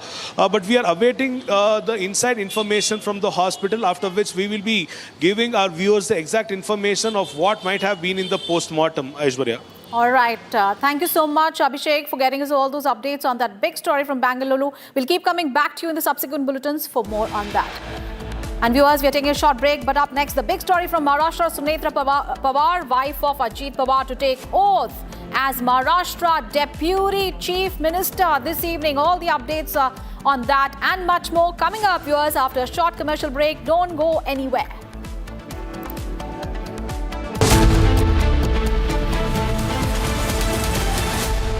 थोड़े में ज्यादा स्वाद, यही तो है इसकी खास बात। वाओ मामा, क्या स्वाद है? अरे मेरे राजा, राजा और मसाला, केसरिया से मन जोगी हुआ रे, दिल झूमे देखो, मतवारा हुआ रे, केसरिया से मन जोगी हुआ। हर पल मनाओ केसरी त्योहार। विमल, बोलो जुबान केसरी। ये है सीक्रेट रेसिपी, MDH का जीरा सिप जल जीरा मसाला। सिप सिप जीरा सिप जीरा सिप इंडिश का जल जीरा सिप इंडिश का जल जीरा SIP.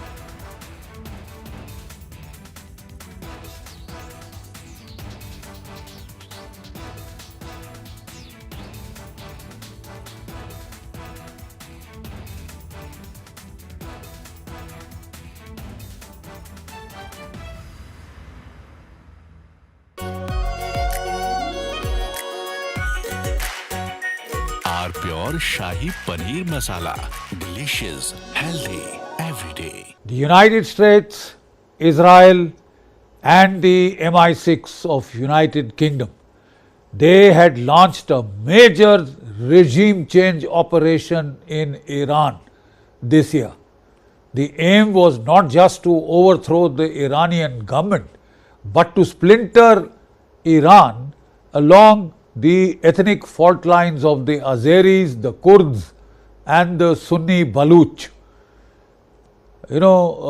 Israel was trying to help the Kurdistan fighters to come in, and also the Afghan refugees who were there.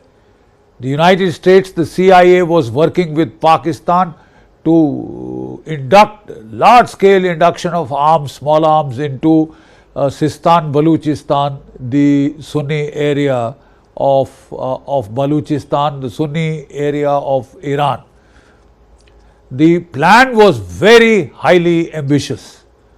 40 to 50,000 Starlinks had been pushed into Iran because they knew that they would shut down the internet, and as abundant precaution they had put in about 50,000 Starlink terminals.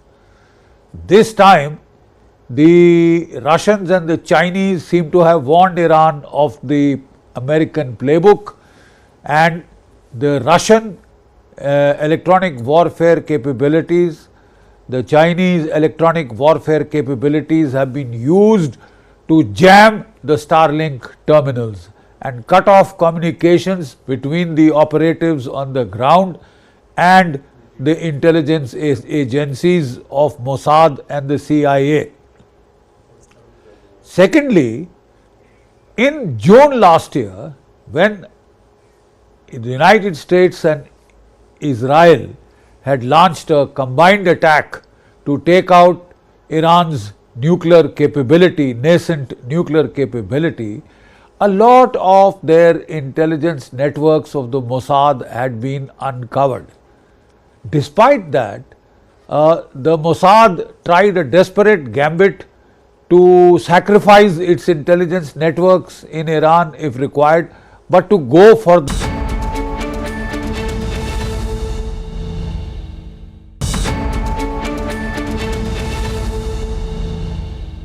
What has worked in your country to make sure that we increase the number of people that have access to electricity? What has been the key policies that you think have proven to be working?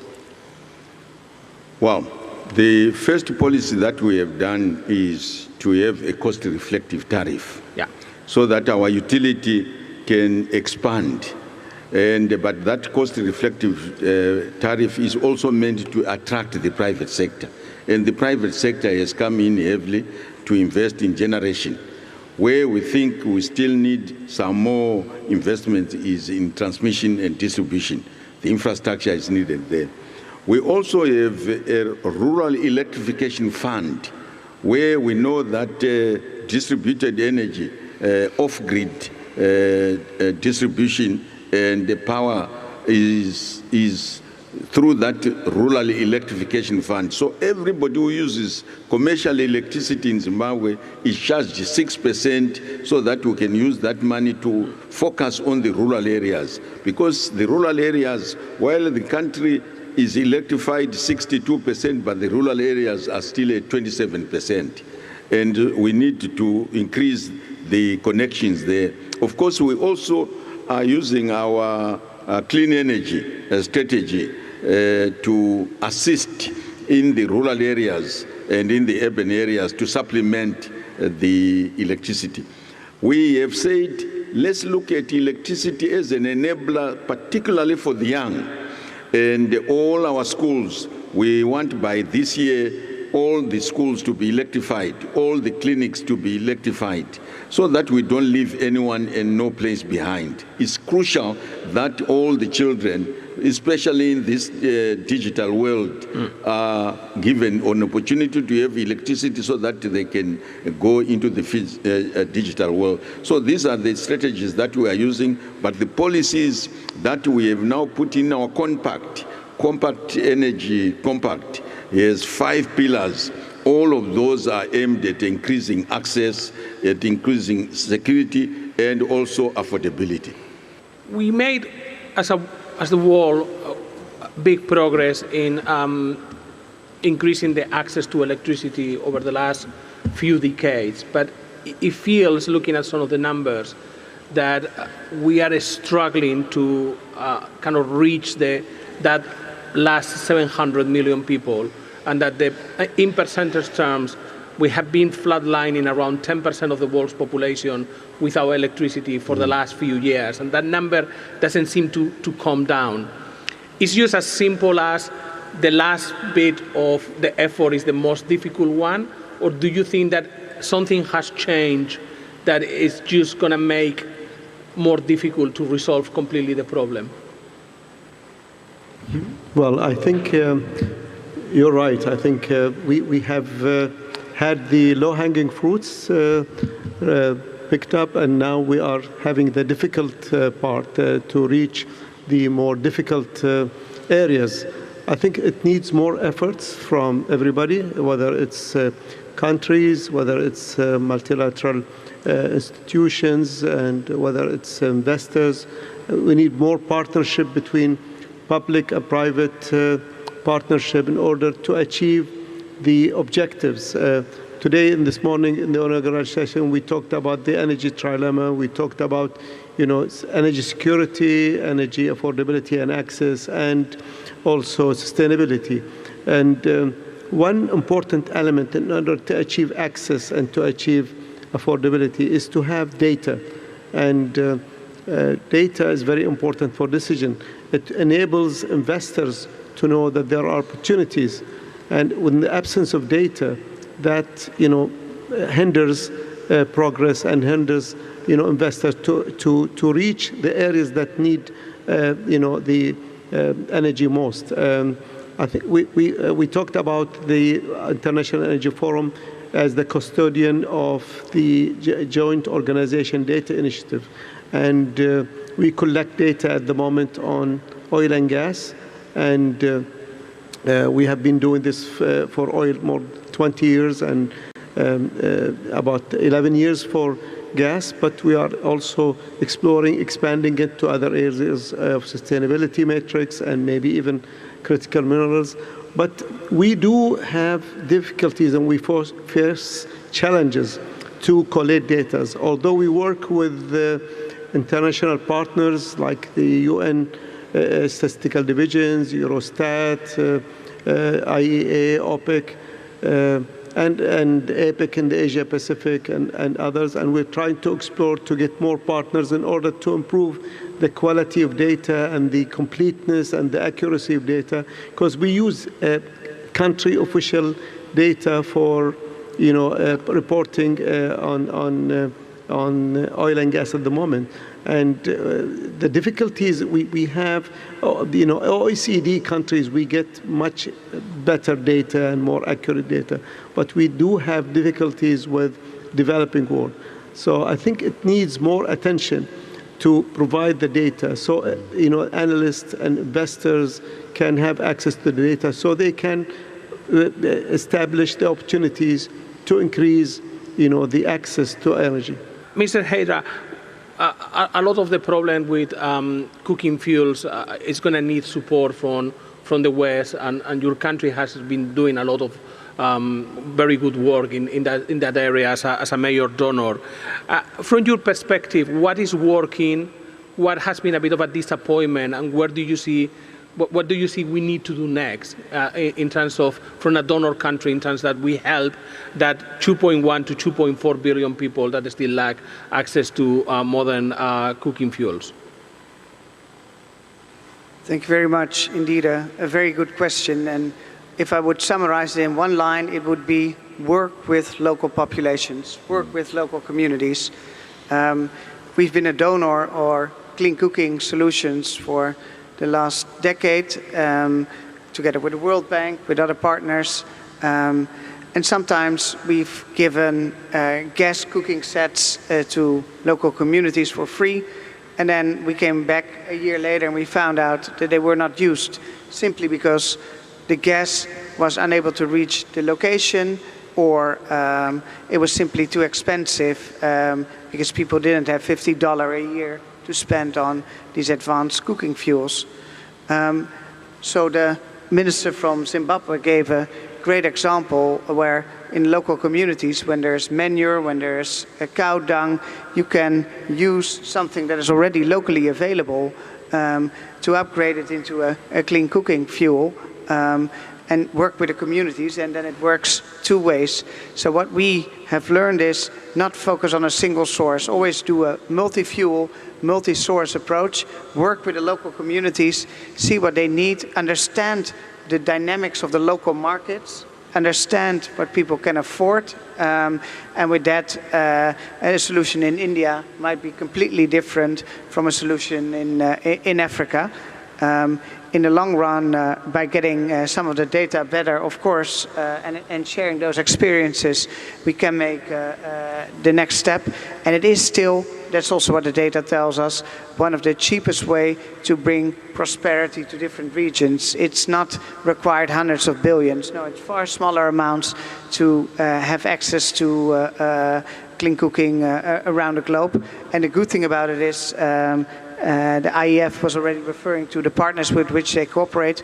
Even the IEA made now a clean cooking scenario for the world. Yeah. And some people were worried about maybe this is more emissions, but no, in the IEA scenario, one of the best ways to reduce emissions on the globe, also from the global south, is to switch to those modern clean cooking fuels. So for health, for the environment, for everything, it is paramount that we learn the best practices from each other and continue the revolution of clean cooking.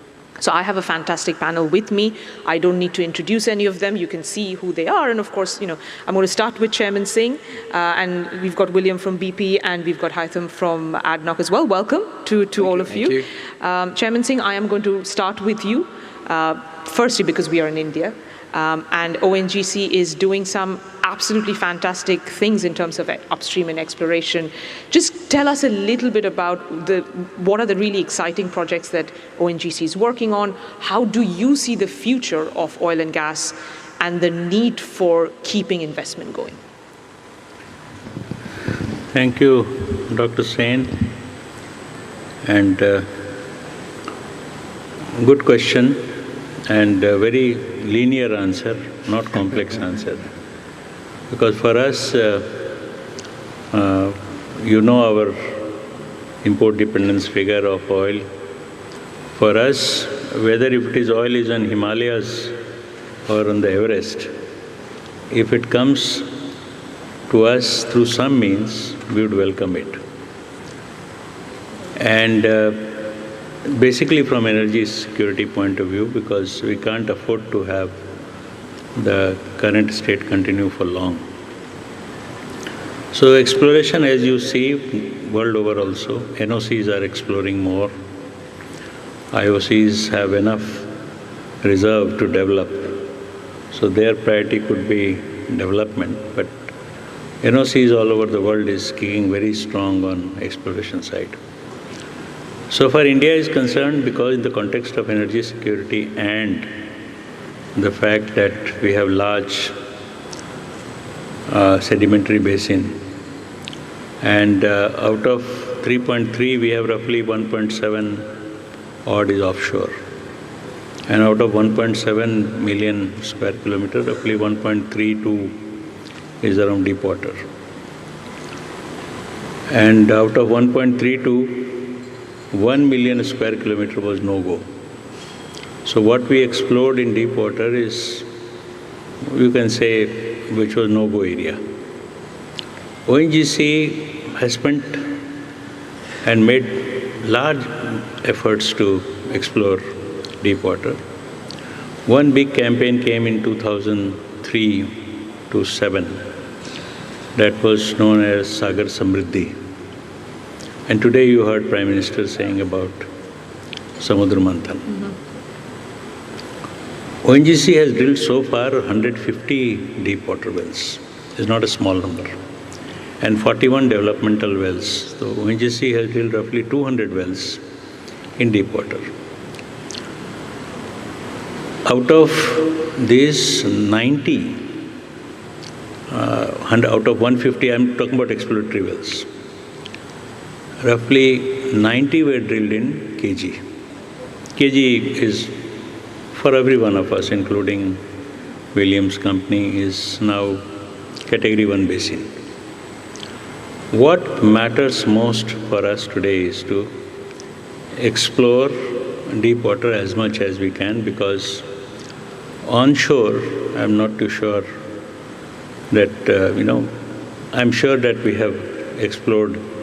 We have been exploring from 1960, ONGC. Last 65 years it has explored.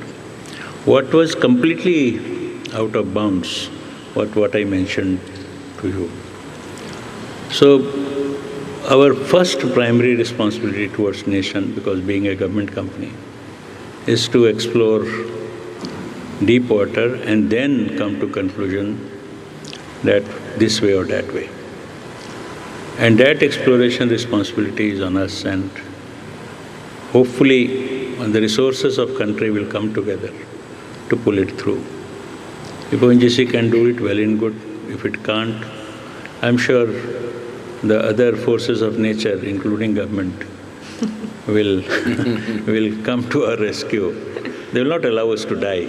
So this much we know. Haitham, if I can ask you about ADNOC, because as Chairman Singh said, NOCs have really, especially the last few years when IOCs were under, I should say IECs, I'm always corrected when I say IOCs, they were under a lot of shareholder pressure to kind of do more on the transition side of things. It was NOCs that really stepped up, and they were really taking the frontier for oil and gas in particular. And ADNOC's, obviously with Exergy, you've kind of really grown that as well.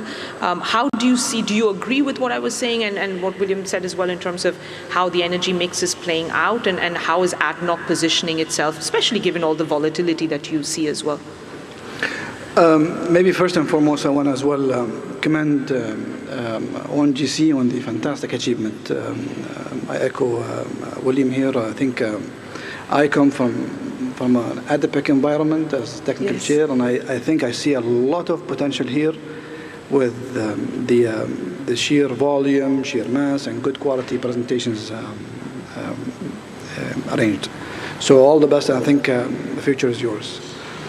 On the volatility, market volatility issue, I think maybe short-term volatility is clear. However, I want to echo what His Excellency Dr. Sultan in the opening mentioned. Long-term demand is evident, is obvious. Urban developments, aviation doubling in size, data centers, AI data centers, and demand requirements. On data centers specifically, projections say the power requirements for data centers in 2030 would equate to about 150 gigawatts. And double that by 2040. To put things into perspective, 150 gigawatts is just about the power capacity of France. That is significant, and that's just one wedge of demand centers that are coming up in the demographics. So having that mentioned, long-term demand is clear. 700 million people around the globe today have lack of access of a reliable energy source. So we have no doubt that the demand will grow for oil and gas within that energy mix. But yes, again, to provide reliable, low-cost, low-carbon emission solutions, I think investment is required, not just only in oil and gas, but in all forms of energy. And here is where we're seeking, our support of our partners. XRG is, for example, one initiative towards investing into renewable, low-carbon solutions across the board. With that demand in play, I think, so for ADNOC, for instance, our capital program is about, and this was mentioned by Dr. Sultan as well earlier today, is about $150 billion over the next 5 years. That is huge. However, demand outlooks stand strong at 100 million barrels globally from now until 2040. And to suffice that demand, the existing infrastructure today, including the investments we have at an upstream level, are unfortunately not enough. I think we need to maximize our efforts into investing into oil and gas infrastructure, oil and gas upstream infrastructure, and make sure we're ready so when time comes, we're able to provide that low carbon, low cost, highly reliable barrel that suffices that demand. So in short, I think we're set to that plans as ADNOC, and I think we are seeking our partners' support as well to. And it's the same question to everyone. If there was one change or one thing that you wanted that could change in the entire Indian upstream space, which could really help unlock the sector, what would that be? And a 10-second answer, please, from everyone. I'll take a little bit of proactive approach from the service company perspective. I would say it's our procurement process, right? The lowest cost bidder wins, right? I think the deep water has its unique complexity. We need technology. We need the world-class player to come in and drill the wells efficiently, safely. So procurement. Procurement. To reward the performance. Yeah. What about you? I'm just going to stay with stable, attractive fiscal policy. I think that gives us confidence that we can invest in and made some great changes. Let's just deliver on it. Thanks, Wayne. Rakesh? I think what we need is a coordinated partnership between the industry and the government. Basically, it's a 20-year term that we are talking about to basically make things happen. So it's not 1 or 2 days. So it should be a coordinated effort between the government from the regulatory point of view and the industry from the capital and commitment point of view and even capability point of view. Great. Thank you.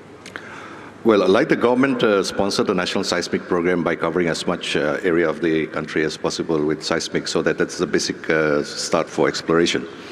I think there is already a plan for 4 stratigraphic wells. I personally believe deep and ultra-deep waters are still uncharted territories, unknown. We need more stratigraphic wells sponsored by the government. Done. I think for me, procurement, yes, absolutely, but I think there's also that just real openness, transparency to new business models, and then how can we transfer knowledge easier from outside to inside? So, how do we, just a really boring one, taxation on expatriates. I think there's a real thing there we can do to really transfer knowledge into India quickly and get down the learning curve, inorganically rather than organically. From your vantage point, since you've been in this business, what has not changed? While we talk about change, we're talking about disruption, but if there's something that has not changed so far, what would that be? What can be always sustainable, it's the law of the supply-demand and the balance of what can be produced and what can be consumed. What you need to do nowadays is to benefit from this moving environment, either the threats or the news, to get more resilient and to gain in resilience through, again, from a trading perspective, through optionality. But what will remain is the rationale of this supply-demand balance. That's the reason why we were talking about the new flow coming on the market. I think in this energy transition period, which is ours, we will have more volume, so it will be for the benefits of an LNG commodity that will become more affordable, cleaner, affordable, sustainable, for the benefit of the end users more than ever in India.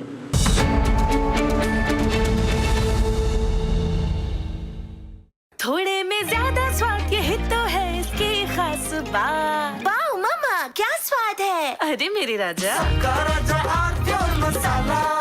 इसको घर पे लगाओगे तो शादी का तो पता नहीं, पर घर पक्का नहीं टूटेगा।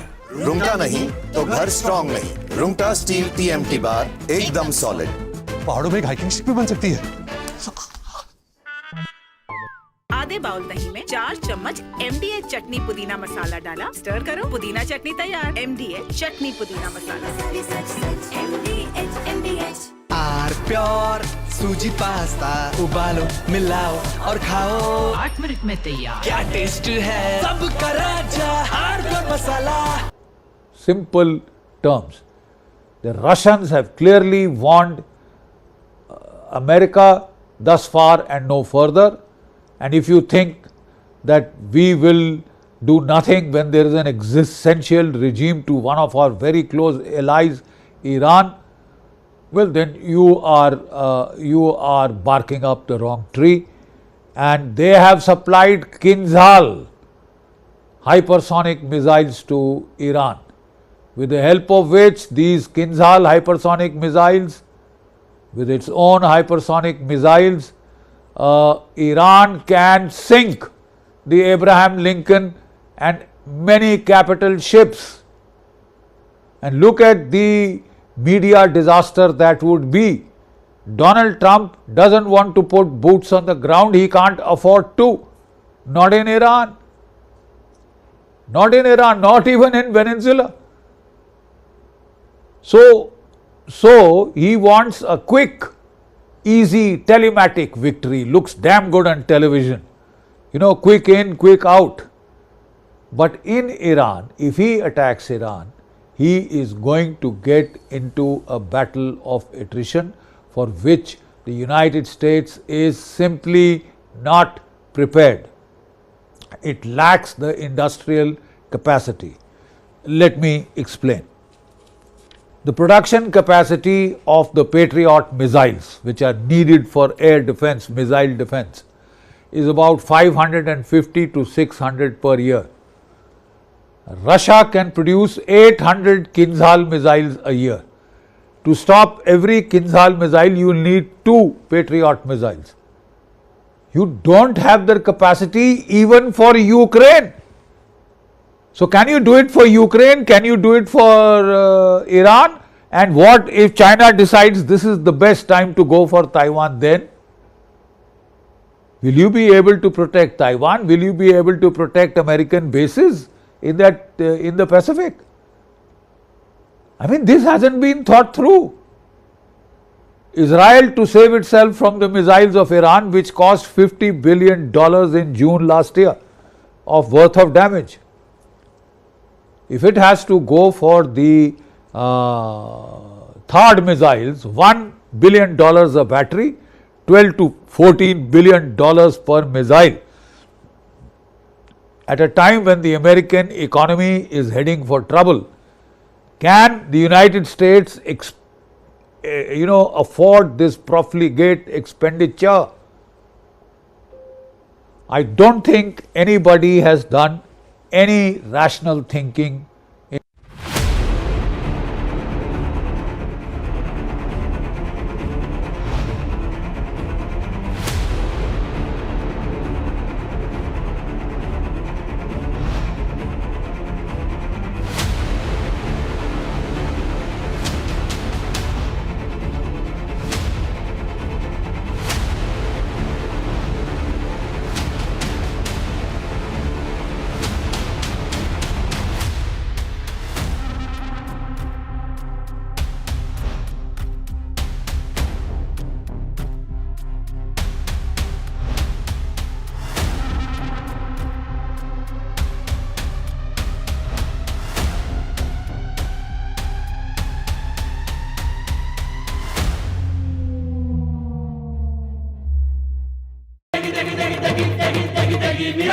MDH की देगी मीरज, देगी मिर्च का तड़का, अंग अंग फड़का। MDH की देगी मीरज।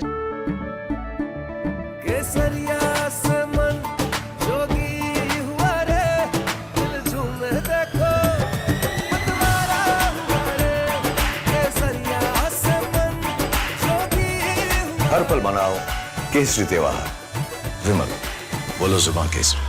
थोड़े में ज्यादा स्वाद, यही तो है इसकी खास बात। वाओ मामा, क्या स्वाद है। अरे मेरे राजा, सबका राजा R pure masala.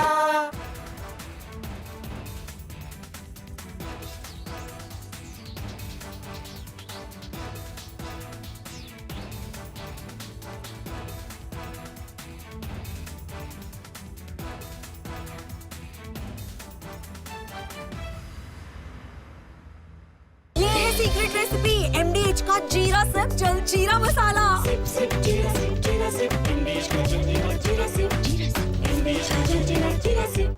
Whose backyard is Iran? It's nobody's backyard, yet there are vital stakes there for the Chinese, for the Russians, the Americans. It is the oil cockpit of the world, and America wants to control the outflow. The problem is, sir, that Iran is not Venezuela. Iran can hit back and hit back hard. None of its capabilities to hit back have been degraded in the slightest degree. And Donald Trump had to eat crow and back off and start looking for off-ramps. The first off-ramp he chose was they had threatened to hang some 850 citizens, and because I pressurized them, they said they are not hanging them. They've said, the Supreme Court of Iran has said, yes, we will hang them. Off-ramp gone. So what does Donald Trump do? To save face, he starts moving in huge armadas. The Chairman, Joint Chiefs of Staff of the United States clearly told Donald Trump that, look, we thought there would be an overthrow of the regime, there would be chaos, and we would need only a small force level to deliver the coup de grace. Now that that has not happened, we'll have to increase force levels if you still want to go ahead with it. Frankly, it would be highly immature and foolish if United States still decided to go in. There is no surprise any longer. In June last year, the United States had gained surprised by the perfidy of saying we are going to have talks, and then they attacked while the talks had just started. So they were able to surprise the Iranians, who didn't want to really go in for a fight, right? But the simple fact is now they... From Asia's largest news headquarters, setting the agenda for Bharat.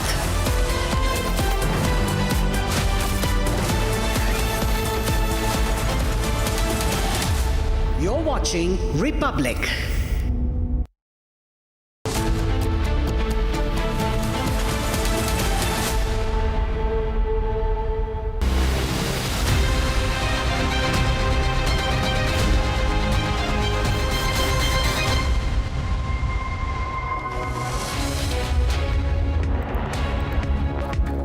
Hello and welcome. You're watching Republic with me, Shita Mitra. Now, viewers, this confidant group owner has committed suicide right after tax raids were committed at his premises. We'll take a look at where is the investigation headed in this case. But first up, headlines.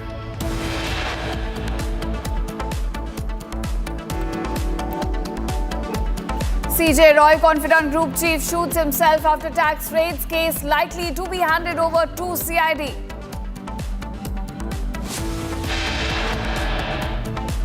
Sunetra Pawar, wife of late Ajit Pawar, to take oath as Maharashtra Deputy Chief Minister today.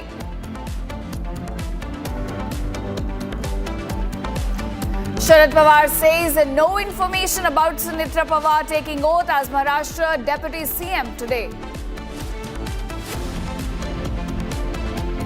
Sunday Sara brothers case closed. Delhi PMLA court orders ED to undo seizures and coercive measures. NIA to now probe Danga violence as Calcutta High Court leaves decision to centre.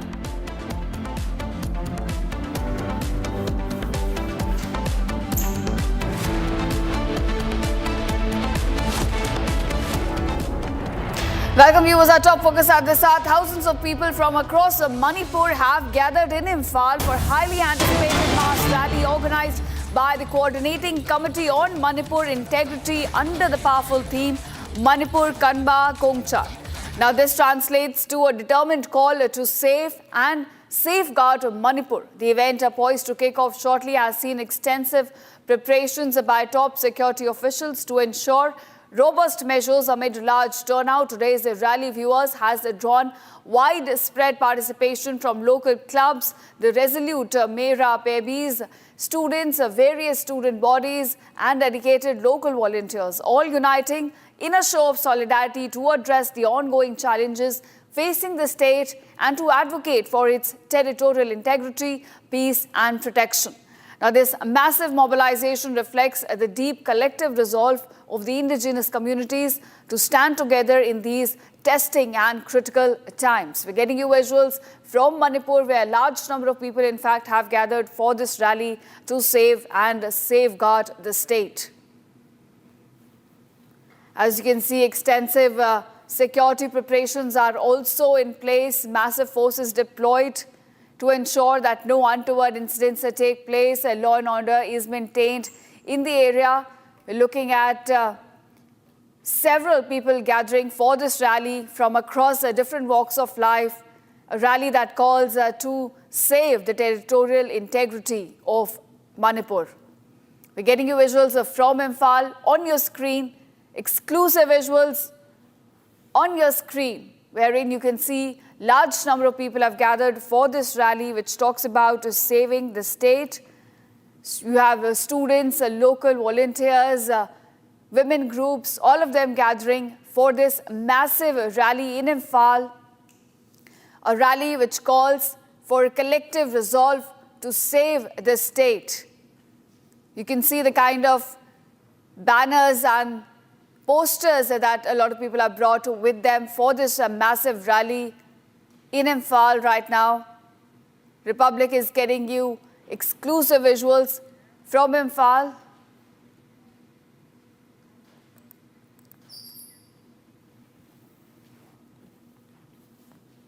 Now, my colleague Johnson is joining me live from Manipur. Johnson, do tell us what is the atmosphere on the ground right now with regards to this rally, a rally which calls for the safeguard of Manipur.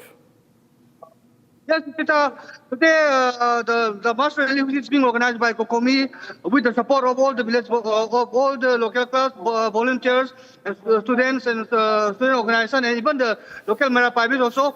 Yes, the ground it is beyond expectation and it is overcrowded. But thousands have participated in today's rally, and yes, it has been kicked off by these Kokomi volunteers.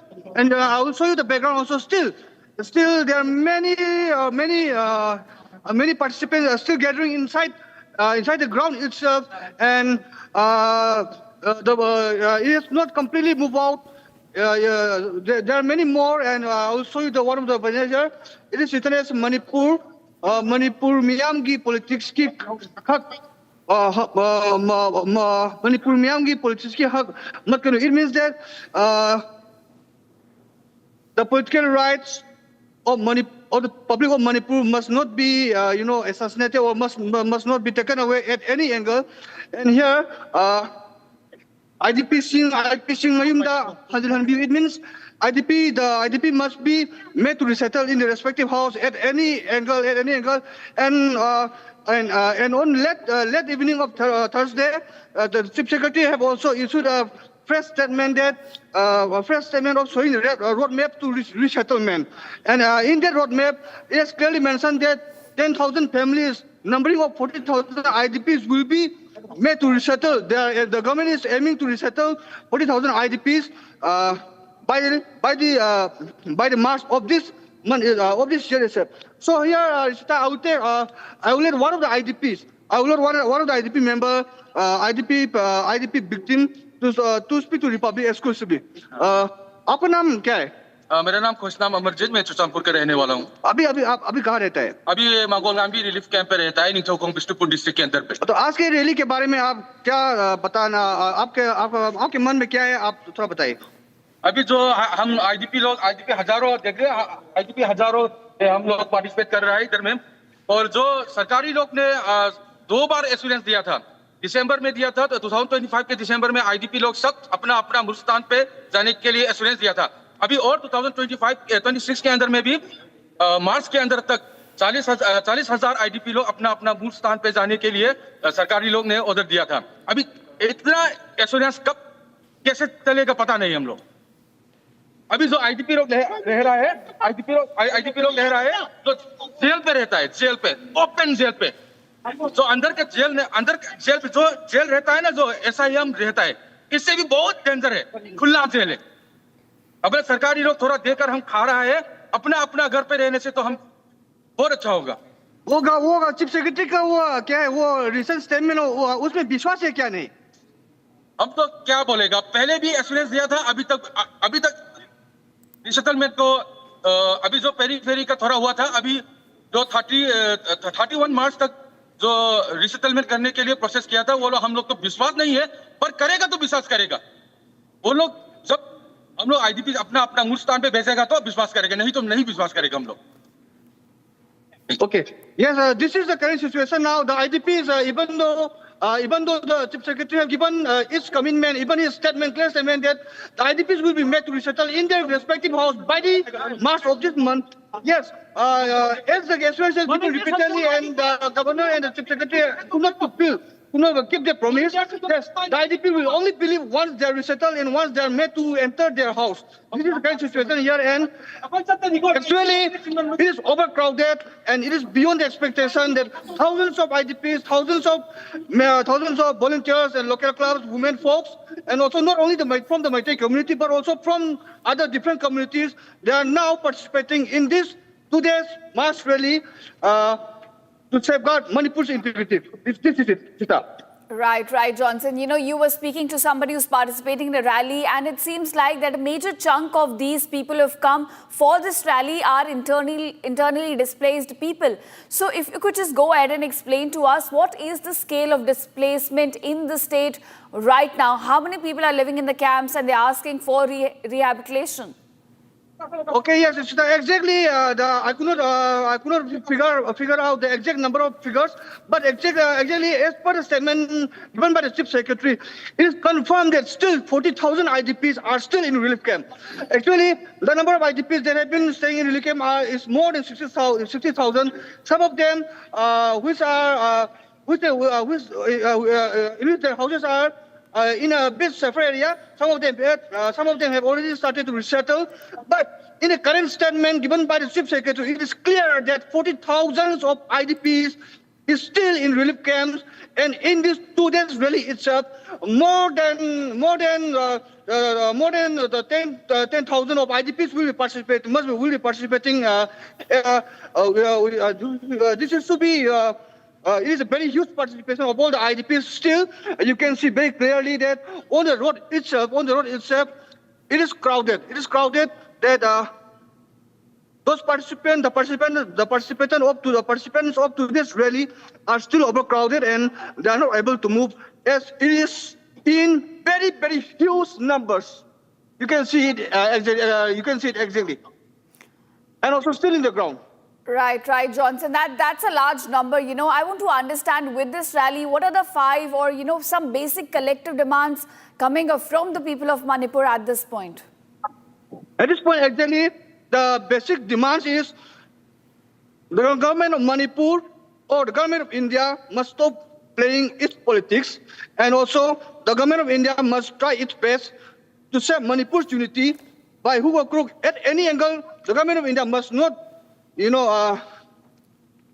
disunify. Must not play its role to destroy Manipur itself. And the IDPs here, they are demanding. Their only demand is resettlement only. From the past also, from now also, and really in the future also, the IDPs' demand will only be the resettlement process. Right. Johnson, the rally we understand is being led by this coordinating committee on Manipur integrity. If you could just go ahead and tell us a little more about this organization who's leading this massive rally. Yes, coordinating committee on Manipur integrity is a joint committee of different CSOs, like-minded CSOs, formed just only for the integrity of Manipur, to safeguard the integrity of Manipur. And yes, COCOMI have been taking an active role in this current conflict also, to bring peace and to maintain the unity, to maintain the integrity of Manipur. And today itself, this mass rally is being organized by COCOMI itself. And yes, even though it is organized by COCOMI itself, it is supported from various angles, from various sides. And you can see here, Indiagi, in the banner itself, it is written as Indiana Chinkuki Nako Terroriski Michang Changanu. It means that the India government must not stand in favor of those Chinkuki Nako terrorists, who is the main role, who is the one creating this conflict itself. Thank you so much for joining us and sharing those inputs right from Imphal on your screen. Thank you so much.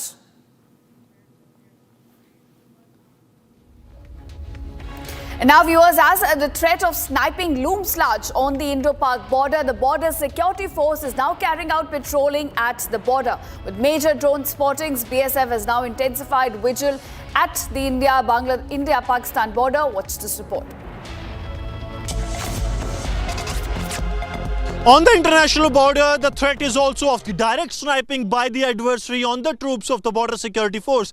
And for the same, the BSF has also inducted its bulletproof fleet into the border guarding areas. Right now, we are reporting from the Samba sector of the Indo-Pakistan international border, where you will see that these vehicles of the Border Security Force, they are manning round the clock. They are manning these borders in the areas that have a direct threat of sniping from the adversary. And especially in these areas, when we are days to the new year, the threat looms large on the troops on ground. And as we speak here, you will see that these bulletproof vehicles, they are marching on the ground at the Indo-Pakistan international border. What is the speciality? The speciality continues to be that these bulletproof vehicles, the troops do not need to come out of the vehicle. Even while heavy firing takes place, here you will see that from all the sides covered, these jawans of the BSF have an advanced positioning and an advantage when it comes to the border guarding duties. How they can give adversary a befitting reply? Here you will see that these jawans of the Border Security Force, they have got their weapon out. They can see also for a 360-degree view. What they do, that they have these specialized 360-degree cameras on both front and the rear side of this area, so that these areas can be, this entire area can be monitored. And now as we move, there are also the large bulletproof bunkers that have also been inducted into the operations. These are the other bulletproof bunkers that have been inducted into the operations. So these are depending upon the areas that BSF actually caters with. Here, as you move, you will see barrel of the guns. First barrel, second barrel, and the third barrel. These barrels of the guns are towards the adversary. They are looking into the threat-prone area. And now, viewers, hailed as the mother of all deals and watched closely across the world, the India-EU Free Trade Agreement marks a major milestone in bilateral trade between India and Europe. Now, together, the two account for nearly a quarter of global trade, making this agreement a potential game changer for the global economic order. Now, ahead of the budget session, Prime Minister Narendra Modi also highlighted this deal, calling it a major opportunity for India as an entirely new market now opens up for Indian businesses. So what exactly does this mother of all deal include? Watch this report for a quick breakdown of India-EU FTA.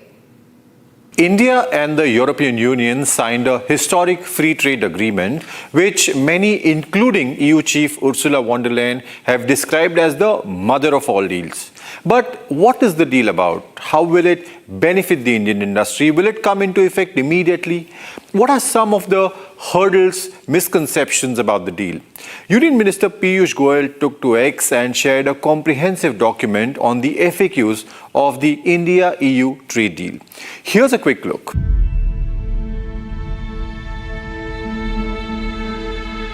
The deal is a game changer for Indian exporters as the agreement opens the doors wide for Indian goods in Europe, with almost all of our exports enjoying lower or zero tariffs, helping make India more competitive globally.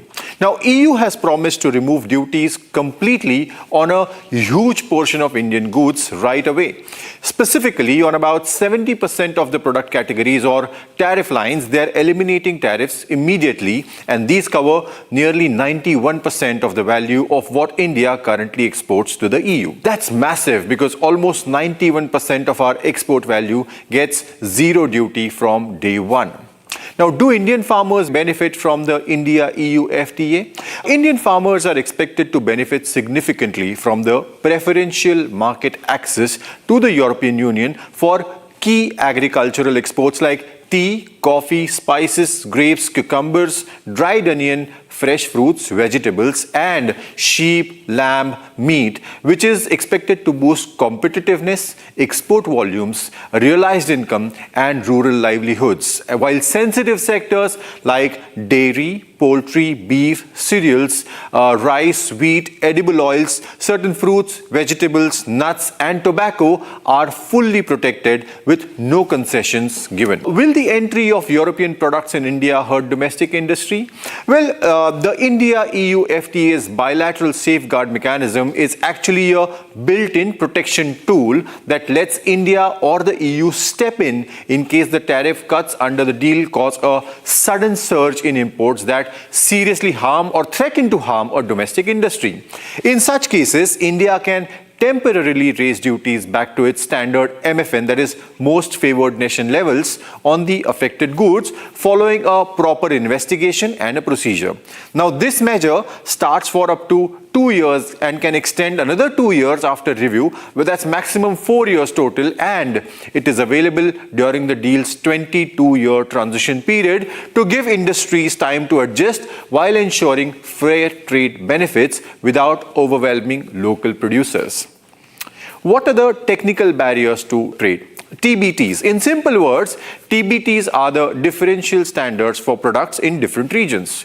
Now, in the India-EU deal, the technical barriers to trade covers the preparation, adoption, and application of standards, technical regulations, and conformity assessment procedures by central government bodies. Now, it is supposed to build on WTO rules, which is promoting key principles like transparency, non-discrimination, and the use of international standards. This sets up a practical tool to tackle issues. Now, there is also a mechanism, an inbuilt mechanism for early technical discussion, so problems can be sorted out quickly before they escalate further. And yes, the entire TBT chapter is enforceable. It's fully subject to the trade deals dispute settlement process, giving both India as well as the European Union real teeth to ensure commitments and that are honored and barriers that are minimized for mutual benefit. India-EU FTA's intellectual property mechanism. What's the intellectual property mechanism? Let's talk about the IPR in the India-EU trade deal.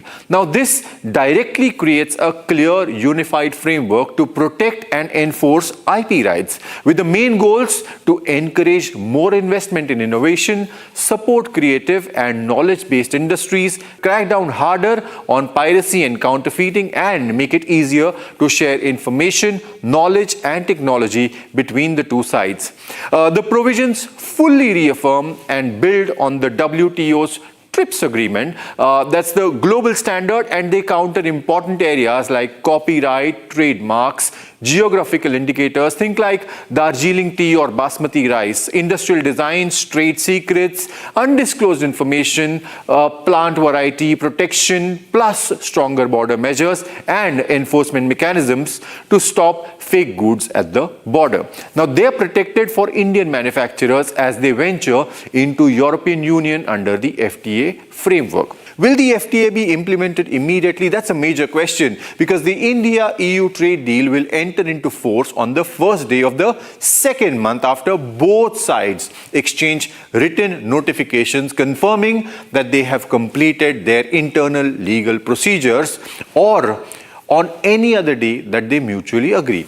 Now, once in force, the agreement has no fixed end date as such. It lasts indefinitely. Either India or the EU can terminate the FTA by giving written notice, with termination happening after the period mentioned in the deal. And yes, it can be amended. The two sides can make changes by mutual written agreement, and the joint committee can also update certain specific parts like rules or procedures or dispute settlement codes after completing their internal approvals. Now, it is expected that the deal would be implemented within a a year after it undergoes the legal scrutiny as well as clearances from parliaments of both the regions.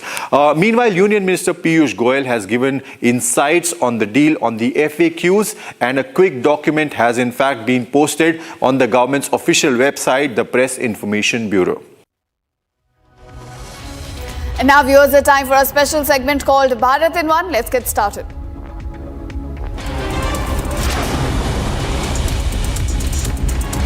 The National Investigation Agency has now taken over the probe into the unrest in Beldanga of West Bengal's Murshidabad district after the death of a migrant worker. Violence erupted in Beldanga on January 16th over the death of a 30-year-old migrant worker. A large number of people took to streets by blocking railway tracks and national highway for several hours. Indian Railways have successfully operated India's first LNG powered train. This is a unique initiative by Indian Railways in which attempts are now being made to use LNG in trains. A 2,000-kilometer trial was conducted and it was successful. It will in fact reduce costs and increase effectiveness.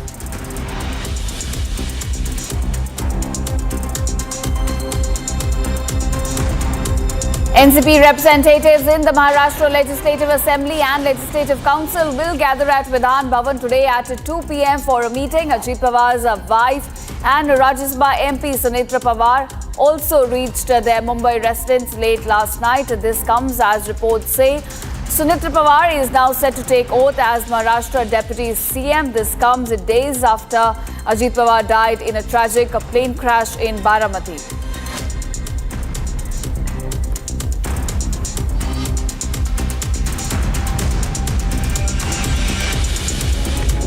All right, viewers, that's all we have for you at this moment of time. But don't go anywhere. On the other side, we discuss Sunetra Pawar, wife of Ajit Pawar, to take oath as a Maharashtra Deputy CM today.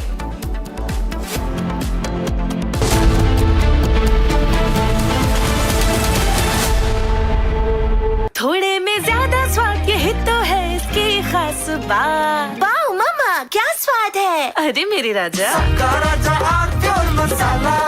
दादी के हाथों का जादू और खुशबू से महकता घर, माँ की मुस्कुराहट और खाने की सुगंध। MDH गरम मसाला, क्योंकि हर रिश्ता है स्वाद से जुड़ा।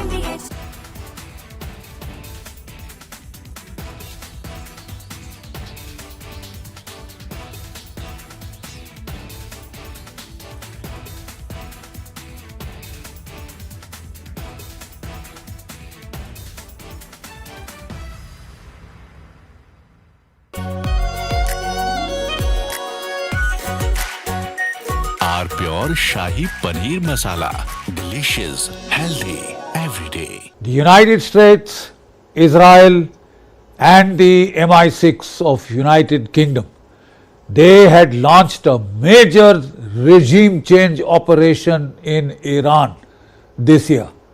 The aim was not just to overthrow the Iranian government, but to splinter Iran along the ethnic fault lines of the Azeris, the Kurds and the Sunni Baluch.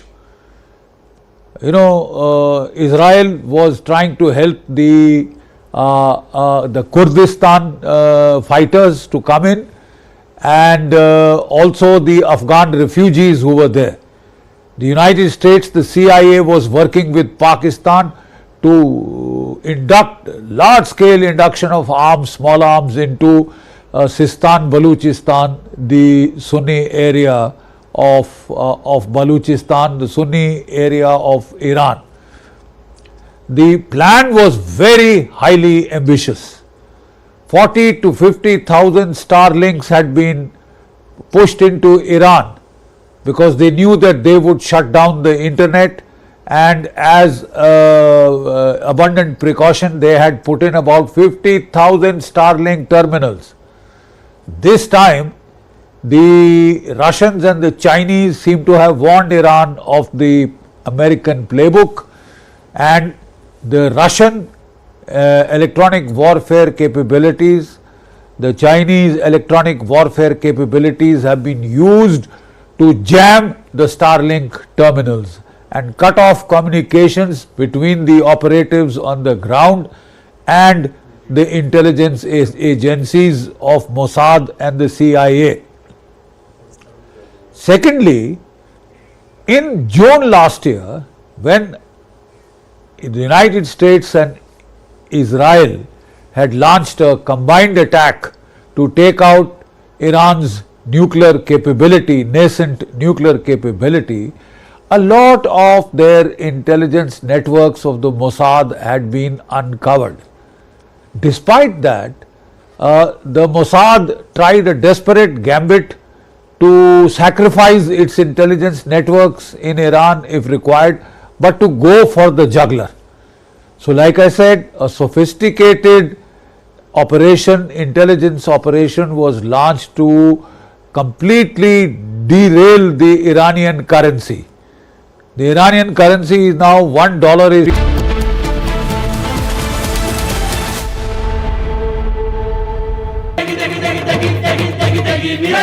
MDH की देगी मिर्च, देगी मिर्च का तड़का, अंग अंग फड़का। MDH की देगी मिर्च,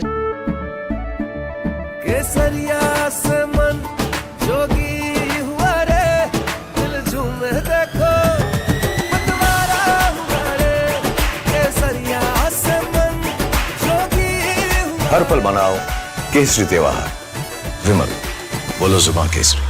थोड़े में ज्यादा स्वाद, यही तो है इसकी खास बात। वाओ मामा क्या स्वाद है, अरे मेरे राजा। राजा और मसाला, ये है सीक्रेट रेसिपी MDH का जीरा सिप जल जीरा मसाला। सिप सिप जीरा सिप जीरा सिप, MDH का जल जीरा सिप जीरा सिप, MDH का जल जीरा SIP.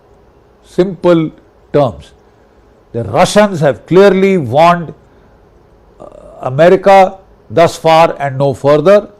And if you think that we will do nothing when there is an existential regime to one of our very close allies, Iran, well then you are barking up the wrong tree.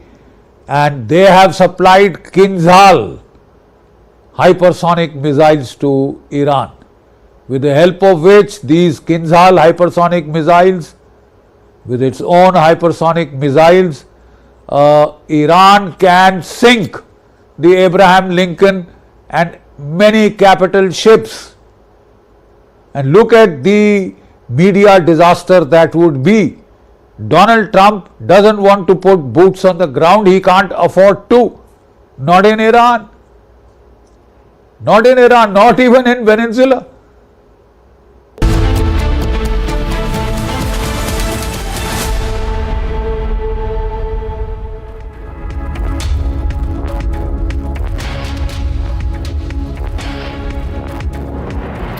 Hello viewers, we are live and we are breaking up. Shivangi Shukla getting you the latest coming in. This Saturday, we have a lot lined up for you, specifically the probe into the CJ Roy suicide. The businessman CJ Roy's suicide, the investigation is continuing. We're getting some details on that, but the headlines first. Let's get started. Kerala businessman CJ Roy, Confident Group chief, shoots himself after tax raids. Case likely to be handed over to the CID. Sunetra Pawar, wife of Ajit Pawar, to take oath as the Maharashtra Deputy CM today.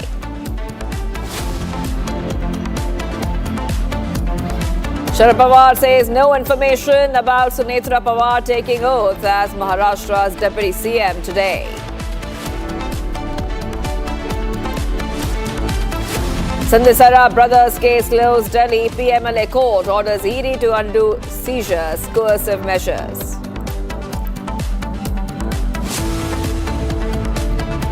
NI to probe Beldenga violence as Calcutta High Court leaves a decision to centre.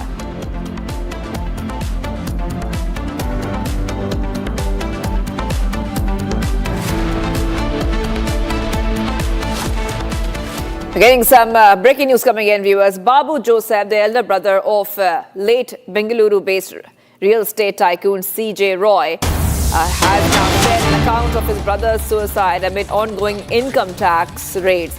In an interview, we see that Babu reveals that the IT department's searches had been underway for 3 days starting Jan 28th. And that CJ Roy called him twice around 10:40 a.m. on the day of the incident, expressing immense pressure from the officials and asking when Babu would return, to which he replied by 2 p.m. Tragically, by the time Babu arrived, Roy had already taken his own life by shooting himself at his office. Babu stated that Roy did not disclose specific details of the pressure in that call, but had previously mentioned harassment by IT officials, particularly the IRS Krishna Prasad from Kochi, who questioned him during earlier document collections and investigations from December 3rd to 6th. Babu emphasized that he last met his brother before leaving town and Roy had no other threats, financial issues, loans, assigns, or depression to his knowledge, insisting the intense scrutiny and alleged harassment from the IT team were the sole factors driving the extreme step, with family members holding the officials responsible and calling for a thorough investigation into the circumstances. So this is what we see right now, viewers, getting these updates coming in on Republic TV about what the latest is, because the story is taking many turns.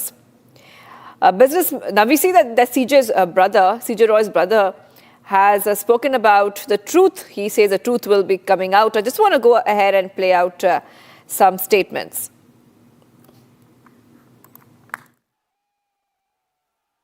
ಈಗ 3 ದಿವಸದಿಂದ income tax raid ನಡೀತಾ ಇತ್ತು.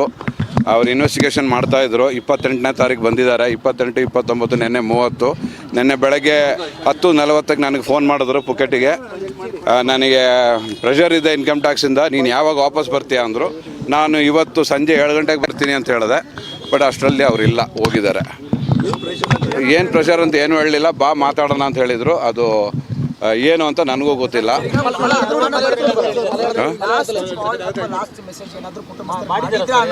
ಇಲ್ಲ, ನನಗೆ ಮಾಡಿದ್ದು 10:40ಕ್ಕೆ ಬೆಳಗ್ಗೆ 2 ಸತಿ ಮಾಡಿದ್ರು.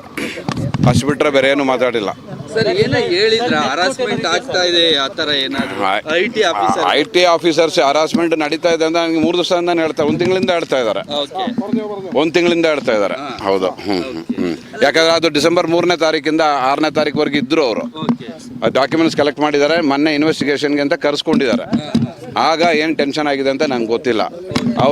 ಯಾರವರು ಮಿಸ್ಟರ್ ಕೃಷ್ಣ ಪ್ರಸಾದ್ ಅಂತ IRS additional commissioner of income tax from Kochi ಅವರಿದ್ದರು. ಏನು ಮಾತಾಡಿದ್ರು ಅಂತ ನಂಗೆ ಗೊತ್ತಿಲ್ಲ. ಅವ್ರು ಕೇಳಿದ್ರೆ ನಿಮ್ಗೆ ಹೇಳ್ಬೋದು ಏನು ಕ್ವಶನ್ಸ್ ಆಯಿತು ಏನು ಅಂತ.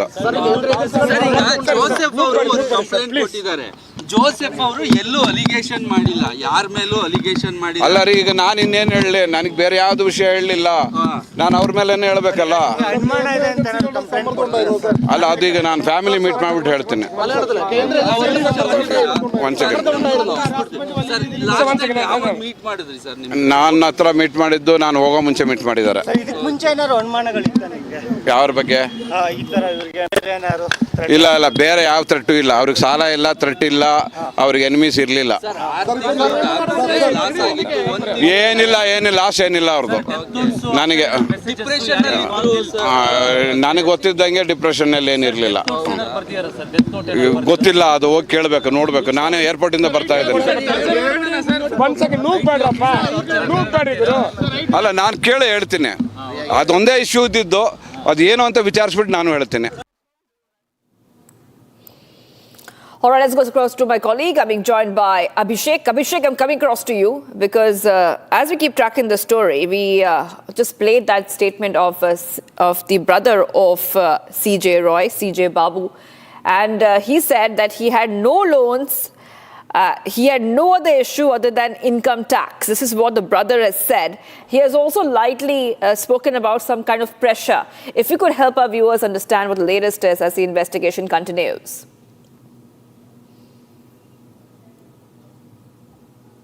Yes, Abhishek, we can see you and we can hear you too. All right, we'll go to Abhishek in a moment. We'll just kind of get him back because he's live with us. We'll connect back with him live.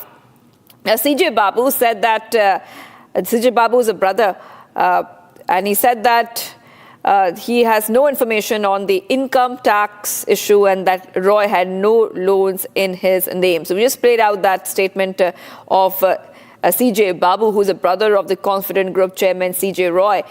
And he cited the ongoing income tax issue as the only concern, stating that Roy had no threats or loans.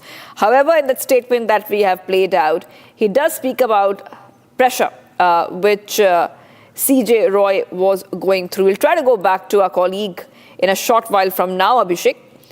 And these are the top updates that we're getting for our viewers as we speak. So the investigation continues in this case.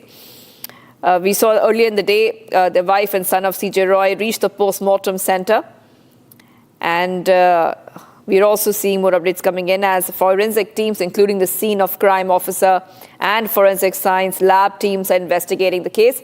I want to go straight back to my colleague. Yes, Abhishek, if you can hear us now, you can go ahead and tell us what the brother of CJ Roy has said. He's spoken about the income tax pressure. He's spoken about loans, and he has made these statements. If you could help our viewers understand the latest coming in. Business tycoon once who tried to rule the real estate not only in the state of Karnataka but across various other countries is now lying as a person who has breathed his last in the Bowring Hospital mortuary as of now.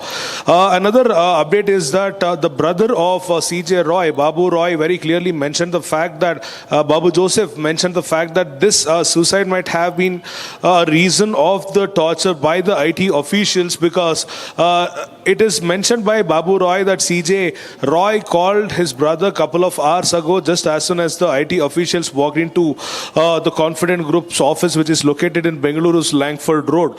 He also had mentioned that he has been continuously harassed by the IT officials and he is unable to bear the torture of the same IT official. And also, he mentions the fact that he is unable to face the situation all alone, and he demanded that his brother come to the office immediately, and after which the Babu had also informed that he will be visiting the office in the next couple of hours, naming a time that he'll be in Bengaluru by around 3 or 4 in the noon. However, even before Babu reached the Confident office location, which is located in Langford Road in Bengaluru, CJ Roy had made sure that he shot himself on the left side of his chest with a bullet was still sticking around his chest. And after now, the SOCO officers, the scene of crime officers, the FSL team and various other officials from the police department have visited the spot. His body had been taken to the Narayana hospital immediately to make sure he gets out of danger. However, it had been mentioned that he was brought dead by the Narayana hospital, after which the police took the custody of the body,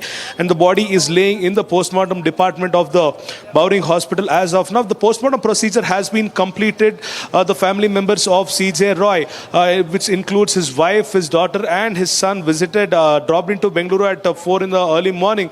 They have gotten their final view of their loved one, who is just a mere dead body as of now. And as of now, his brother has also mentioned that all of the family members are in a meeting in their personal residence, which is near Indira Nagar and Kormangala. The fact that the police officers have mentioned us that there is no death note found as of now. It is also mentioned by the Commissioner of Police Simant Kumar Singh that a detailed investigation as to why this suicide happened will be investigated based on the complaint by the MD and the founder of the Confident Group. The complaint also mentions that while the IT raid was happening, CJ Roy went to his personal chamber to have a telephonic conversation with his mother, who stays in Kormangala. CJ Roy had asked his security not to send anyone within the room until the conversation is done, and after which the security personnel who were deputed outside his cabin heard a gunshot and they tried to immediately remove the door, but it was latched from inside, is what the complaint mentions. Also, the availability of the CCTV within the cabin of CJ Roy is yet to be questioned or is yet to be unearthed, because none of the police officials or the IT officials have made a official statement about that.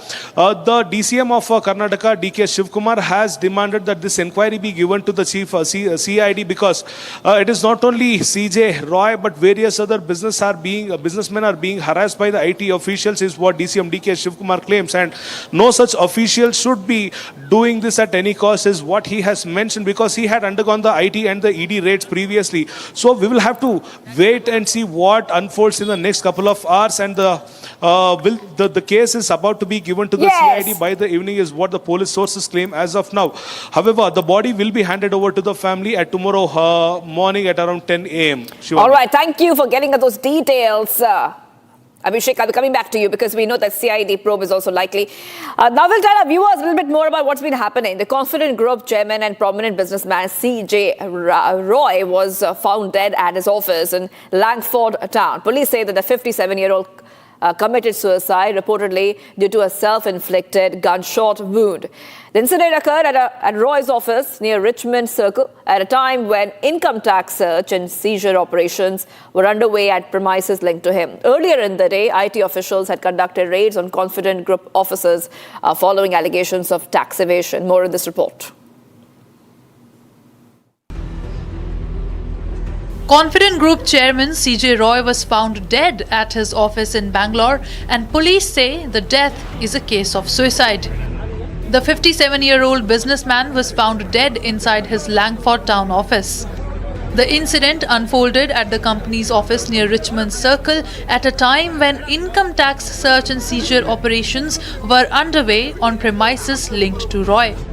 Earlier in the day, IT officials had conducted raids on Confident Group offices over allegations of tax evasion.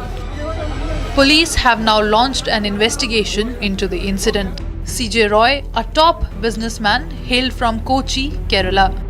Founder of the Confident Group, he built a real estate empire spanning Karnataka, Kerala and Dubai. With deep influence in South India's real estate market, Roy also ventured into cinema, producing Malayalam films. Police have examined CCTV footage from C.J. Roy's office chamber to verify the sequence of events in the suicide case.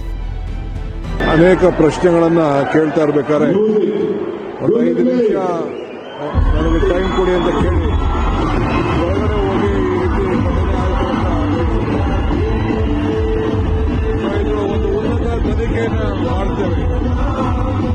ಉನ್ನತ ತನಿಖೆಯನ್ನು ಮಾಡಿಸಿ ಇದು ಸತ್ಯಾಂಶ ಏನು ಅಂತ ಕೇರಳದಿಂದ ಒಂದು ತಂಡ ಬಂದಿತ್ತು ಅನ್ನೋ ವಿಚಾರ ತಿಳಿದಿದೆ. ಯಾವುದಕ್ಕೂ ತನಿಖೆ ಆದ್ಮೇಲೆ ಎಲ್ಲ ವಿಚಾರಗಳನ್ನ ಈಚೆ ಬರ್ತದೆ. ಇದು ಆಗಬಾರ್ದಾಗಿತ್ತು. ಒಳ್ಳೆ ಉದ್ಯಮಿ, ಕೇರಳದಿಂದ ತಂಡ ಬಂದಿತ್ತು ಅನ್ನೋದು ಎನ್ಕ್ವೈರಿಗೋಸ್ಕರ ಅಂತ ನನಗೆ ತಿಳಿಸಿದ್ರು. ನಮಗೆ ದೆಹಲಿಯಿಂದ ಕೂಡ ನಮಗೆ ವರದಿ ಕೇಳಿದ್ದಾರೆ. ನಾವು ಇದನ್ನ ತನಿಖೆ ಮಾಡಿ ಇದನ್ನ ಜನರಿಗೆ ಏನು ನ್ಯಾಯ ಏನಿದೆ, ಏನು ಸತ್ಯ ಏನಿದೆ ಅಂತ ತಿಳಿಸುವಂತ ಕೆಲಸವನ್ನ ಖಂಡಿತ ನಮ್ಮ ಸರ್ಕಾರ ಮಾಡ್ತದೆ. Investigators reviewed visuals showing Roy firing a gun and have already seized the pistol used in the incident.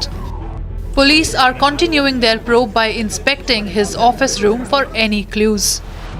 Officials are also searching for a possible death note, messages or digital evidence on his mobile phone.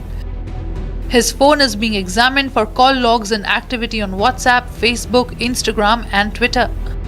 While the case has been registered as suicide, police say all angles are being examined and more clarity is expected once the probe progresses.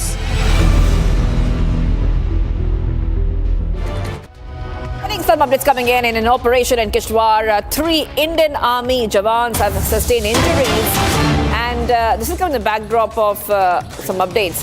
These injuries are from splinter wounds after terrorists lobbed a grenade at security forces during an encounter in a remote forested area, likely in the Dolgam or related upper reaches near Chatru. Now, the attack occurred amid renewed contact re-established early on Jan 31st between joint forces, including the Army's White Knight Corps, Jammu and Kashmir Police and CRPF, and a group of 2 to 3 suspected Jaish-e-Mohammed terrorists who had evaded earlier engagements since mid-Jan. All injured personnel hit primarily by grenade splinters were promptly evacuated for medical treatment, with operations continuing intensely to neutralize the hiding militants following intelligence-led cordon and search efforts in the rugged terrain. Okay, let's go straight across to my colleague. I'm being joined by Gursimran joining us live. Gursimran, there's an ongoing operation which is happening, and we understand that 3 Indian Army jawans sustained injuries because terrorists lobbed a grenade at the security forces during the encounter. What is the latest coming in right now, Gursimran? See what we are picking up that this encounter broke out late last night. It was in the dense darkness that the forces were operating. All of a sudden, when the terrorist opened a fire, it was a UBGL grenade was lobbed at the security forces, in which 3 army personnel have been injured. We are told that 1 injury is said to be minor, while 2 others are being treated. There was also an evacuation that has been carried out in the ongoing operation by the Indian Army. This is the 14th day of the operation, and for the 4th time, the contact has been established. First time the contact was established in the Singapura area. It was on 18th. Then it was followed by 22nd of January, then 24th of January evening, and then it was late last night, early this morning, that the contact was re-established with the hiding terrorists. We are told that yesterday it was only the Northern Army Commander, Lieutenant General Prateek Sharma, who visited the spot and also interacted with the troops of the 2nd Parachute Regiment, that is the Para Special Forces that are operating in the area, and he directed for the intensified operation, because in this ongoing operation, Indian Army has already lost one of its braveheart from the 2nd Para Regiment, that is Havaldar Gajendra Singh, during fight with the terrorist on 18th of January. Now as we speak, the intensified coordinate search operations are underway. Jammu and Kashmir Police along with the CRPF and Indian Army, they are operating jointly in the area to neutralize this Pakistani group of terrorists. Very likely that it is a Saifullah-led group that is operating in the area. This group already is carrying a 5 lakh reward on each and is said to be 3 to 4 terrorists, likely 3 Pakistani terrorists and 1 local. Riaz is said to be accompanying them, or it is likely Mudassir. So this is the combination of the group that is moving in the area. But for now, the security forces have coordinated the entire area and the operations are underway. All right. 3 Jawans injured in that attack. Thank you, Gursimran, for getting us all those details. I have to move ahead to some of the other stories we're tracking. The threat of sniping looms large on the Indo-Pakistan border. The border security force is carrying out patrolling at the border with major drone spotting. BSF has intensified its vigil at the Indo-Pak border, and we get to this report as Republic TV is on top of every update. On the international border, the threat is also of the direct sniping by the adversary on the troops of the border security force. And for the same, the BSF has also inducted its bulletproof fleet into the border guarding areas. Right now, we are reporting from the Samba sector of the Indo-Pakistan international border, where you will see that these vehicles of the border security force, they are manning round the clock. They are manning these borders in the areas that have a direct threat of sniping from the adversary, and especially in these areas when we are days to the new year, the threat looms large on the troops on ground. And as we speak here, you will see that these bulletproof vehicles, they are marching on the ground at the Indo-Pakistan international border. What is the speciality? The speciality continues to be that these bulletproof vehicles, the troops do not need to come out of the vehicle. Even while heavy firing takes place, here you will see that from all the sides covered, these Jawans of the BSF have an advanced positioning and an advantage when it comes to the border guarding duties. How they can give adversary a befitting reply? Here you will see that these Jawans of the border security force, they have got their weapon out. From this place they can see also for a 360-degree view. What they do, that they have these specialized 360-degree cameras on both front and the rear side of this area, so that these areas can be this entire area can be monitored. And now as we move, there are also the large bulletproof bunkers that have also been inducted into the operations. These are the other bulletproof bunkers that have been inducted into the operations. So these are depending upon the areas that BSF actually caters with. Here as you move, you will see barrel of the guns. First barrel, second barrel and the third barrel. These barrels of the guns are towards the adversary. They are looking into the threat prone area. And viewers, controversy erupts in Ujjain as saints and Vishwa Hindu Parishad leaders demand a ban on non-Hindus from entering major temples, including the Mahakaleshwar Jyotirlinga. Now, the call comes amid allegations of love jihad and claims that temple sanctity is being violated. The spiritual leaders said that those wishing to enter must first convert to Hinduism. The debate has also spread to Maharashtra, with temple authorities seeking similar restrictions. Here's more. After Uttarakhand, the ripple effect now reaches Madhya Pradesh's Ujjain city, seeking a ban on non-Hindus from entering all the 12 Jyotirlingas, including Mahakaleshwar and all Shakti Peethas. Protests have been launched by saints, Mahamandaleshwars and the Vishwa Hindu Parishad leaders, calling for an immediate ban at major temples, including the Mahakaleshwar Jyotirlinga. जहाँ भी हिंदू तीर्थ या हिंदू मंदिर हैं वहाँ पर अक्सर देखा जाता है कि अन्य धर्म के विधर्मी लोग जब आते हैं ना तो लव जिहाद या इस तरह की कई गतिविधियाँ बढ़ती है। उसके कारण वहाँ का वातावरण भी खराब होता है और सामाजिक सांप्रदायिक द्वेष भी बढ़ता है। तो और यदि किसी को आना है, किसी की अखंड आस्था है उसमें सनातन में, तो हमारा ऐसा मानना है कि वो वेदी पर बैठे और अपना शुद्धिकरण करे और उसके बाद आए, हम उसका स्वागत करते हैं। The demand is sweeping and uncompromising. Those wishing to enter, they say, must first convert to Hinduism. VHP leaders claimed that the multiple cases of what they call love jihad have been reported at various religious sites in Ujjain. Allegations include pure सूजी pasta उबालो मिलाओ और खाओ 8 minute में तैयार। क्या taste है सबका राजा आर प्योर मसाला।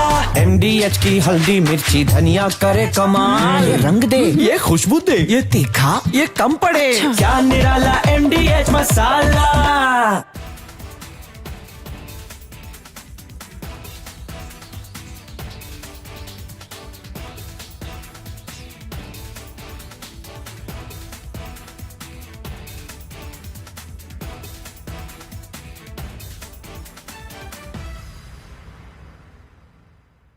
प्योर सूजी पास्ता उबालो मिलाओ और खाओ 8 मिनट में तैयार। क्या टेस्ट है सबका राजा R pure masala. Whose backyard is Iran? It's nobody's backyard, yet there are vital stakes there for the Chinese, for the Russians, the Americans. It is the oil cockpit of the world and America wants to control the outflow. The problem is, sir, that Iran is not Venezuela. Iran can hit back and hit back hard. None of its capabilities to hit back have been degraded in the slightest degree. And Donald Trump had to eat crow and back off and start looking for off-ramps. The first off-ramp he chose was they had threatened to hang some 850 citizens, and because I pressurized them, they said they are not hanging them. They've said, the Supreme Court of Iran has said, yes, we will hang them. Off-ramp gone. So what does Donald Trump do? To save face, he starts moving in huge armadas. The Chairman, Joint Chiefs of Staff of the United States clearly told Donald Trump that, look, we thought there would be an overthrow of the regime, there would be chaos, and we would need only a small force level to deliver the coup de grace. Now that that has not happened, we'll have to increase force levels if you still want to go ahead with it. Frankly, it would be highly immature and foolish if United States still decided to go in. There is no surprise any longer. In June last year, United States had gained surprised by the perfidy of saying we are going to have talks, and then they attacked while the talks had just started. So they were able to surprise the Iranians, who didn't want to really go in for a fight, right? But the simple fact is, now they know it is a question of survival. It is a question of existential threat to that regime. So, will Donald Trump still go in? He is building up forces. He is now tried to create a second off-ramp. This is an air exercise. Let Iran talk about the nuclear option. I mean, all talk of the regime, overthrow, change of regime.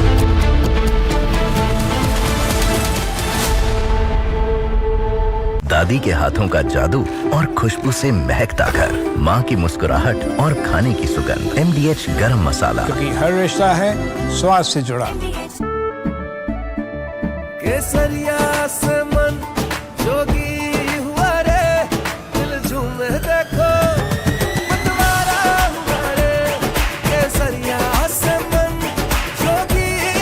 हर पल मनाओ केसरी त्योहार।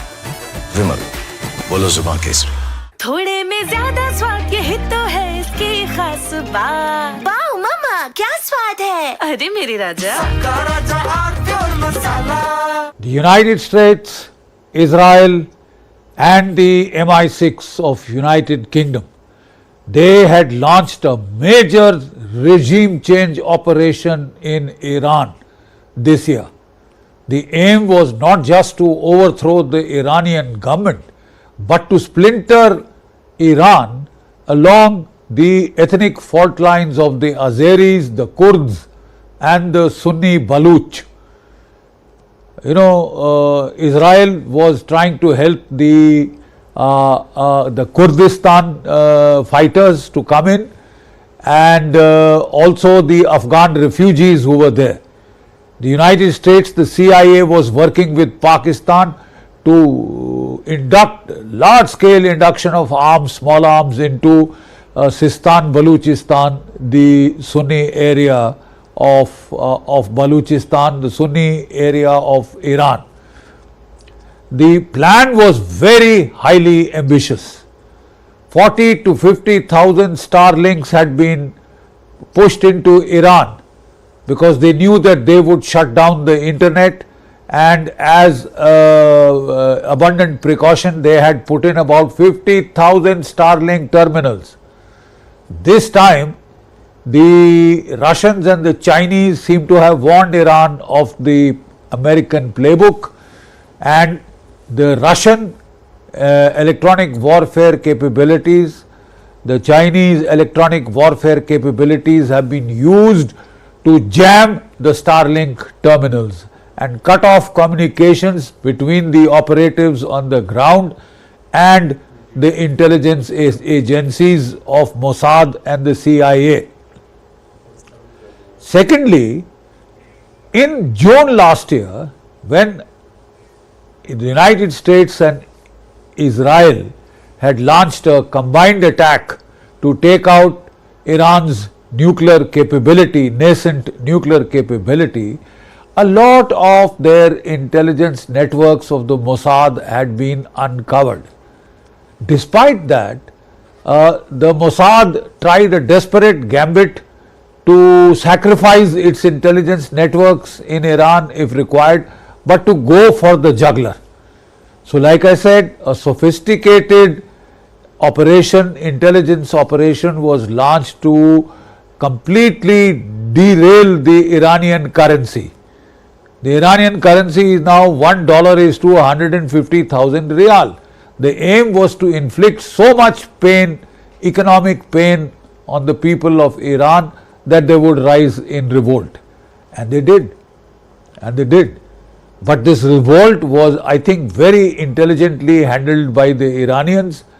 They understood the real pain points, and Pezeshkian, the Prime Minister, the moderate, he said, we are prepared to talk and prepared to help.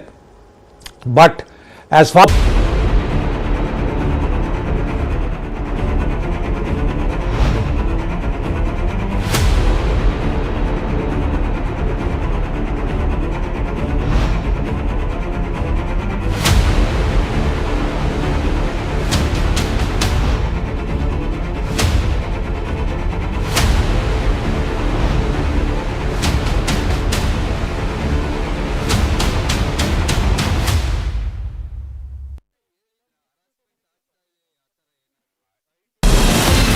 From Asia's largest news headquarters,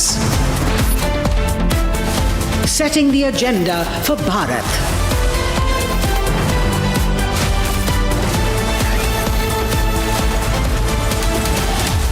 You're watching Republic.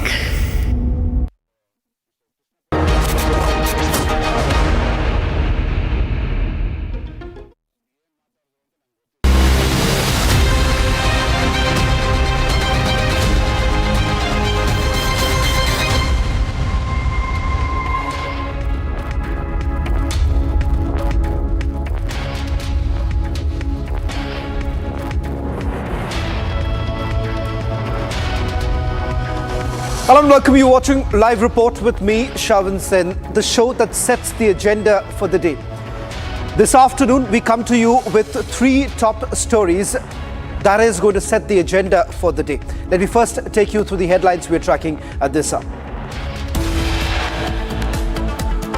Real estate tycoon CJ Roy found dead in Bengaluru office. Family claims he was harassed for months by the IT department.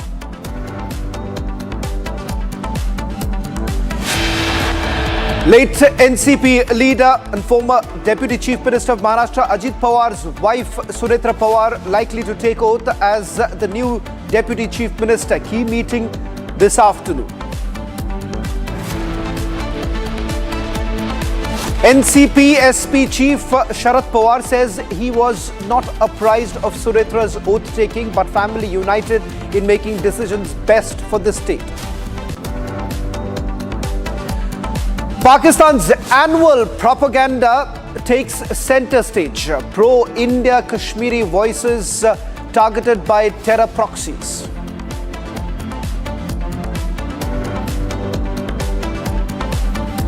Thousands take to streets in Imphal to stage Save Manipur rally. Kokomi leaders help protest.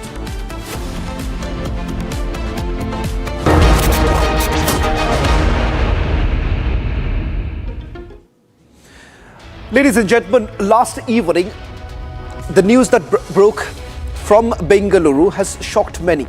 Real estate circles in Bengaluru are reeling under this sudden death of Confident Group founder and chairman CJ Roy. The 57-year-old tycoon was found dead at his corporate office on Friday. Now, with the police basically treating the case as suspected suicide. Authorities say that Roy sustained a gunshot injury from his licensed firearm amid ongoing income tax department raids at his Bengaluru premises. Staff reportedly heard the shot and found him unresponsive, later declaring him dead at the hospital. The raids, essentially part of a tax scrutiny that began several days earlier, have raised questions about the pressures he was basically facing. His family has since publicly laid blame on the tax officials for contributing to the tragic outcome. His brother has spoken to the media claiming that he was being harassed for over a month and was under intense pressure, something that Roy mentioned during their last phone call.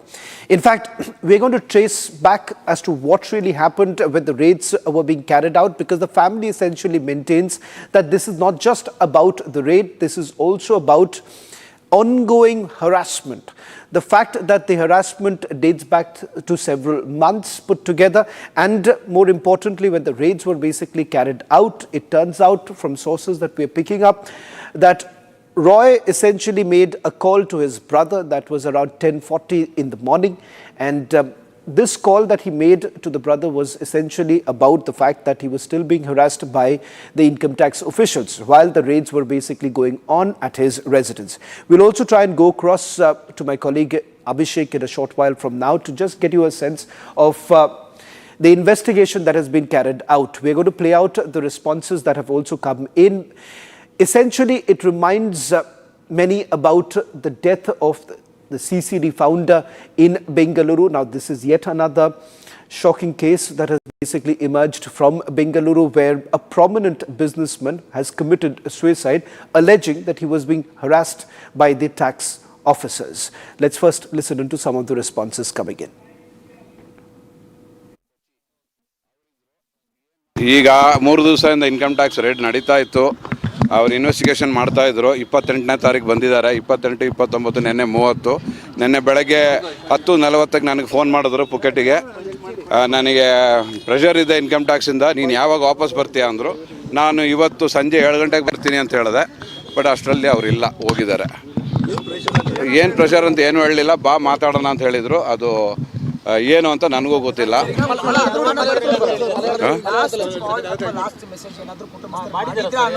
ಇಲ್ಲ, ನನಗೆ ಮಾಡಿದ್ದು 10:40ಕ್ಕೆ ಬೆಳಗ್ಗೆ 2 ಸತಿ ಮಾಡಿದ್ರು. ಅಷ್ಟು ಬಿಟ್ಟರೆ ಬೇರೆ ಏನು ಮಾತಾಡಿಲ್ಲ. ಸರ್, ಏನೋ ಹೇಳಿದ್ರ ಹರಾಸ್ಮೆಂಟ್ ಆಗ್ತಾ ಇದೆ ಆ ಥರ ಏನಾದರೂ?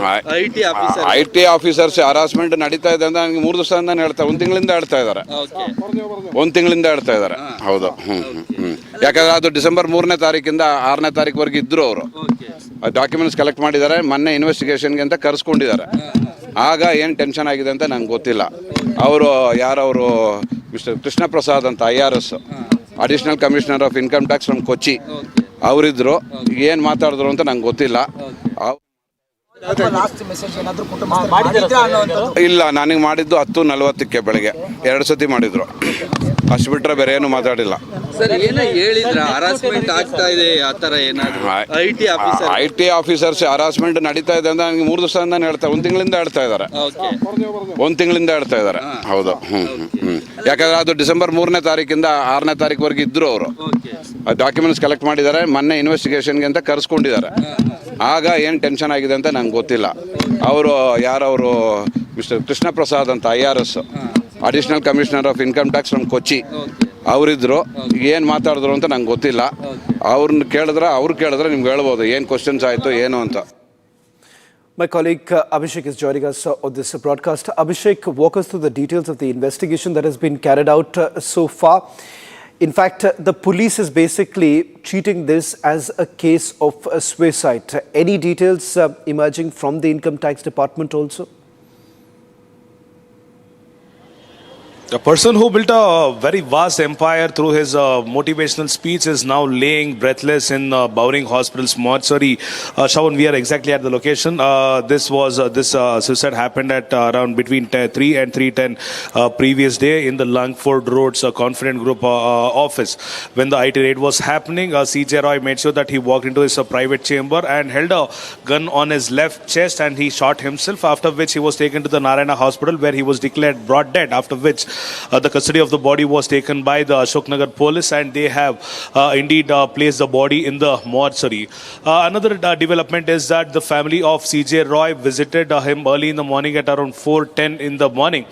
His wife, accompanied by his daughter and his son, finally viewed the post-mortal remains of CJ Roy. We've also heard CJ Roy's brother claiming that CJ Roy was facing the continuous harassment from the IT department for the last couple of months, and he had also informed his brother. At around 10:45 in the morning, CJ Roy last called his brother to make sure that he was with him to face the IT hurdle, after which the brother also mentions he has also named an officer from the Kochi IT department and he might have been one of the reasons. With respect to the suicide, Shavan, FIR has been registered based on the complaint by one of the senior most staff members of the Confident Group, which clearly mentions the fact that CJ Roy was in the cabin. Abhishek, I'll just request you to stay on with us, as we've gotten more details with regards to the complaint that was essentially filed. And this complaint letter that has been accessed reveals the sequence leading to the death of Confident Group Chairman CJ Roy at his Bengaluru office. This letter, submitted by T.A. Joseph, Managing Director of the group, states that Roy arrived around 3 o'clock in the afternoon to give a statement to the Income Tax Department. In fact, let me also take you through more details emerging, where he says that he went into his cabin and later asked to speak to his mother. When Joseph stepped out briefly, Roy instructed that no one be allowed inside. On returning, the staff essentially found the cabin door locked. It was broken open to discover Roy seated with blood on his shirt. He was rushed to Narayana Hospital but was declared dead on arrival. The complaint urges a detailed investigation into the pressures that may have been posed on him to take this extreme step. Now, just to understand, what were the charges that were basically leveled, and more importantly, why exactly was the Income Tax Department at his doorsteps? Abhishek, if you can just take us through, what are the charges that have been leveled against the group? Is it about tax evasion, and has the Income Tax Department essentially laid out details of the period in which they were looking at as far as tax evasion is concerned?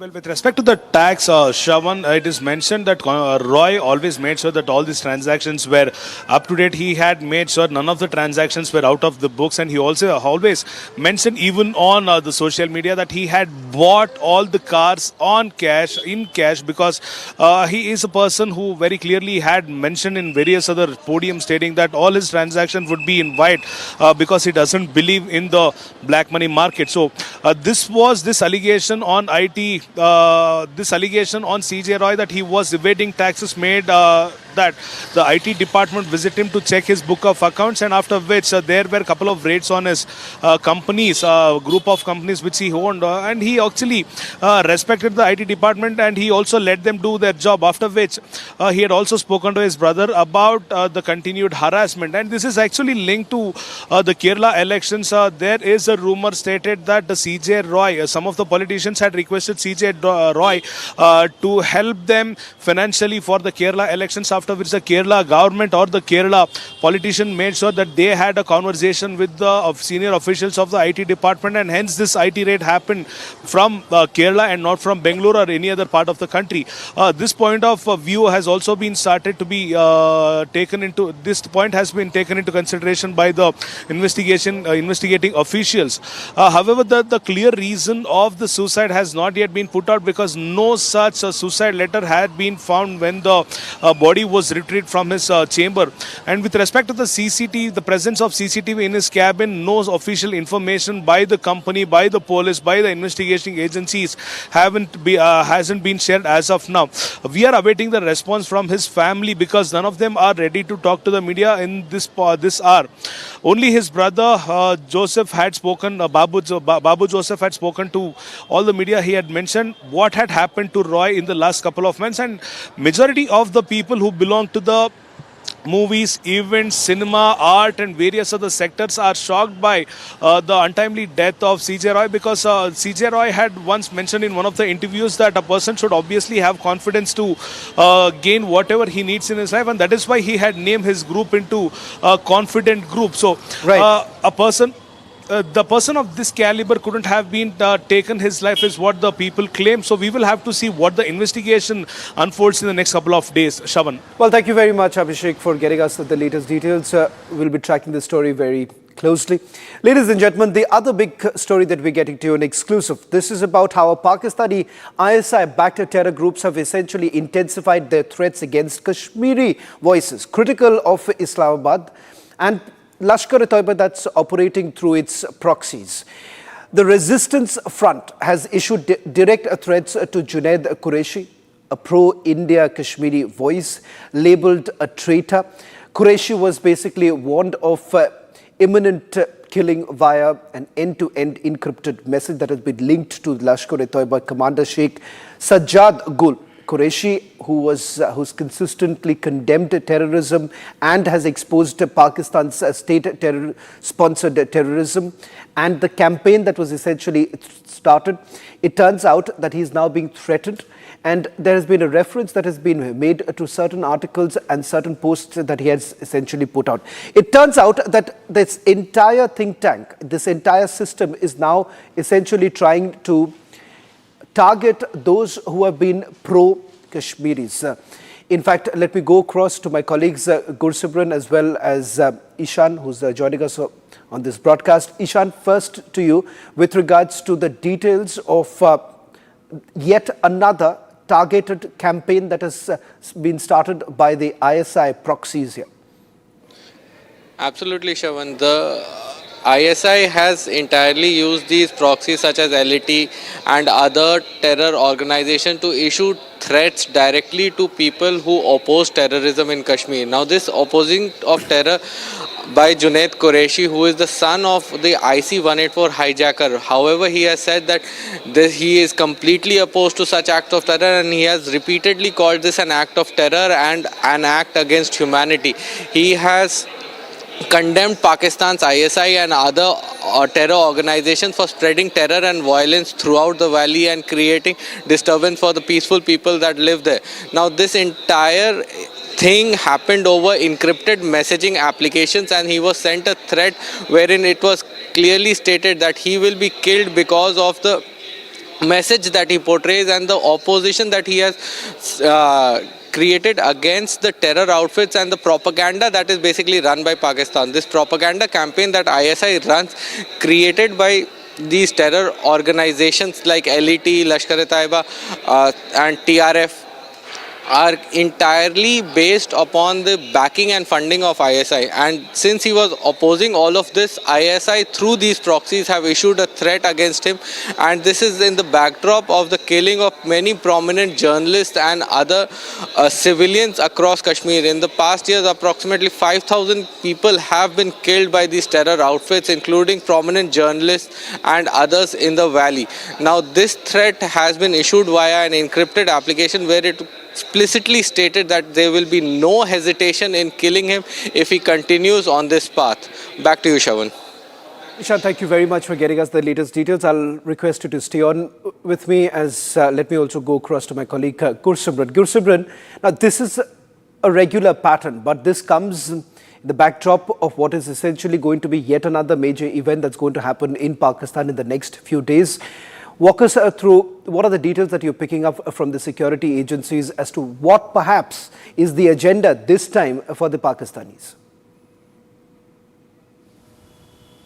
See, Shavan, what the intelligences are telling us that this is the MO of the Pakistani ISI, the modus operandi that they follow. This is a system, entire system that is working to target the individuals, those who speak against the Pakistan. This has been done in the case of Shujat Bukhari because he was the one who has always batted for the terrorism to come to an end in Kashmir so that there can be peace. And all those backers of peace are on the hit list of the Pakistani agency ISI, and using the TRF that is being operated by Sajjad Gul, who is actually from Jammu and Kashmir, central Kashmir, but is operating from the Pakistan and Pakistan-occupied Jammu and Kashmir on the behest of Lashkar-e-Taiba, and has floated the resistance front, which is just to give terrorism in Jammu and Kashmir a local color. And what we have seen starting from the October 2021, when the civilian killings were taking place, it was only Sajid Jatt and Sajjad Gul that have surfaced. Sajid Jatt, one of the key associates of Sajjad Gul, has also been named in the Pahalgam terror attack as well by the National Investigation Agency. And now when it comes to the Sajjad Gul, he has been the one,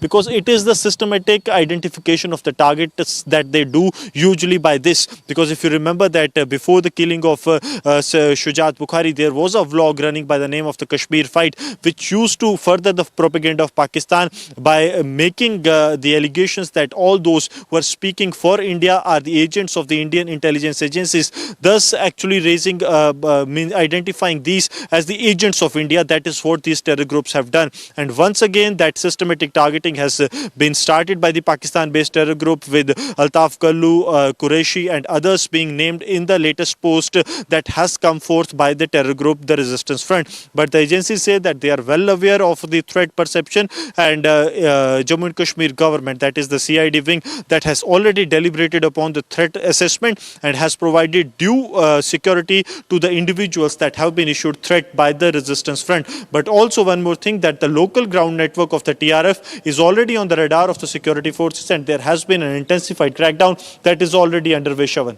Thank you very much, Gursimran, as well as Ishan, for getting us the latest details. All eyes would be on that mega rally that's expected to take place in Pakistan in the next coming few days. Shifting focus now to Manipur, where thousands of people have gathered in Imphal earlier today for a massive Kokomi organized rally under the theme Save Manipur, drawing local clubs, Mira Paiba's student as well as student bodies and volunteers to voice their concerns over issues they believe threaten the state's territorial integrity as well as the future, with the top security officials in place to manage the safety as the event essentially unfolded. We'll try and also go across to my colleague Johnson, getting us the latest details. But first, the responses that have essentially come in. Over the last couple of months, we have seen a series of events actually taking place in Imphal, basically highlighting the fact that the territorial integrity of the state has essentially been compromised, and most of these groups have basically spoken about the fact that some of the assurances that have essentially been made by the governor hasn't really been fulfilled. Listen in to some of the responses that are coming in. people of Manipur has now understood and realized that the ongoing crisis in the state of Manipur is completely a design of the government of India, and now it is time for the government of India to change its policy of waging proxy war against the people of Manipur using these Chinkuki narco-terrorist groups, which they have been mobilizing since 2008 in the name of a very deceitful agreement called Suspension of Operation Agreement. They have also failed to address the gross human rights violations of the people of Manipur for over 2.5 years. अचानक cookie terrorist लोग ने हमला करके हम लोग का घर बार सब जला चुका है। हम लोग अभी इम्फाल का रिलीफ कैंप में है। अभी आज का जो रैली जो निकलने के लिए अभी जो कर रहा है, सरकार के द्वारा दिसंबर तक के अंदर में आईडीपी से जो आईडीपी है उसको तीन हिस्सा में वो लोग घर भेजने के लिए कोशिश किया था।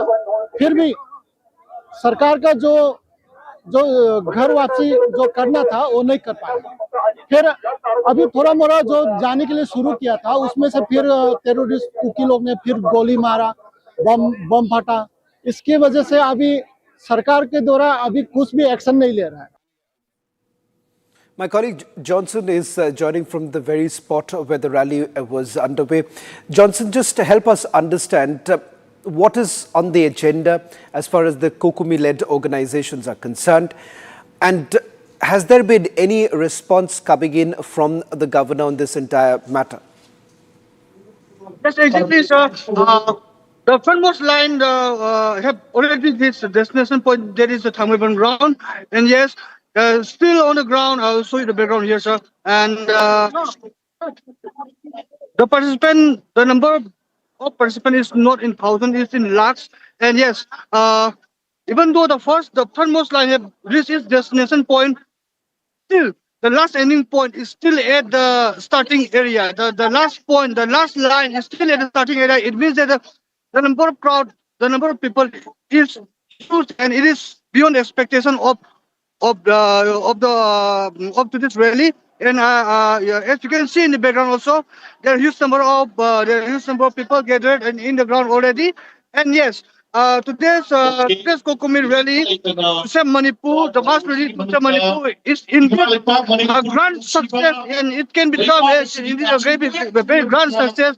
And the participants and all the participants in today's rally have tried the slogan that people of Manipur won't accept any the government policy or plan to disintegrate Manipur's unity, to destroy Manipur peace, and also they have tried the participants, the rally, the masses have tried that the government of India must not play a bad role and unite with the Chinkuki narco terrorists in destroying Manipur itself.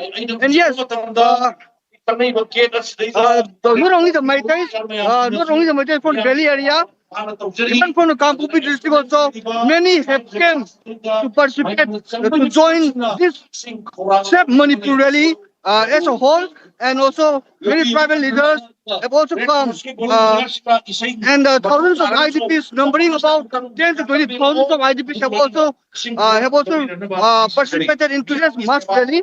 And yes, sir, from the IDP side, they are still waiting for a swift response.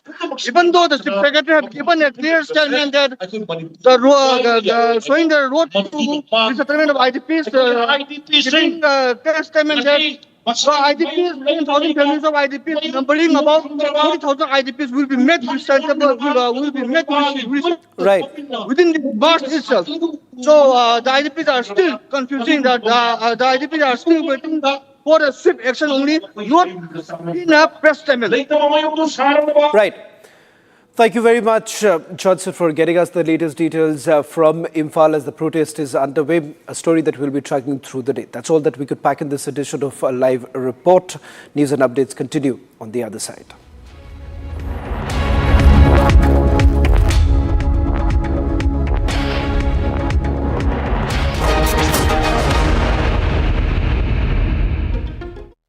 थोड़े में ज्यादा स्वाद, यही तो है इसकी खास बात।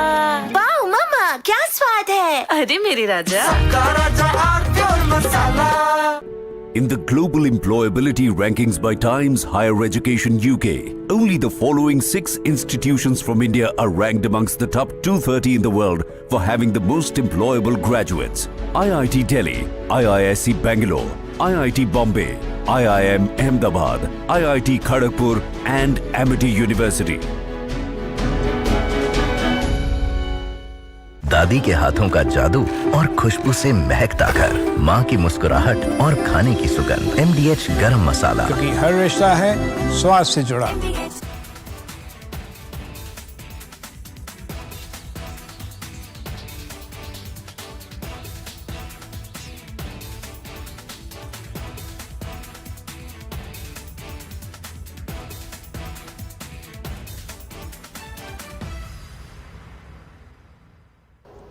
Simple terms. The Russians have clearly warned America thus far and no further. And if you think that we will do nothing when there is an existential regime to one of our very close allies, Iran, well then you are barking up the wrong tree. And they have supplied Kinzhal hypersonic missiles to Iran, with the help of which these Kinzhal hypersonic missiles, with its own hypersonic missiles, Iran can sink the Abraham Lincoln and many capital ships. And look at the media disaster that would be. Donald Trump doesn't want to put boots on the ground, he can't afford to, not in Iran. Not in Iran, not even in Venezuela. So he wants a quick, easy, telematic victory. Looks damn good on television. You know, quick in, quick out. But in Iran, if he attacks Iran, he is going to get into a battle of attrition for which the United States is simply not prepared. It lacks the industrial capacity. Let me explain. The production capacity of the Patriot missiles, which are needed for air defense, missile defense, is about 550 to 600 per year. Russia can produce 800 Kinzhal missiles a year. To stop every Kinzhal missile, you will need 2 Patriot missiles. You don't have the capacity even for Ukraine. So can you do it for Ukraine? Can you do it for Iran? And what if China decides this is the best time to go for Taiwan then? Will you be able to protect Taiwan? Will you be able to protect American bases in the Pacific? I mean, this hasn't been thought through.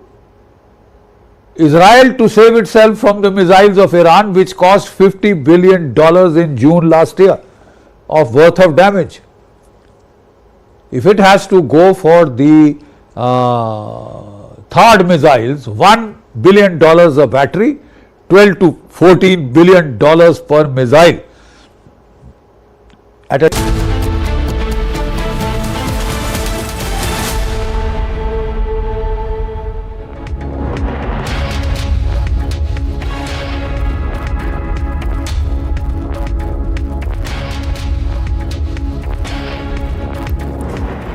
Welcome. You're watching Live and Breaking on Republic with me, Ishita Mitra. Now, viewers, CJ Roy found dead in his office in Bengaluru, and this after IT raids were conducted in the premises of his office. We'll get you all the details on the investigation. But first up, headlines. Real estate tycoon CJ Roy found dead in Bengaluru office. Family claims he was harassed for months by IT department. Late NCP leader Ajit Pawar's wife Sunetra Pawar to take oath as Maharashtra Deputy CM. Key meeting this afternoon.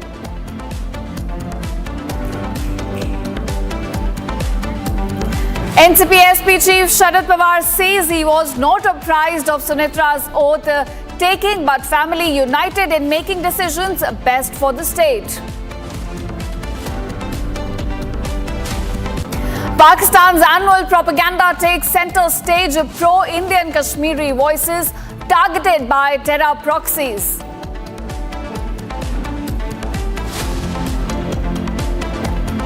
Thousands take to streets in Imphal. A two-stage Save Manipur rally. Kokumi leaders helm protest.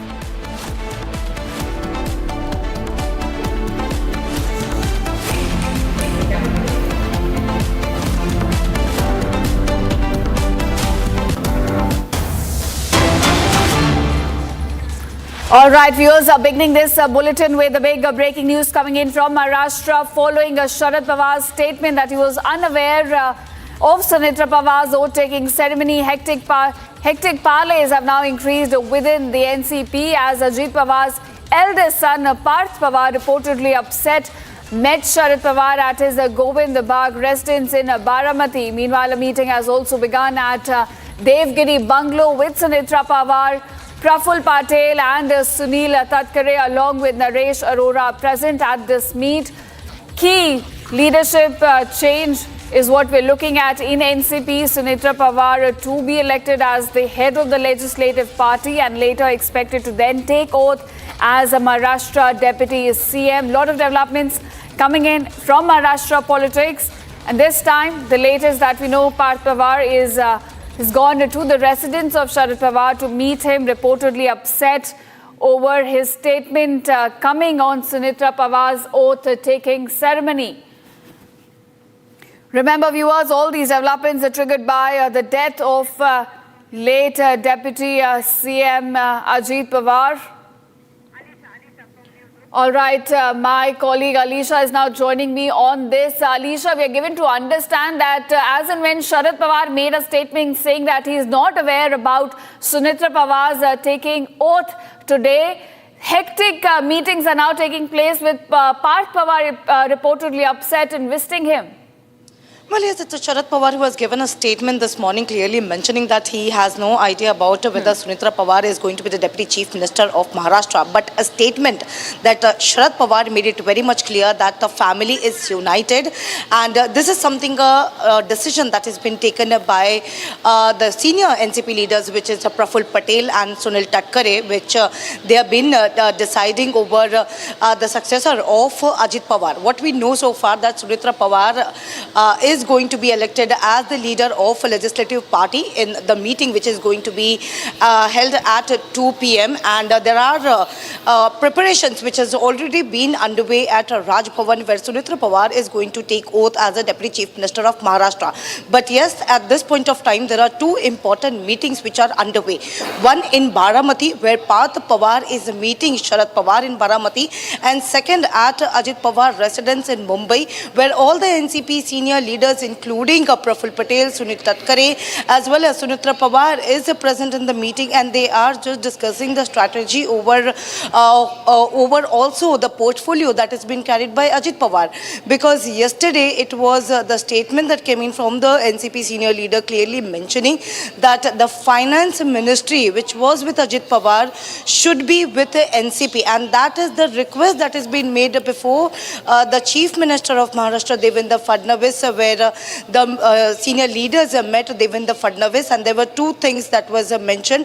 One, that the Sunetra Pawar will be the Deputy Chief Minister and the Finance Minister, and the other portfolio that was held by Ajit Pawar should be with the NCP. All right, Alisha, two crucial meetings underway right now in Maharashtra. Also, we understand that Sunetra Pawar is going to take oaths today as the Deputy CM of Maharashtra. What more do we know about that? Well, right after the Ajit Pawar accident, we know that the senior NCP leader and the ministers clearly mentioning that it should be Sunetra Pawar should be the Deputy Chief Minister, and the same request has been made before the Chief Minister of Maharashtra, Devendra Fadnavis. Well, yes, there was also statement coming in that the final decision will be taken right after discussing with Sharad Pawar, but Sharad Pawar made it clear that there is no discussion, but yes, the decision has been taken by Praful Patel and Sunil Tatkare and the other senior leaders. But yes, it is confirmed that Sunetra Pawar is going to take oath as the Chief Minister, and this will be followed by the legislative meeting which is going to happen at 2 p.m. where Sunetra Pawar is going to be appointed as the leader of legislative party. All right, all eyes will be on that legislative party meet which takes place at 2 p.m. today. Thank you, Alicia, for joining us and giving us those details. And now, viewers, an encounter has broken out once again between the terrorists and the security forces in the Dolgam area of Kishtwar, the same region where terrorists had earlier managed to escape on January 18th, 22 and then 24th. Now, Indian Army personnel along with the Special Operations Group Kishtwar, they have re-established contact and then trapped 2 to 3 terrorists in the area. Officials say that trapped terrorists are affiliated with the terror group Jaish-e-Mohammed, and the operation is currently underway. About 3 army jawans have also unfortunately been injured in this operation so far. That's the latest we are getting to know about the terror op underway right now in Kishtwar. About 2 to 3 terrorists have been trapped by the Indian Army in the area. All right, my colleague Gursimran, who's been very closely tracking this story, now joins me on this. Gursimran, do tell us, are you tracking this story? What do we know about this terror op and how many terrorists are trapped currently as this operation is underway? As we speak, the operations are currently underway. We are told that this afternoon, roughly around 11:45, once again, the contact with the hiding terrorist has been re-established by the security forces. It is very close to the Dolgam area where the contact was established late last night. Though the terrorists managed to escape by hurling the UBGL on the security forces, in which there have been injuries. 3 injuries reported to the Indian Army personnel that were operating in the area. Now coming to the ongoing operations, what we are told by some senior officials we have spoken to, that by the end of the day or by evening they expect some good news to flow in from Kishtwar, as they say that the terrorists have been cordoned in. This is what the agencies say, that this is the group of Jaish-e-Mohammed. Very likely that it has majority of the Pakistani terrorists being helped by some local terrorists of Hizbul Mujahideen, but this group is a pure Jaish group that is headed by its top commander Saifullah along with Farhan and other 2 to 3 other terrorists that are still part of this group and are operating in the area. It is for the 4th time that the contact has been established by this group of terrorists. This group of terrorists has given a tough slip to the security forces, first on 18th of January, followed by 22nd January, then 24th January, and then early this morning they got contact established with the security forces, but they are frequently changing their location because the forest of the Chatru, Singhpura and this area of Chingam and Chatru, these are the densely forested areas, which makes it really very difficult for the security forces to operate. Actually, the terrorists are hiding, taking the cover of the natural hideouts, the natural caves that are there, which helps them as a natural hideout for them, and that's why they are hiding in the areas. But now the security forces have brought in the special forces into the operations as well, so that these Pakistani terrorists can be neutralized at an earliest. They are carrying a reward of 5 lakh on their head by the Kishtwar police already. All right, so 2 to 3 Pakistani Jaish-e-Mohammed terrorists right now trapped as the terror op continues. Thank you, Gursimran, for joining us and giving us those crucial details. Now, viewers, shifting focus as the threat of sniping looms large on the Indo-Pak border. The border security force is now carrying out patrolling at the border. Now, with major drone spottings, the BSF has intensified vigil at the border. Watch this report to know more. On the international border, the threat is also of the direct sniping by the adversary on the troops of the border security force. And for the same, the BSF has also inducted its bulletproof fleet into the border guarding areas. Right now we are reporting from the Samba sector of the Indo-Pakistan international border, where you will see that these vehicles of the border security force, they are manning round the clock. They are manning these borders in the areas that have a direct threat of sniping from the adversary, and especially in these areas when we are days to the new year, the threat looms large on the troops on ground. And as we speak here, you will see that these bulletproof vehicles, they are marching on the ground at the Indo-Pakistan international border. What is the speciality? The speciality continues to be that these bulletproof vehicles, the troops do not need to come out of the vehicle. Even while heavy firing takes place, here you will see that from all the sides covered, these jawans of the BSF have an advanced positioning and an advantage when it comes to the border guarding duties. How they can give adversary a befitting reply? Here you will see that these jawans of the border security force, they have got their weapon out. From this place they can see also for a 360-degree view. What they do, that they have these specialized 360-degree cameras on both front and the rear side of this area, so that these areas can be, this entire area can be monitored. And now as we move, there are also the large bulletproof bunkers that have also been inducted into the operations. These are the other bulletproof bunkers that have been inducted into the operations. So these are depending upon the areas that BSF actually caters with. Here as you move, you will see barrel of the guns. First barrel, second barrel and the third barrel. These barrels of the guns are towards the adversary. They are looking into the threat prone area. Now coming up on the other side, real estate tycoon CG Roy found dead in Bengaluru office. Family claims he was harassed for months by IT department.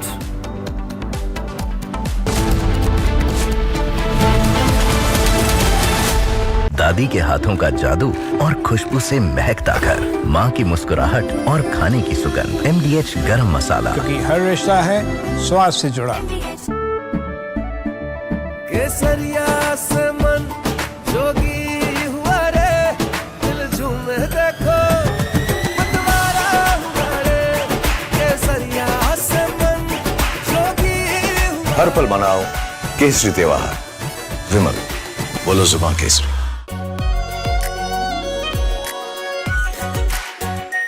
Are pure Shahi Paneer Masala, delicious, healthy every day. Whose backyard is Iran? It's nobody's backyard, yet there are vital stakes there for the Chinese, for the Russians, the Americans. It is the oil cockpit of the world and America wants to control the outflow. The problem is, sir, that Iran is not Venezuela. Iran can hit back and hit back hard. None of its capabilities to hit back have been degraded in the slightest degree. And Donald Trump had to eat crow and back off and start looking for off-ramps. The first off-ramp he chose was they had threatened to hang some 850 citizens, and because I pressurized them, they said they are not hanging them. They've said, the Supreme Court of Iran has said, yes, we will hang them. Off-ramp gone. So what does Donald Trump do? To save face, he starts moving in huge armadas. The Chairman, Joint Chiefs of Staff of the United States clearly told Donald Trump that, look, we thought there would be an overthrow of the regime, there would be chaos, and we would need only a small force level to deliver the coup d'etat. Now that that has not happened, we'll have to increase force levels if you still want to go ahead with it. Frankly, it would be highly immature and foolish if United States still decided to go in. There is no surprise any longer. In June last year, the United States had gained surprised by the perfidy of saying we are going to have talks, and then they attacked while the talks had just started. So they were able to surprise the Iranians, who didn't want to really go in for a fight, right? But the simple fact is, now they know it is a question of survival. It is a question of existential threat to that regime. So will Donald Trump still go in? He is building up forces. He is now tried to create a second off-ramp. This is an air exercise. Let Iran talk about the nuclear option. I mean, all talk of the regime, overthrow, change of regime, gone, finito. Now it's all back to the nuclear option. That means even if you are forced to go in to save your face, you could try and do June, repeat June. Go in for a token strike and tell the Iranians you can hit one of our bases which we will empty out. You know, Bahrain air base that Iran had still hit back. though Iran also wanted an off-ramp and so did the United States. This time, Iran knows it's now or never, and it has openly threatened to go the whole hog. He says any attack on Iran will be treated as an attack on act of war, and we will go all guns blazing.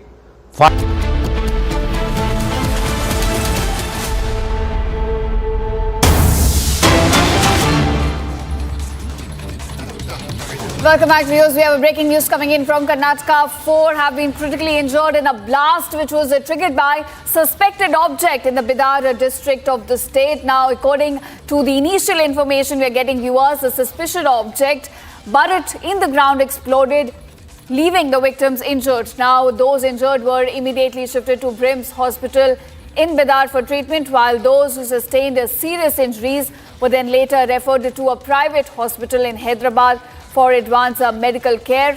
Those are the initial details, viewers, we're getting from Bidar in Karnataka, where a blast took place, leaving several people injured.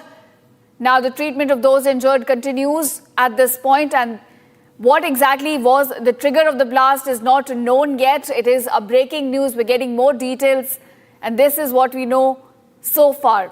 4 people have been critically injured in this blast, which was triggered by a suspicious object in Bidar district of Karnataka. Now, according to initial information, this suspicious object was buried in the ground, and this is when it exploded, leaving the victims injured.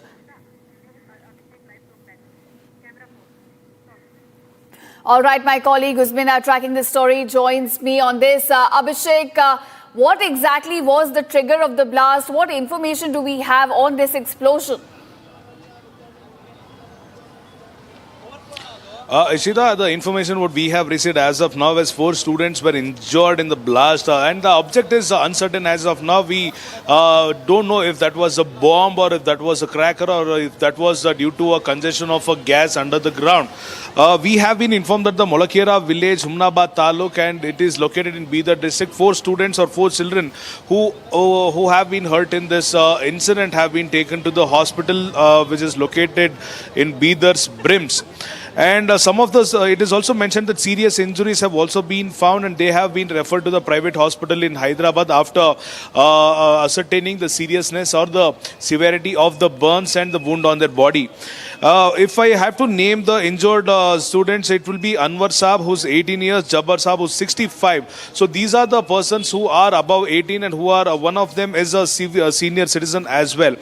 And 3 children, Parijar, Aziz and Bushra, who are respectively 8, 5 and 4, have been referred to the hospital as well because they have suffered minor injuries and they are undergoing treatment at the Brims hospital as of now.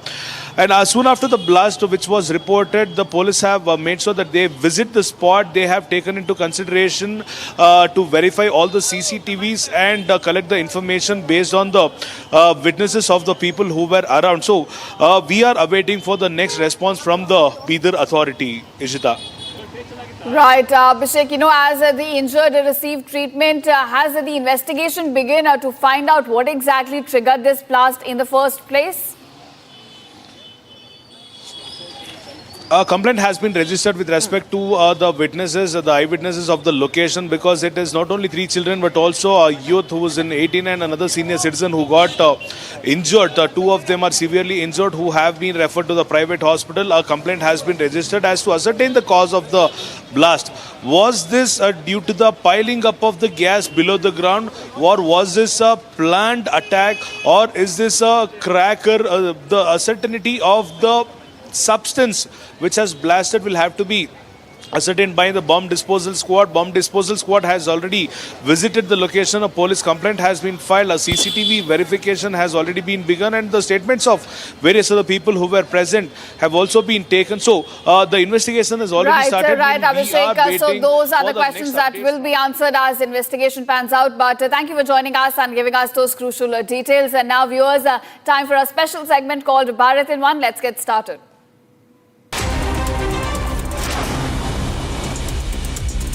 The National Investigation Agency has now taken over the probe into the unrest in Beldanga of West Bengal's Murshidabad district after the death of a migrant worker.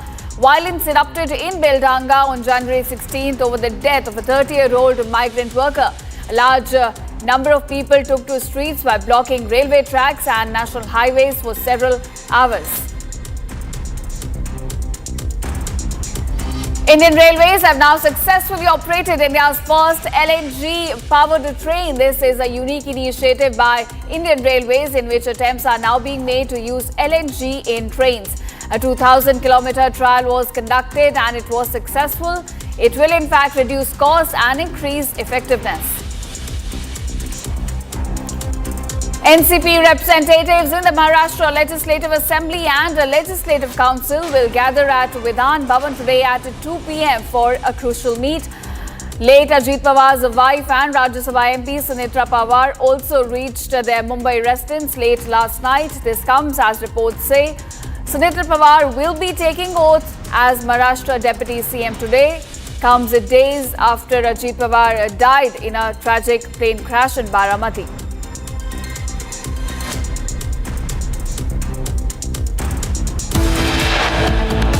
And now viewers, moving on to another news that you will get more updates on the other side. Real estate tycoon CJ Roy found dead in his Bengaluru office. Family claims he was harassed for months by the IT department.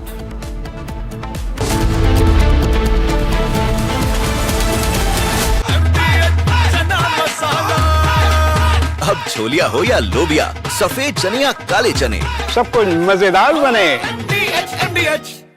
In the global employability rankings by Times Higher Education UK, only the following 6 institutions from India are ranked amongst the top 230 in the world for having the most employable graduates. IIT Delhi, IISc Bangalore, IIT Bombay, IIM Ahmedabad, IIT Kharagpur and Amity University.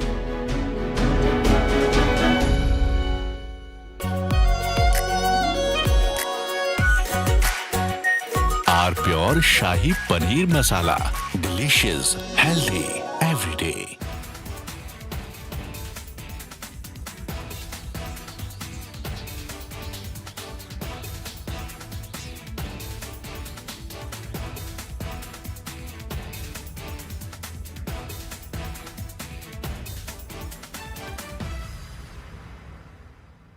The United States, Israel and the MI6 of United Kingdom, they had launched a major regime change operation in Iran this year.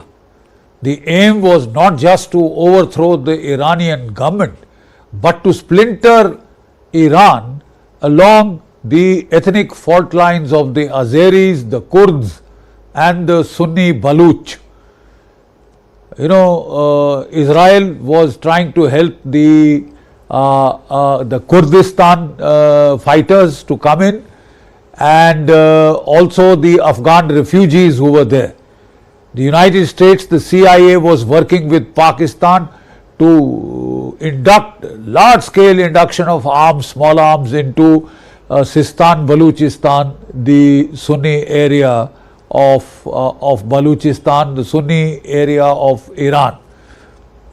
The plan was very highly ambitious.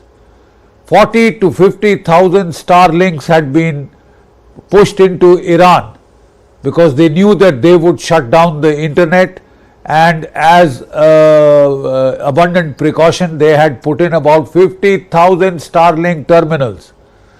This time the Russians and the Chinese seem to have warned Iran of the American playbook, and the Russian electronic warfare capabilities, the Chinese electronic warfare capabilities have been used to jam the Starlink terminals and cut off communications between the operatives on the ground and the intelligence agencies of Mossad and the CIA.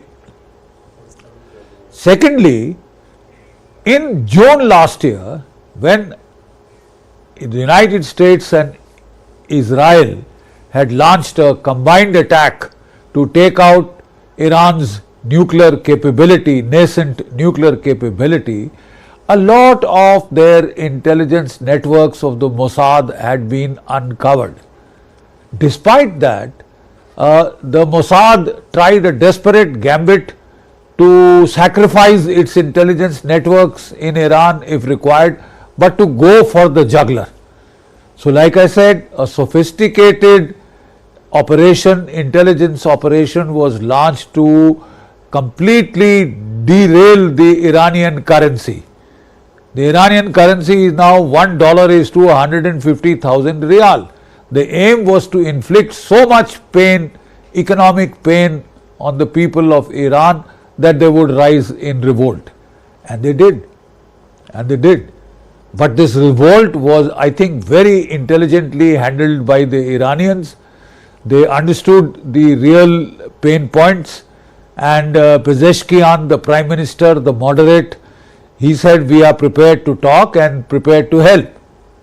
But as far as the armed operatives who had been sent in with instructions to open fire on the Iranian police, etc., to provoke backlashes, to provoke a kind of a genocide that would put all Iran on fire, failed. In fact, the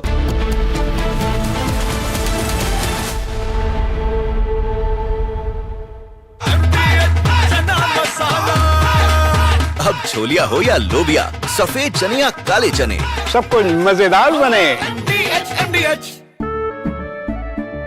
केसरिया से मन जोगी हुआ रे, दिल झूमे देखो मतवारा हुआ रे।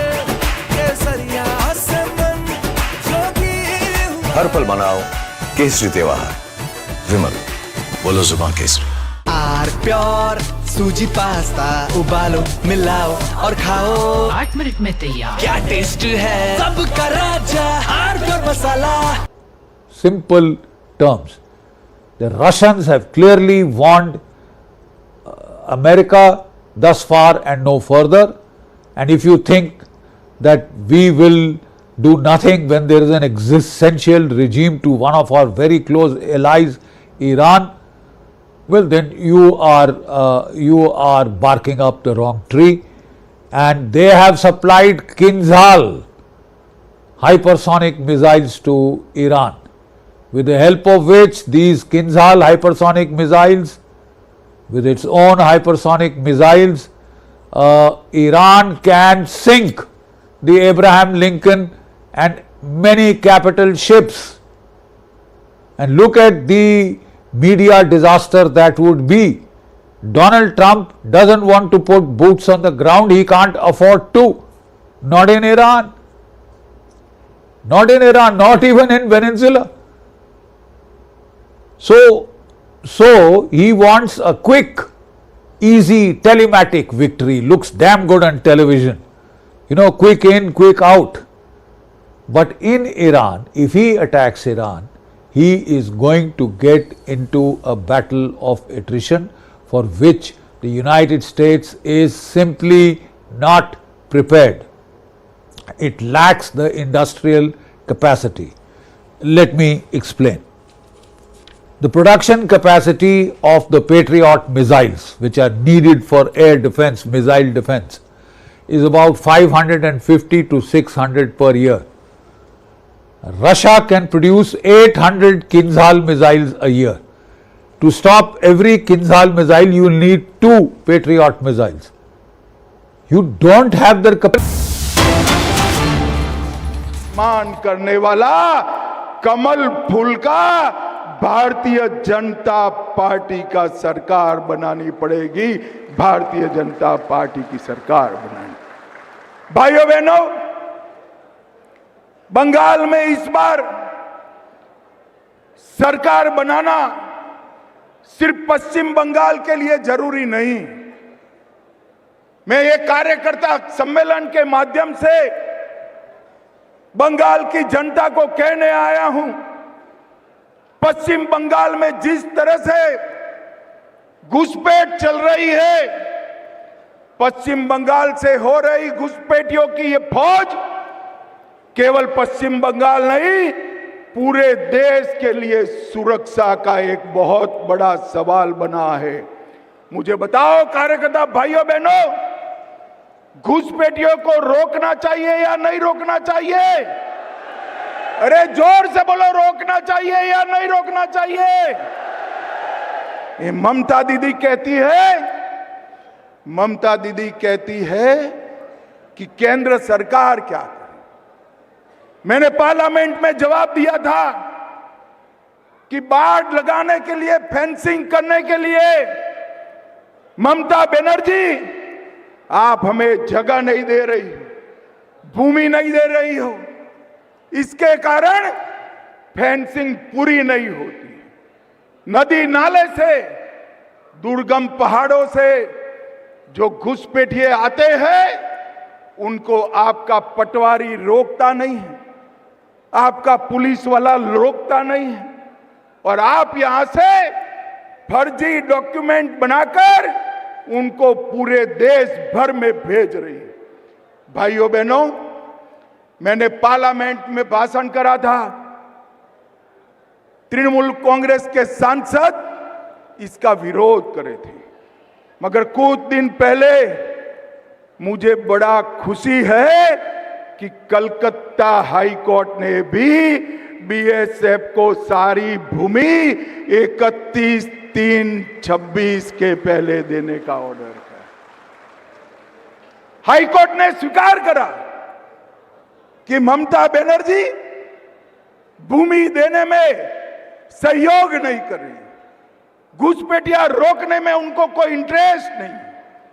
और मित्रों, ये बहुत बड़ा झटका ममता बनर्जी को मिला है, मगर मैं बंगाल की जनता को कहकर जाता हूं, आप ऐसा मत सोचना कि हाई कोर्ट के जजमेंट के बाद भी ममता बनर्जी ये भूमि बीएसएफ को देगी।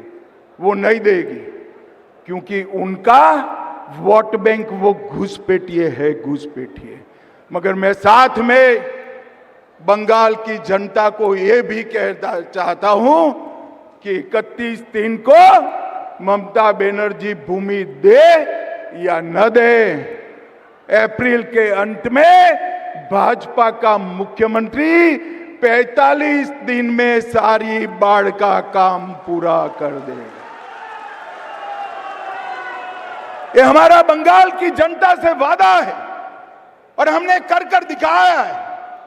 असम में कांग्रेस की सरकार थी, घुसपैठ नहीं रोकती थी।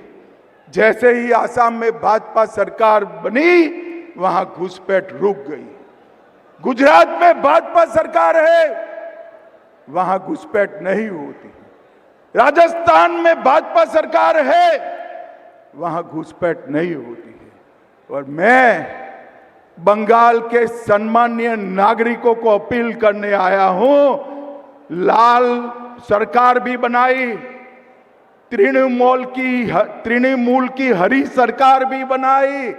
एक बार भाजपा के केसरिया को मौका दे दो, हम घुसपैठ को रोक कर बताएंगे। भाइयों बहनों, ममता बनर्जी ये जो हाई कोर्ट का फैसला है इसको भी नहीं मानने वाली है। भाइयों बहनों, ममता के शासन में करप्शन को ममता बनर्जी ने इंस्टीट्यूशनलाइज करा है, संस्थागत किया है, और ढेर सारे करप्शन के मुद्दे बने। और ममता बनर्जी कहती है कि करप्शन कहां है। ममता बनर्जी को मैं बताना चाहता हूं, कैश फॉर क्वेरी घोटाला, शिक्षक भर्ती घोटाला, एसएससी घोटाला, नगर पालिका नगर निगम भर्ती घोटाला, गाय तस्करी का घोटाला, राशन का घोटाला, मनरेगा का घोटाला, पीएम आवास का घोटाला। ममता बनर्जी जी, हजारों करोड़ का भ्रष्टाचार हुआ है, आपको दिखाई नहीं पड़ता है। ममता जी, इसलिए दिखाई नहीं पड़ता है, भतीजे की मोह का, भतीजे को मुख्यमंत्री बनाने का मोतियाबिंब आपकी आंखों पर हुआ है। बंगाल की जनता मोतिया का ऑपरेशन कर दे, सब दिखाई पड़ेगा। मुझे बताओ कार्यकर्ता भाइयों बहनों, बंगाल में भ्रष्टाचार सारी सीमाएं पार कर गया है या नहीं कर गया है? बंगाल की जनता सिंडिकेट से परेशान है या नहीं है? जनता के विकास का रुपया तृणमूल के गुंडों के हाथ में जाता है या नहीं जाता है? ऐसी सरकार चलनी चाहिए क्या? जोर से बोलो, चलनी चाहिए। भाइयों बहनों, पार्थ चैटर्जी, ज्योति प्रिय मलिक, अनुव्रत मंडल, जीवन कृष्ण साहा, माणिक भट्टाचार्य, अजीत मैती, मदन मित्रा, चंद्रनाथ सिन्हा, परेश पाल, कुंतल घोष, अराबुल इस्लाम, फिरहाद हकीम, शोभन चैटर्जी, कुणाल घोष, ये सारे लोग जेल में गए हैं। मैं आज अरे यार, बाकी का काम सरकार बना दो, अपने आप पूरा हो जाएगा, आप चिंता मत करिए भाइयों बहनों। आज मैं ममता जी को चैलेंज देकर जाता हूं, आप में अगर हिम्मत है, आप भ्रष्टाचार का विरोध कर रही है, तो इन लोगों को टिकट न देने की हिम्मत करके बताना, टिकट न देने की। वो नहीं कर पाएगी। अगर इन लोगों को टिकट नहीं दिया, अनुव्रत मंडल, पार्थ चैटर्जी, अजीत मैती, मदन मित्रा, कुंतल घोष, हकीम, इनको टिकट नहीं दिया तो वो भतीजे का नाम उगल देंगे, भतीजे का नाम उगल देंगे।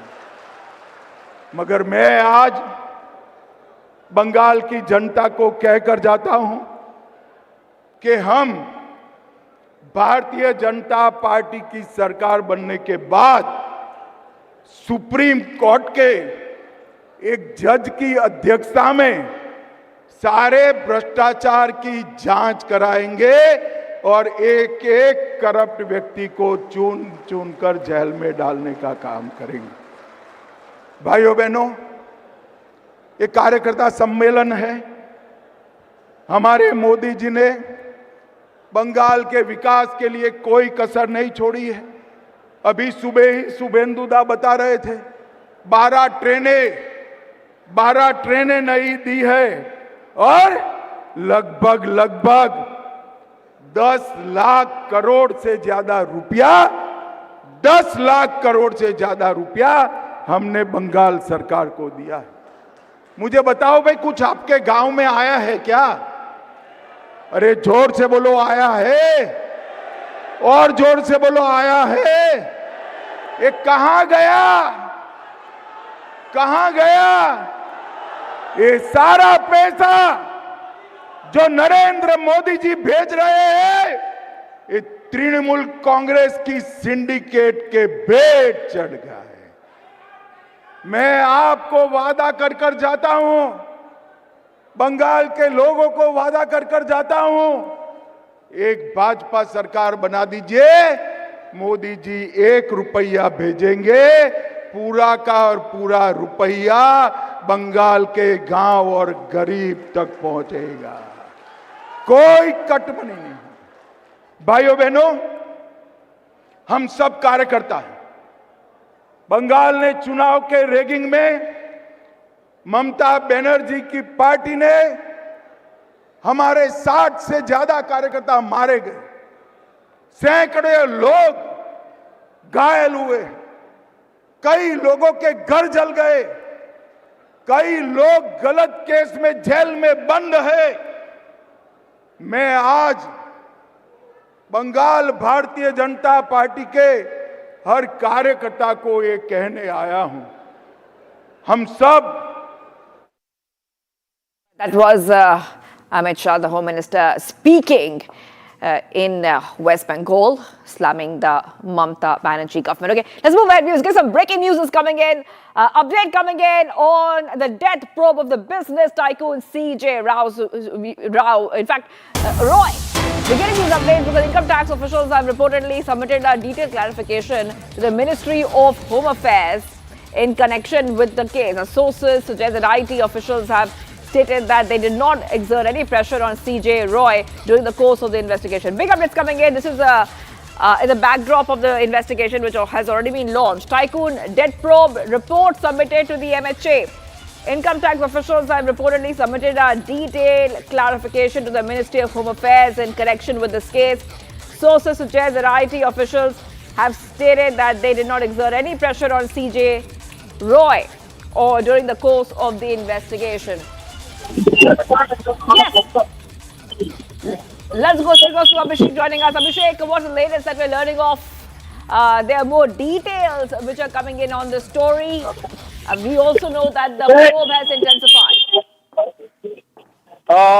Indeed, Shivangi, the latest information is that the IT officials will have to submit a report because it was in the presence of the IT officials when they were laying a raid on a confident group, CJ Roy's office, that he killed himself. So the point is that why did the IT officials not seize his weapon despite knowing that he carried a personal weapon for his safety? The next point which will have to be answered by the IT officials is that if there is a CCTV within the proximity of his personal office, why hasn't it been checked is one of the point of question which has to be answered in the next couple of minutes. On the other hand, FIR has already been registered to the suicide of CJ Roy based on the complaint from one of the senior most officials from the Confident Group. It very clearly mentions that the raid was happening in Confident Group's Langsford Road's office when CJ Roy went into his personal chamber to have a telephonic conversation with his mother. And after which they heard a gunshot, and when they tried to open the door, it was locked from inside and they had to break open the door. The complaint also mentions the fact that they are ascertaining the cause of death at this point of time. Ashoknagar police have registered an FIR and they are making sure all the investigative details are kept. I will come back to you, Abhishek. You know, the death probe has intensified of CJ Roy in this case. And raids are, hold on Abhishek, because I want our viewers to hear this reaction coming in from the family members of CJ Roy. Raids are part of a tax scrutiny that began many days earlier, have raised questions about the pressures he was facing. His family has since publicly laid blame on the tax officials for contributing to the tragic outcome. His brother has spoken to the media claiming that he was being harassed for over a month and was under very intense pressure, something that Roy mentioned during their last phone call. Let's play out that statement.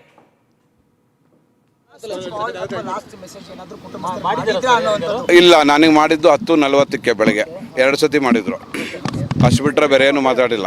Sir ಏನೋ ಹೇಳಿದ್ರ harassment ಆಗ್ತಾ ಇದೆ ಆ ತರ ಏನಾದ್ರು IT officers harassment ನಡೀತಾ ಇದೆ ಅಂತ ನನಗೆ 3 ದಿವಸದಿಂದ ಹೇಳ್ತಾರೆ. 1 ತಿಂಗಳಿಂದ ಹೇಳ್ತಾ ಇದ್ದಾರೆ. 1 ತಿಂಗಳಿಂದ ಹೇಳ್ತಾ ಇದ್ದಾರೆ. ಹೌದು. ಯಾಕಂದ್ರೆ ಅದು ಡಿಸೆಂಬರ್ 3ನೇ ತಾರೀಕಿಂದ 6ನೇ ತಾರೀಕುವರೆಗೆ ಇದ್ರು ಅವರು. ಡಾಕ್ಯುಮೆಂಟ್ಸ್ ಕಲೆಕ್ಟ್ ಮಾಡಿದ್ದಾರೆ. ಮೊನ್ನೆ ಇನ್ವೆಸ್ಟಿಗೇಷನ್ಗೆ ಅಂತ ಕರೆಸ್ಕೊಂಡಿದ್ದಾರೆ. ಆಗ ಏನು ಟೆನ್ಷನ್ ಆಗಿದೆ ಅಂತ ನಂಗೆ ಗೊತ್ತಿಲ್ಲ. ಯಾರವರು ಮಿಸ್ಟರ್ ಕೃಷ್ಣ ಪ್ರಸಾದ್ ಅಂತ IRS additional commissioner of income tax from Kochi ಅವರಿದ್ರು. ಏನು ಮಾತಾಡಿದ್ರು ಅಂತ ನಂಗೆ ಗೊತ್ತಿಲ್ಲ. ಅವ್ರು ಕೇಳಿದ್ರೆ ನಿಮ್ಗೆ ಹೇಳ್ಬೋದು ಏನು ಕ್ವಶನ್ಸ್ ಆಯಿತು ಏನು ಅಂತ. All right, let's go across to my colleague. I have with us Abhishek, who's joining us live. Abhishek, I'm coming back to you. You know, we just heard what the family members are saying. Simultaneously, we understand, Abhishek, that the income tax officials have submitted a report to the MHA. And we also see that the Karnataka Home Minister has ordered a probe in the CJ Roy death case. So the story is moving very fast. Yes, Abhishek. If I'll have to translate of what Babu Joseph, the brother of CJ Roy, just informed the media, he had mentioned that Roy had informed his brother that he has been continuously facing the harassment from the IT official for last couple of months and he is unable to face it alone, and he also requested his brother to be with him while the IT raids are still on, and he wanted the help of his brother, after which it is mentioned that he ended his life at around in between 3 and 3:10. The only person who might know know the reason will be the officer who was on duty. He has also named an assistant commissioner of the income tax department who comes from the Kerala team. On the other point, we've also seen DCM DK Shivkumar pressing on the fact that this investigation has to be handed over to the CID because of the sensitivity of the matter. Of lately, several businessmen have killed themselves after the IT raids or during the IT raids. DK Shivkumar had also mentioned the fact that this has to be investigated in a neutral basis, and they are wanting to give this investigation to the CID investigation in the next couple of hours. Speaking to the media, Home Minister Dr. G. Parmeshwara has mentioned the fact that all the visuals have been taken into custody by the police and they have started their point of investigation, and they've also informed that much more details will be given out in the next couple of hours. Shivangi. Okay. Yes, Abhishek, now we see that the probe has intensified, and I will be coming back to you for more on this latest developments we're getting on the death of the businessman CJ Roy. Let's move ahead, viewers. The India-EU FTA has been hailed as a mother of all deals and watched closely, very, very closely all over the world. It's a milestone in Europe and India's bilateral trade. The deal encompasses almost a quarter of the global trade and impacts the world's economic equation in a much great way. Ahead of the budget session, Prime Minister Modi also mentioned it and said it is a great opportunity for India as a whole new market is opening up for Indian businesses. So what does the mother of all deals encompass? Well, watch this report that explains the India-EU FTA in a nutshell. India and the European Union signed a historic free trade agreement, which many, including EU chief Ursula von der Leyen, have described as the mother of all deals. But what is the deal about? How will it benefit the Indian industry? Will it come into effect immediately? What are some of the hurdles, misconceptions about the deal? Union Minister Piyush Goyal took to X and shared a comprehensive document on the FAQs of the India-EU trade deal. Here's a quick look.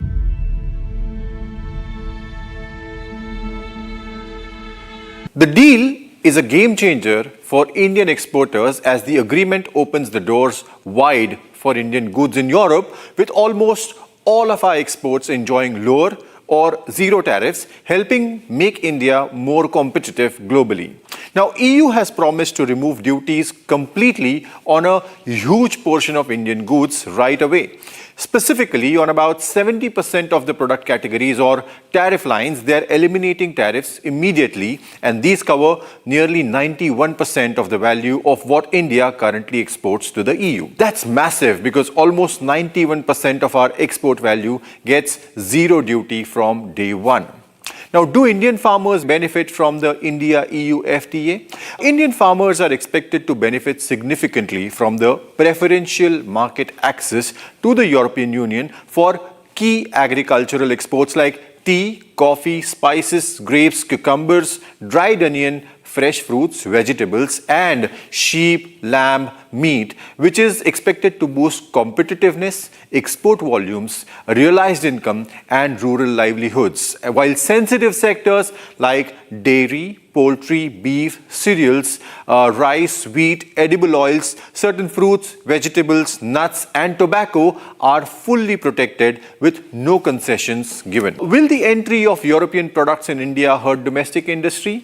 Well, the India-EU FTA's bilateral safeguard mechanism is actually a built-in protection tool that lets India or the EU step in case the tariff cuts under the deal cause a sudden surge in imports that seriously harm or threaten to harm a domestic industry. In such cases, India can temporarily raise duties back to its standard MFN, that is most favored nation levels, on the affected goods following a proper investigation and a procedure. Now, this measure starts for up to 2 years and can extend another 2 years after review, but that's maximum 4 years total, and it is available during the deal's 22-year transition period to give industries time to adjust while ensuring fair trade benefits without overwhelming local producers.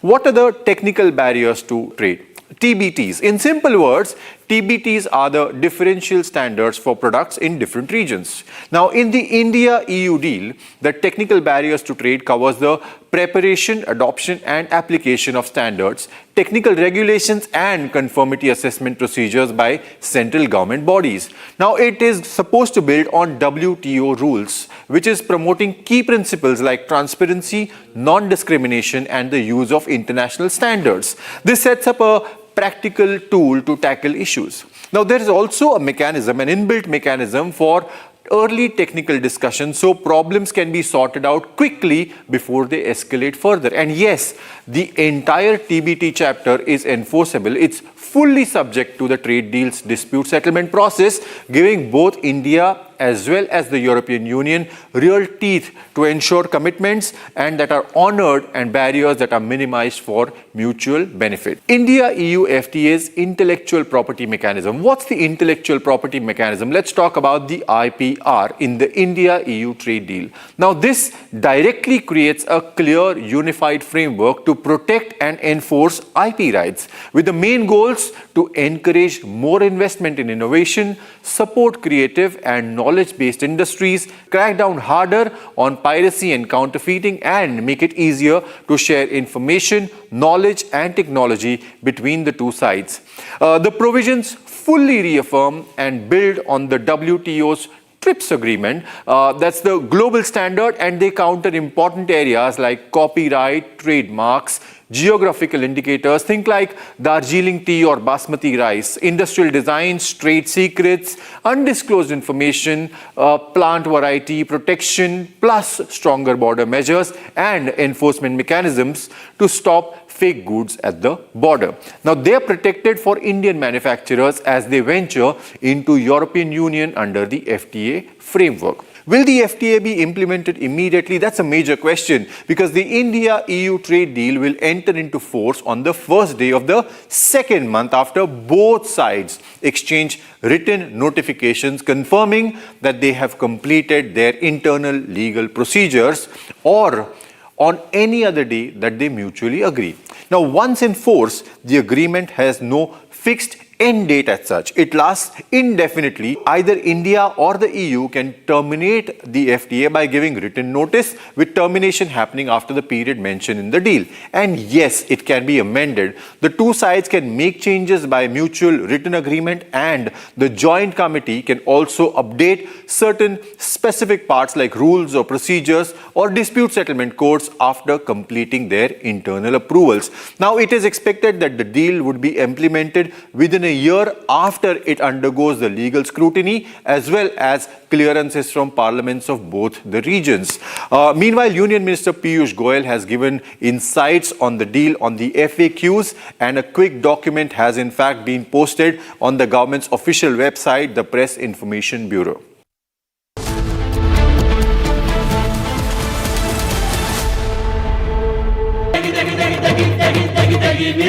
MDH की देगी मीरज, देगी मिर्च का तड़का, अंग अंग फड़का। MDH की देगी Miraj.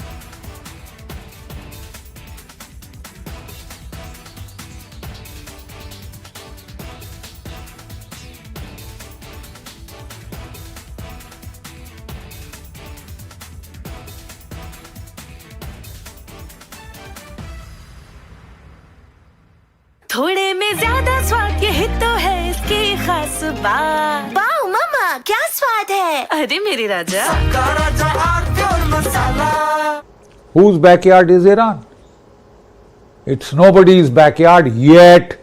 There are vital stakes there for the Chinese, for the Russians, the Americans. It is the oil cockpit of the world, and America wants to control the outflow. The problem is, sir, that Iran is not Venezuela. Iran can hit back, and hit back hard. None of its capabilities to hit back have been degraded in the slightest degree. And Donald Trump had to eat crow and back off and start looking for off-ramps. The first off-ramp he chose was they had threatened to hang some 850 citizens and because I pressurized them, they said they are not hanging them. They've said, the Supreme Court of Iran has said, yes, we will hang them. Offer I am gone. So what does Donald Trump do? To save face, he starts moving in huge armadas. The Chairman, Joint Chiefs of Staff of the United States clearly told Donald Trump that, look, we thought there would be an overthrow of the regime, there would be chaos, and we would need only a small force level to deliver the coup de grace. Now that that has not happened, we'll have to increase force levels if you still want to go ahead with it. Frankly, it would be highly immature and foolish if United States still decided to go in. There is no surprise any longer. In June last year, the United States had gained surprised by the perfidy of saying we are going to have talks, and then they attacked while the talks had just started. So they were able to surprise the Iranians, who didn't want to really go in for a fight, right? But the simple fact is, now they know it is a question of survival. It is a question of existential threat to that regime. So, will Donald Trump still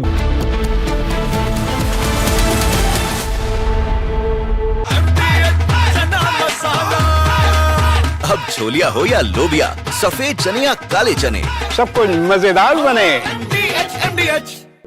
In the global employability rankings by Times Higher Education UK, only the following 6 institutions from India are ranked amongst the top 230 in the world for having the most employable graduates. IIT Delhi, IISc Bangalore, IIT Bombay, IIM Ahmedabad, IIT Kharagpur and Amity University. Pure सूजी pasta उबालो मिलाओ और खाओ 8 minute में तैयार क्या taste है सबका राजा R pure masala The United States, Israel and the MI6 of United Kingdom, they had launched a major regime change operation in Iran this year. The aim was not just to overthrow the Iranian government, but to splinter Iran along the ethnic fault lines of the Azeris, the Kurds and the Sunni Baluch.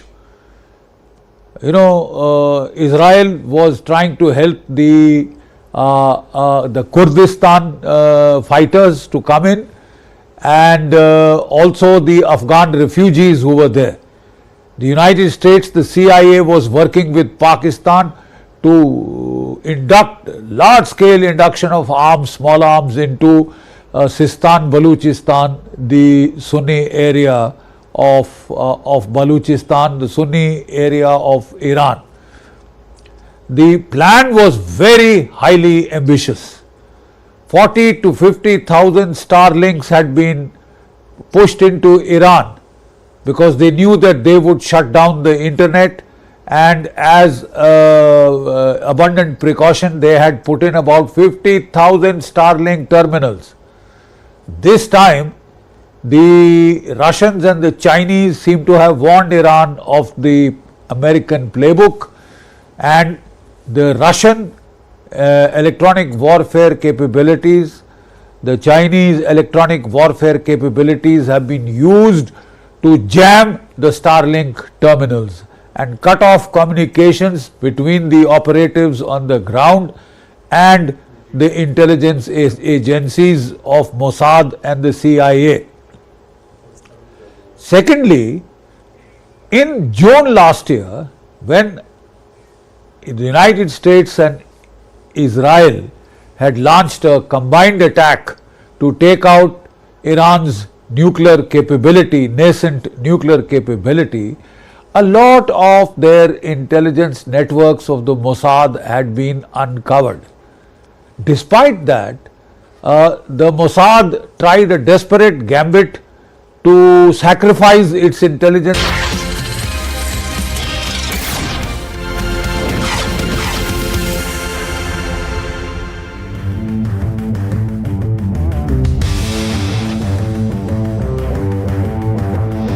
As large language models reshape global power dynamics, the debate is no longer theoretical. The question is, can India build a foundational model of its own? And what would it take to do so responsibly? This conversation brings us with an entrepreneurial ambition with technical realism, examining the infrastructure, the talent, and the strategic choices that are required to build models at national scale. So for this very, very interesting conversation, please welcome Mr. Raghav Agarwal, co-founder Fluid AI, on the topic, Can India Build Its Own GPT? And he will be in conversation with Mr. Niranjan Narayan Swamy, Executive Editor for News Republic TV. Big round of applause, please.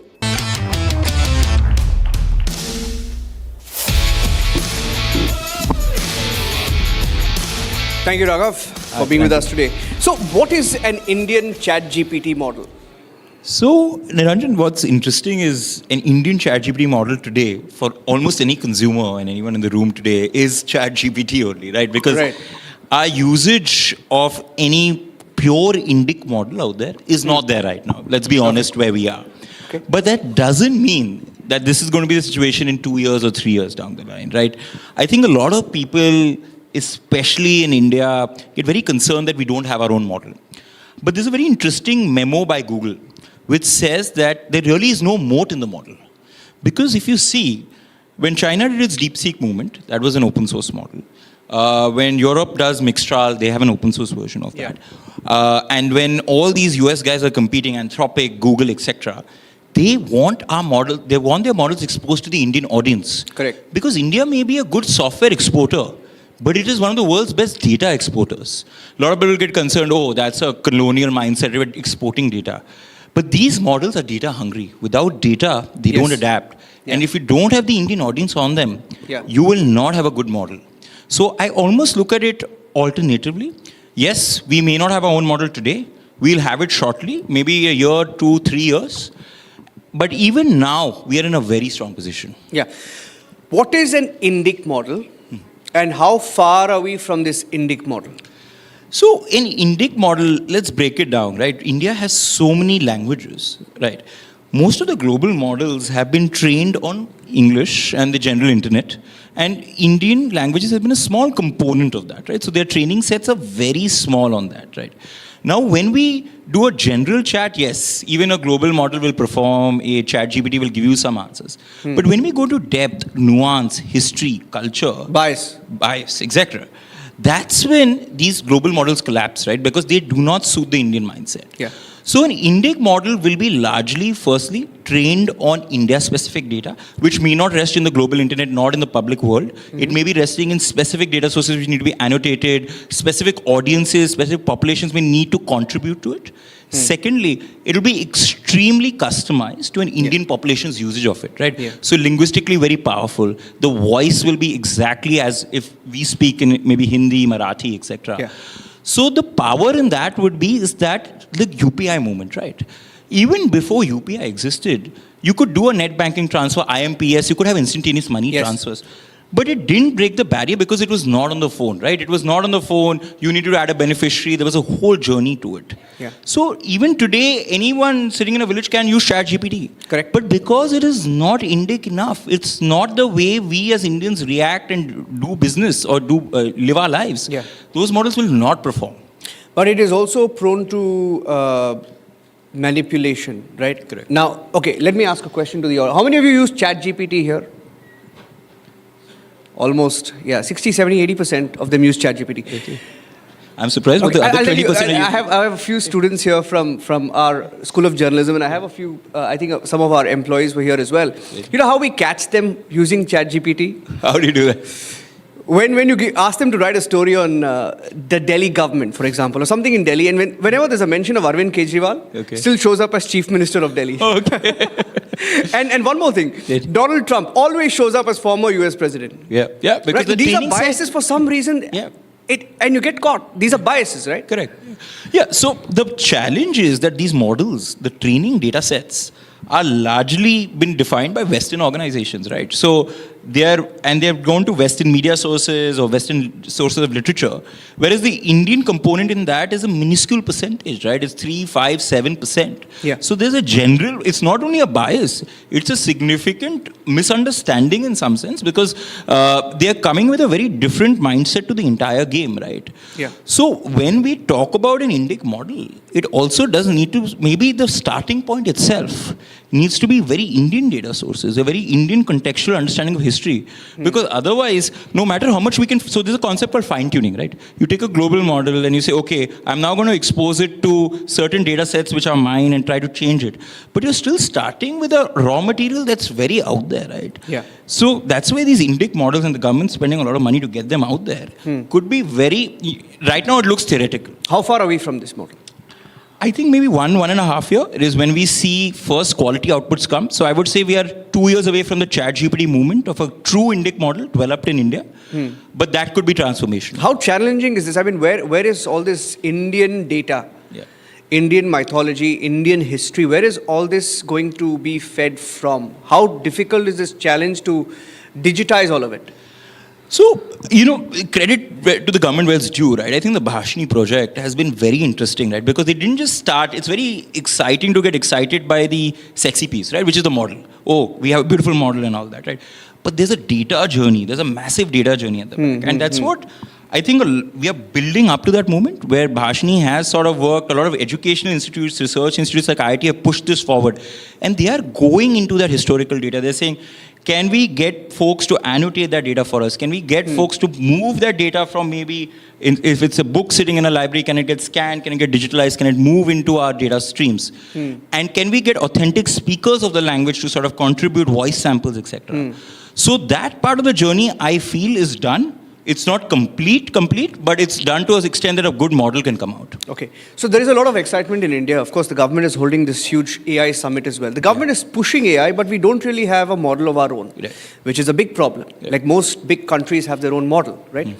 So we are, of course, are an interface industry. Would you say we are an interface industry, which is basically AI industry using already existing global models for their end use, for their business? But are we? How would you see the transformation of India from being an interface AI industry to a model-based AI industry? So I think, Niranjan, you bring up a great point, right? The concern is that the model is not there. But if you look at the interface, we are leading there, right? So let's break down an AI industry today, right? 3 pieces. GPU layer, right? Designed in the US, and Taiwan manufactures it.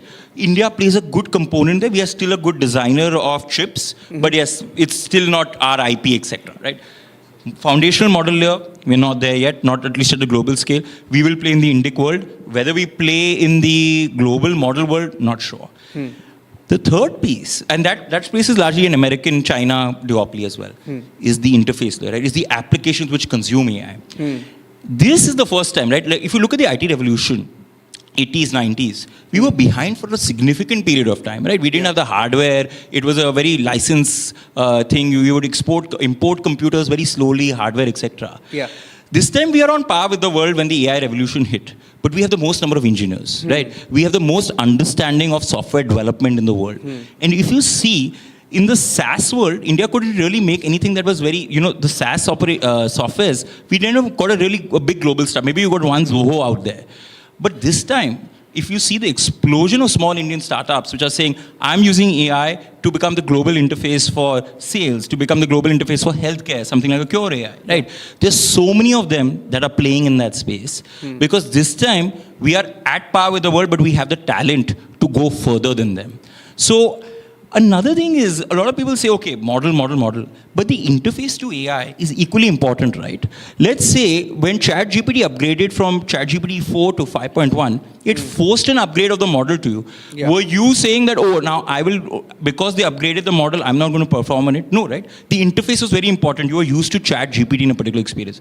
So, yes, anytime any Indian AI company uses maybe a global model but becomes the interface for it in sales, in healthcare, in other industries, that's equally important because I can switch the model at the back, right? I can have multi-models. You can even say, okay, for query A, go to model A, query B, go to model B. So then where does the model lie? It gets abstracted away like electricity. Yeah. The interface becomes king. So that's another play. Yeah. The reason why I asked you this question and why this is important is I don't know how many of them in the room know the importance of this. For example, okay, growing up, we saw Facebook. The Facebook boom happened. Facebook was created in America, right? But we are the largest market, right? And then you had Twitter. I'm guessing after America, we're the largest market, right? You look at Instagram. Each time the app is created somewhere else, but the market is here, the data is here, right? And the concern is always around the data. But in this case, we don't have a model, but we have the interface. Now, how do you see how big a market is India for these big models? So let's divide them into two pieces, right? Consumer, right? And consumer, because at least as a consuming nation, we don't have the consumption power to pay for it. It's going to be ad-driven. You see ChatGPT launch those various tiers, right? Go, etc. at much cheaper prices, just like Netflix did it, right? So you're going to get all of this at very cheap rates as a consumer. We'll consume a lot, but is it going to remain cheap? I'm not sure because I'll tell you. I mean, just from I was talking to you about this 2 years back. AI was nowhere, right? And then we heard of OpenAI. Correct. And then we heard of a controversy around OpenAI. And then there was ChatGPT. And then we saw them calling themselves non-profit. Right? And I saw Sam Altman leaving. And then Sam Altman came back. And then they said, we're for profit. And then they said, this is for free. And now they're going to charge people. And now there are going to be ad insertions. $1 billion of IPOs